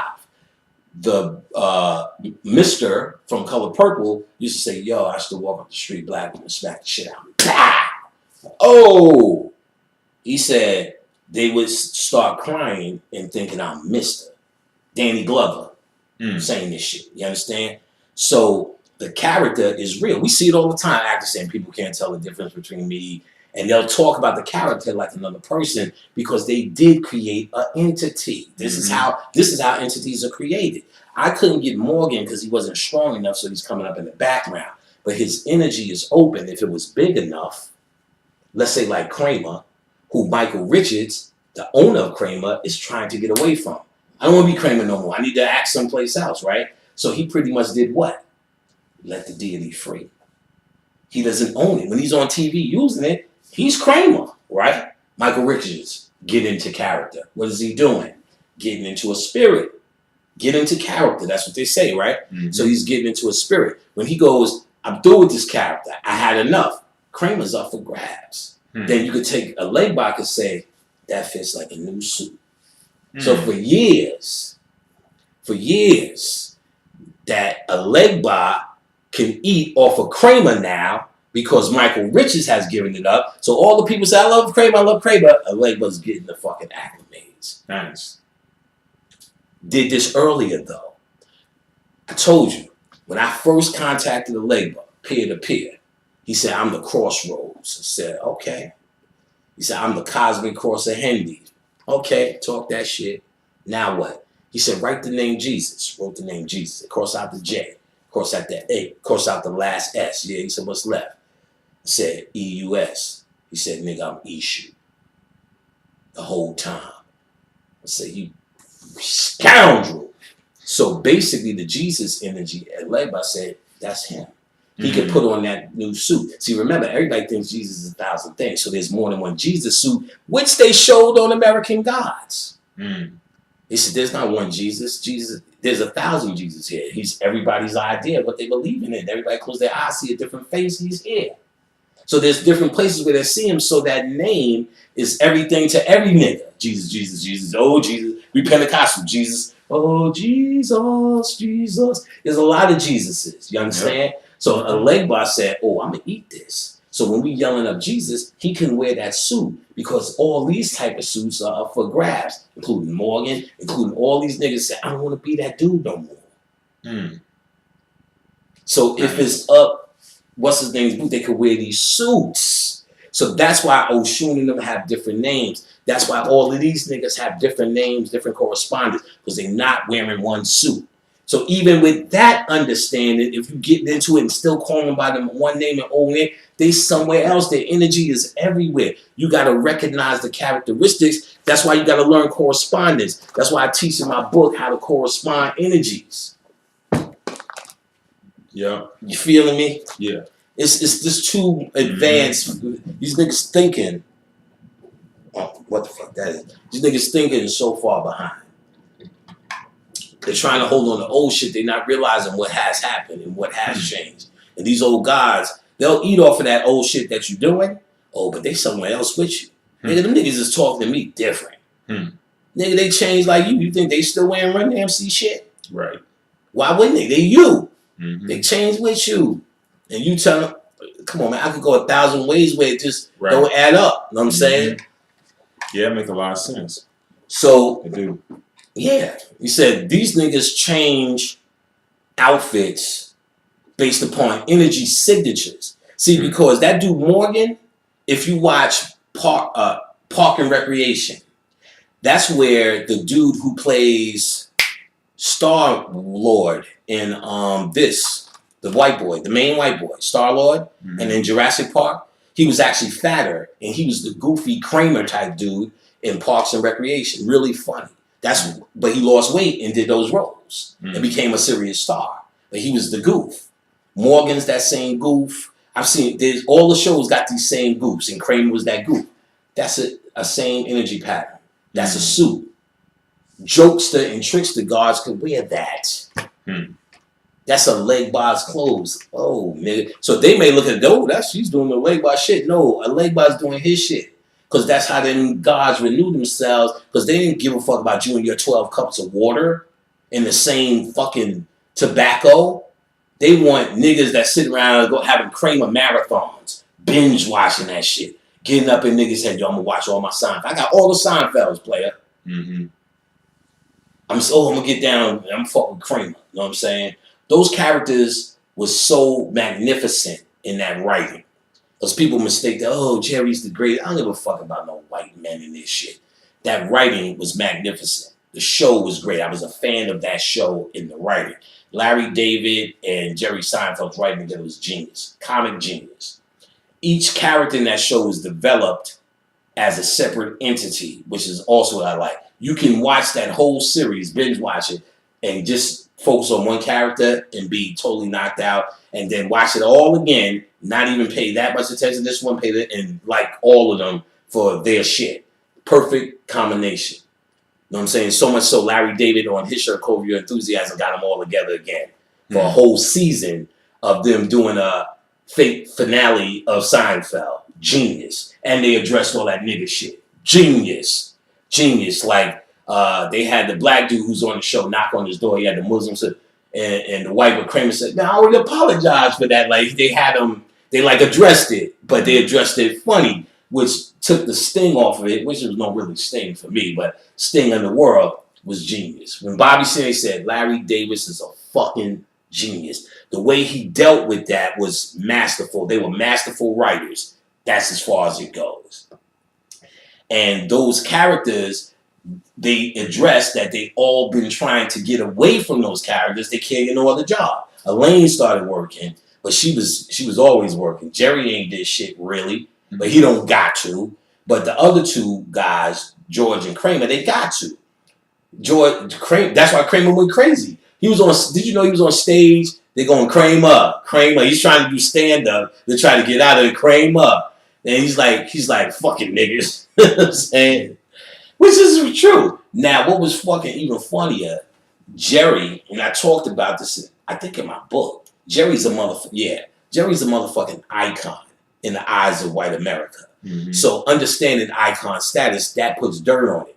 And Bill Cosby, icon.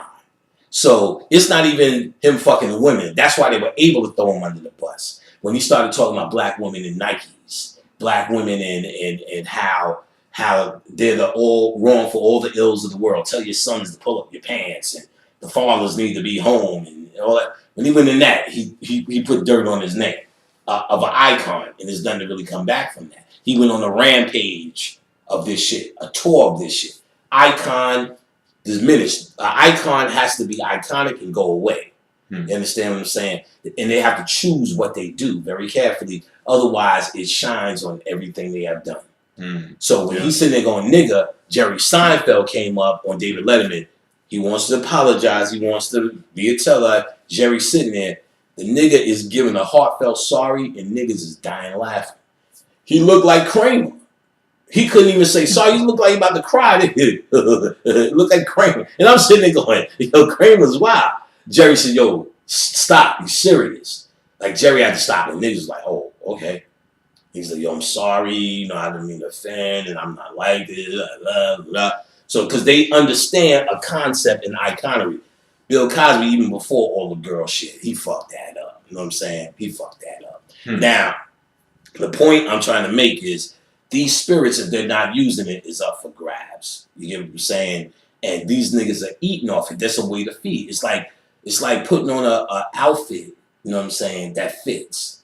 So if you Odin, let's just say, you ain't gonna put on a Kramer outfit. That's not your energy. You know what I'm saying? That's not your energy. You running shit. You the all father. You understand?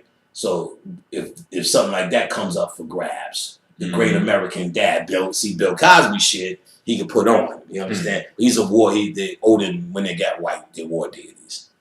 Or they made them war deities to fit what they needed. Now, what I say that is, you need to understand the concept of the new gods. Just because they are war deities on American gods, they got the old gods fighting the new gods. Not really transferring the old gods to the new gods. Like I said in the beginning, I'm an end-time eschatologist. That means you have to deal with end-time spiritual events. Not shit from before. No matter if it's just from before or standing on Egypt alone. So apparently you stand on Egypt, fuck Egypt. I don't care. We take what we take from that and we keep it moving. What else you got? You know what I'm saying? Nigga, I studied harder fucking Norse mythology. You know what I'm saying? Then I studied Egyptian mythology. I can tell you more about Odin, the All-Father, Thor. You know what I'm saying? I am Yig. You know what I'm saying? Heimdall.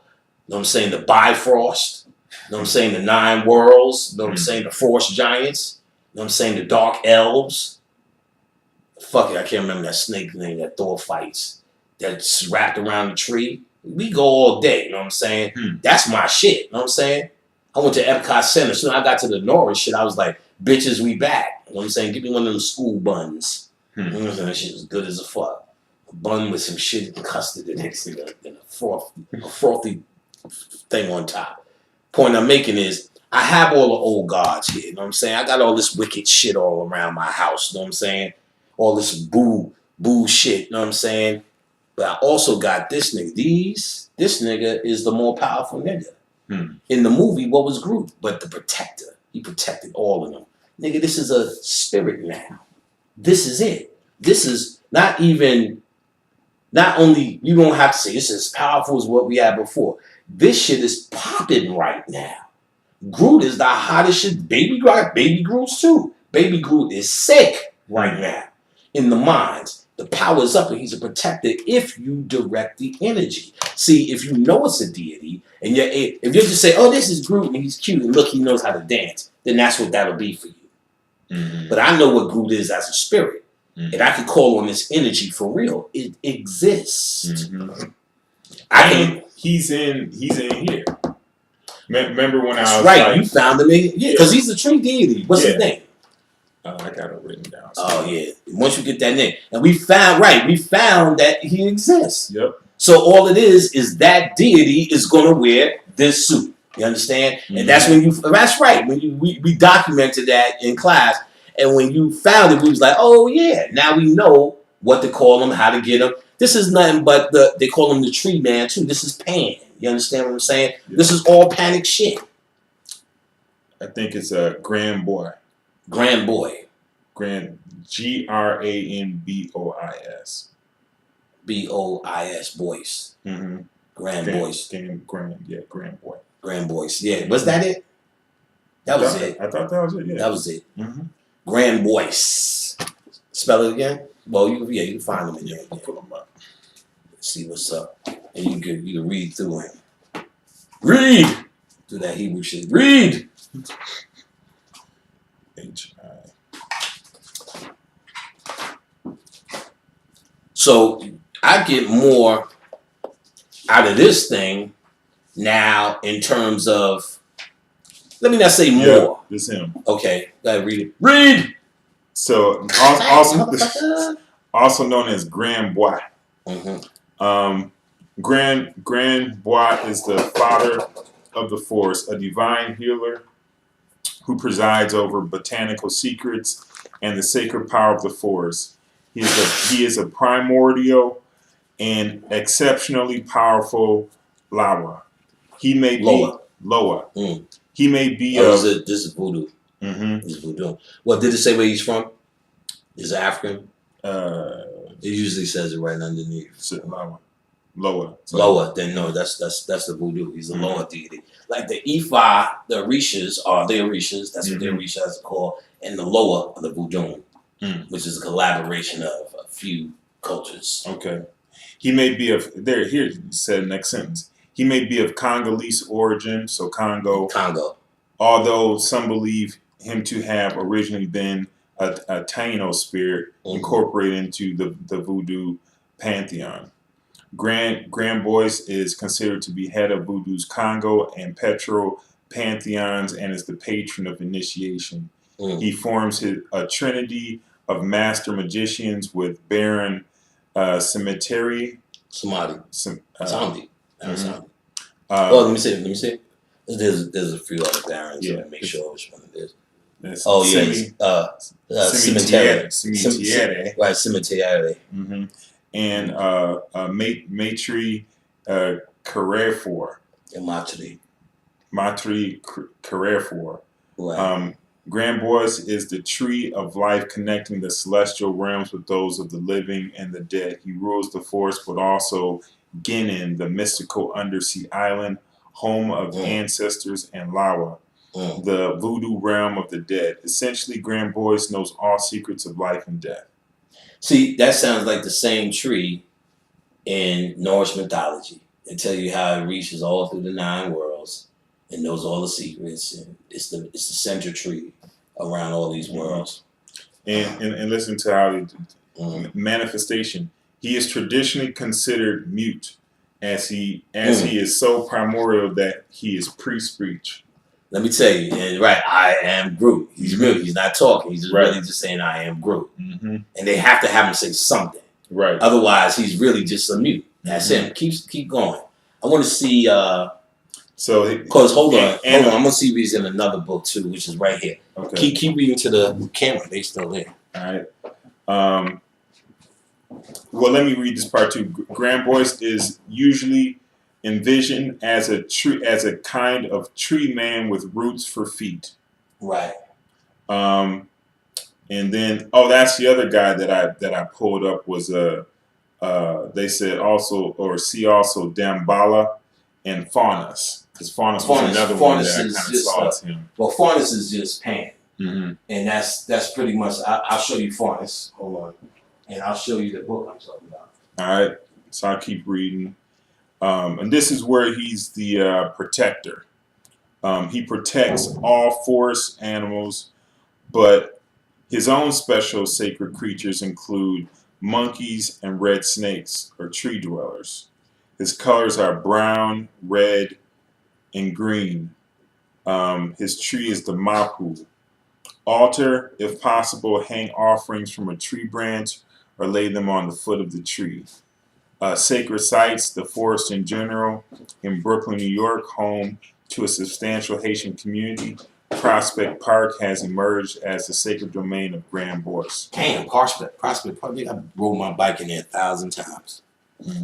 That's nice. This is Faunus. Okay. And you see his horns of the forest. I am king of the forest. So we got Farnus in the building. Farnus is another pan. So you know that's my nigga. Here's some pans. Since we talking about all this is the same energy. See, really that's what you really have to do. See what's what. You know what I'm saying? All of this is the same energy. I can go downstairs and get more niggas. You know, this is just another pan, another flute blowing pan. They everywhere. I can go downstairs and get some more green niggas. You know what I'm saying?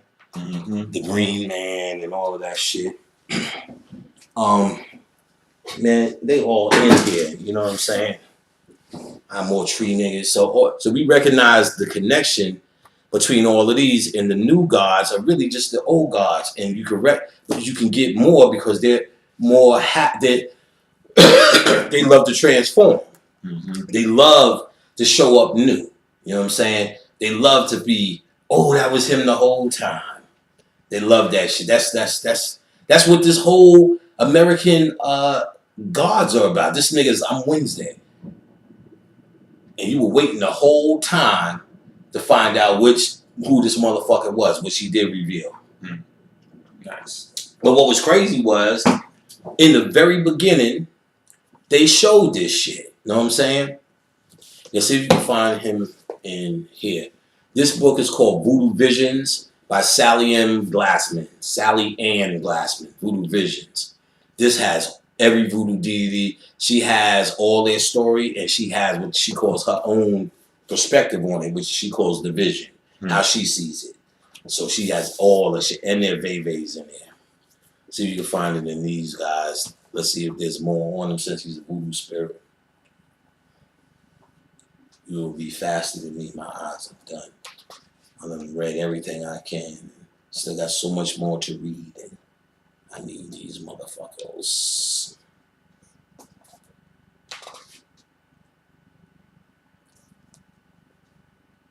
They might have another name for them too.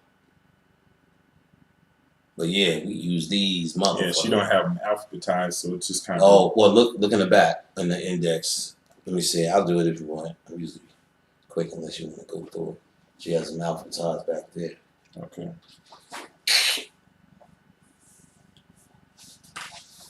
See, my man's back there. Yep. 168, 169. All right. And I know she has everybody. I would be real shocked. Yep, this is You it. see his baby and that looks like him. Yep. I mean, let me see. I'll read through this real quick. Because I'm not going to read her vision. But let's see. Grand Bawa. Was that his name too? Grambois, yeah. Grambois. Because I guess it's like lower. Grambois. Call on Grambois when you want to connect with your ancestral roots or when you want to connect with the spiritual home of voodoo. Offerings: a basin of water, offer Grambois leaves, roots, branches, or flowers. Other offerings include goat cheese, skin that has been shed by a red-tailed boa, water bugs, drawing of the Kabbalistic tree of life. I figured that was in there somewhere because that's what they describe, the Kabbalistic tree of life as well. That's a tree sapling which can be planted as a part of the ritual and Grambois' image. They also have his image in here. Holding this shit up is like, I don't know how to get this shit just You got it in there. all right, that's his image. There we go. All right. Let me see. Litany, poor, Grambois, why, quas, mind. Then they took, no, she talks in fucking some other language. French or something, Creole. What is that? Oh, she's saying litany, Creole, translation. For Grambois who walks on the magical points of the tree, the branches drink light of the sun while the roots drinks the waters of the earth. Ruler of the island beneath the waters to which return the dead, from which return the lower. Give us power to rattle. Give us the power of the rattle. Accept our offerings. Enter into our hearts, our arms, our legs. Enter and dance with us. Cuckoo! These what you say, but to get down in disco traditional, you get it. See if he's in this one from the brother man who reads so much faster than Brother Panic. Well, I can read once these glasses is on, but Sally Ann Glassman is a good motherfucking book. Khadijah loved this book too. Probably in the table of contents. And after this, we go on American Gods and we say bye bye. Then we're saying bye bye. Motherfucker.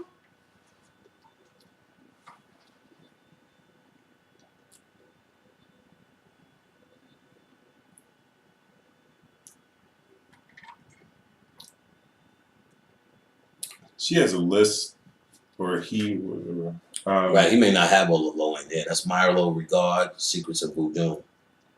It's a good book. It tells a lot about voodoo and it has a lot of vevas. He's known for his vevas in the back.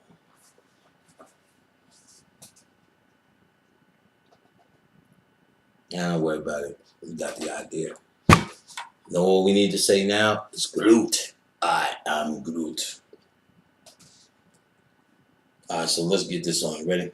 Yep. Don't worry about that. So we're gonna end this, and you're gonna be certainly spoiled for this. So eventually they get to the point to where they're going after 10 episodes. And like I said, you were teased because you've seen such a phenomenon with this black woman. And they showed it from time to time, but you got that she's a goddess and that she's eating motherfuckers in her pussy. But what? You know what I'm saying? Now, they start off this shit with Orlando Jones, who I think is, or used to think was the incrediblest coon in the world. Just to fuck with him, because he's, when Facebook, when we first signed up, all these celebrities would just pick you. So I still got a few celebrities on my list before they started making the page, when it was like, so he had one of those. So I said, yo, man, you were the greatest, man. The way you made that song, Walking in the Rain. And that's Orange Juice Jones. That nigga actually hit me back. Nah, brother, that's Orange Juice Jones. I was laughing. I was like, nigga, he got a coonie, you know what I'm saying? But this nigga delivered a monologue. He delivered a monologue on the slave ship to slaves. Said, what you are in for is went hard. I'm saying, like, wow. He had a nice voice. And they came and said, he came up with that voice. And he did. I said, okay. You know what I'm saying? I don't know, but maybe, but whatever, But still, what was he saying? But that was, I guess, the point in itself. So now you fast forward, you see him again in the last episode. He's creating a suit for Wednesday and Shadow to go to this party with Shadow on the way he's going yet. He said, wait a minute, let me tell you a story. He started talking about the black woman. They showed her fuck Egypt in a Sumerian temple. Her hair was the Afro crown. She's standing in front of an orgy with the silky neck and shit on. Just the image was fucking breathtaking. He's narrating, said many kings tried to knock her off her throne. He said they tried. Nigga came, tried to do the sex, dick her down. She turned this nigga all black, melanin. And there was a pool of melanin. And all the whole orgy sucked up in that melanin, went up in her. Ooh, nigga, you just sitting there going, oh my God, I wish this could last forever. I wish this was the show. You know what I'm saying? And then so he's saying, yeah, this and that. She was the goddess, she was this and that. But men often came. He said men came and they always try to knock her off her throne. Then it showed that out of the ancient time, it says Tej Mahal, whatever. But it was still in, where she was in Sumeria, which became all this Iran and Yemen and all that shit now. So she's still out there. It's the disco era. The next day, after she did the rituals of blood moon, and the sun started shining behind the blood moon, and the shit looked crazy. Then her image came up in the moon, and it said 1979. The moon, her head was shaped like the afro. Her face came out with the afro from the disco era, looking fucking foxy. So she looking at her bitch, she scoping, she about to get it, and saying, but still more men came to try to knock off her throne. They started wilding out there in 79. You know, Iran shit, shooting up the disco. Got her out. They said, yeah, they knocked off her throne. They said she had to learn to ride the back of the bus. I'm like, they saying it straight out. They said she had to learn to ride the back of the bus. They said, but that's all right. There's cushions on the back of the bus, so she learned. She's on an airplane. So she's talking to me. She said, you know where the bathroom is? She said, yeah. She said, where at? He said, back there. She said, show me. He said, ooh, why? She went back there, closed the door, ate this nigga. She said, stewardess, where's Mr. Sussex? I don't know. She said, well, here's a card. You can mail it to your friends when you get there. He said, welcome to Hollywood. So now they showing her coming to America. They show a clock come up, said 1988. They said, still, they try to knock off her throne. They show her friend in the bed. They show her friend's card, said HIV. They tell you the whole destruction of the black woman. Back in the bus. Now they said they try something smarter. HIV. They ain't stopped. You know what I'm saying? I'm like, what the fuck is this? They showing this shit straight out. Then you know, he's telling more of a story. Then he said, then you see a homeless woman walking with fucked up shoes. Said 2013 on a shoe. Go up, it's her, she's fucked up. She's homeless in 2013. She walks up and she sees a sign that says Ethiopian restaurant niggas eating. And she look like she's catching memories. And then she's looking at the TV, they destroying the temples in Yemen. They showing real news footage. So this is her temples in Yemen today, which was Samaria. She crying like she remembered it. She laying on the floor as a straight homeless woman. You literally wanted to cry. You felt they took you through the plight. And Orlando Jones was motherfucking narrating. He killed this shit. And then one of the new gods, the phone god, came to her and said, here. He said, this is a new day. It's about how many likes you got. She's looking through it. She's remembering the pictures. Then she got back up. And basically, the new gods got her. So after Orlando Jones came out, he said, what's the moral of the story? So I'm on moral. He said, what's the moral of the story? He said, you need you a goddess. He said, yeah. So he's basically saying you need that old goddess on your side. So now I'm gonna tell you about the party, but they got to the party, and when they get to the party, I'll tell you about the party, but long story short, you go in the future, it ended, the black girl was on the bus going to the party. Now but she's on the new God's side now. They don't know that yet. Now when they go to the party, sitting on these rabbits, and he gets there, there's Easter bunnies. She said, where you at? He said, this is Easter. He said, yeah, it's her day. He said, this is the god of Starry, which is a star that he was looking at. He said, there she is, white girl, of course. He said, there she is. He said, she's spring. So he's talking to her, and they still talking a little bit coded, because you never really say it straight out, but you get more. He's trying to get these people on their side. So he's like, yo, they already got such and such. Remember, he did it. He said, the war's already started. He said, so Shadow Moon is there. He's going, I know you from somewhere. He said, do you know all this? What? There was Jesus. And he said, there's Jesuses in here. She said, there's a lot of Jesuses. He said, this is how they freak this. There's a lot of Jesuses. He said, when you close your eyes, everyone sees different ones, and that's him. So he's talking to Astarte or Esther. He's calling her, because it's Esther or Astarte, or he was calling her Estar. He was like, Estar. Mm-hmm. He was like, you know what I'm saying? He said, I'm happy with this day. I'm good. He said, no, they used to paint eggs to you. He said, now the worst thing that happened is he was crucified on your day. He said, now this is really his day. And you just eating off it pretty much. That's how he was getting her. She was like, no, this is our day. She's arguing, this is our day. He's like, no. He said, you know this used to be about you when you was the old god. They forgot about you. They only remember you because it's table scraps because they're him. I said, oh, now I see where they're going with this. Then he goes, then in the middle of that, the leprechaun shows up and they have their story with Esther. Now remember, his girl was dead, came back. They need to see Esther to give him life because she's the goddess of spring. She could give him life. She was the resurrector. And he's there with all them Jesuses. Boom. That's what I'm saying. Oh, it's making that now is making sense why he took her there. So now the new guards show up. The new guard is the one from TV. She's the girl. She came as Lucy first. I love Lucy. She's telling her, look, you good on our side. You still got it popping. Me and you made this happen together. You know what I'm saying? Just leave it like it is. And she's kind of got that bug in her ear. This ain't my day. So Shadow Moon, he kept going, do you believe Shadow Moon? He's going, I don't believe in none of this. Maybe this is a vivid dream. So they walked around. This shit's getting ill, getting intense. So this nigga said, everybody waiting for Wednesday. This was probably one of the illest scenes. Clouds started getting dark, right? He said, Astarte, I dedicate these deaths to you. Bah! And word is born. About 10 niggas dropped. Boom! All the niggas that was with the new guards. And she said, ooh.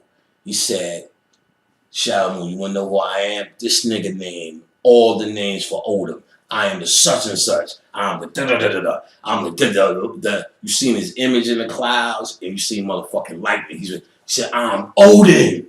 And then I said, oh, that shit was ill. Now I'm open. Oh, shit. You know what I'm saying? And I should have thought about he had the crows. That's his will and his thought, or his idea when I forgot. Yeah, but he had the two crows. They showed Odin in the beginning when they came to the New World. I didn't know what the fuck they was doing. That's why I didn't keep with the connection. And people were saying Odin when we was on the radio, but I think they knew from the book or just Googling it who Wednesday was. So the way the nigga delivered that shit, you know what I'm saying? As soon as he said, I'm the All-Father, I said, oh, that's Odin. I said, this nigga dropped it. He said, shit. Then he said, Esther, take that shit back. You see her go like this, let her hair down, and all the crops and all that shit started drying up. You seen it all over the world drying up. She said, we took spring back. If they want it, they got to pray to get it. I said, oh, because he's trying to get them to pray, and they ain't got to pray no more. They looking at us all day. They're praying us. They in their phones all day. They in TV all day. We don't need them to pray.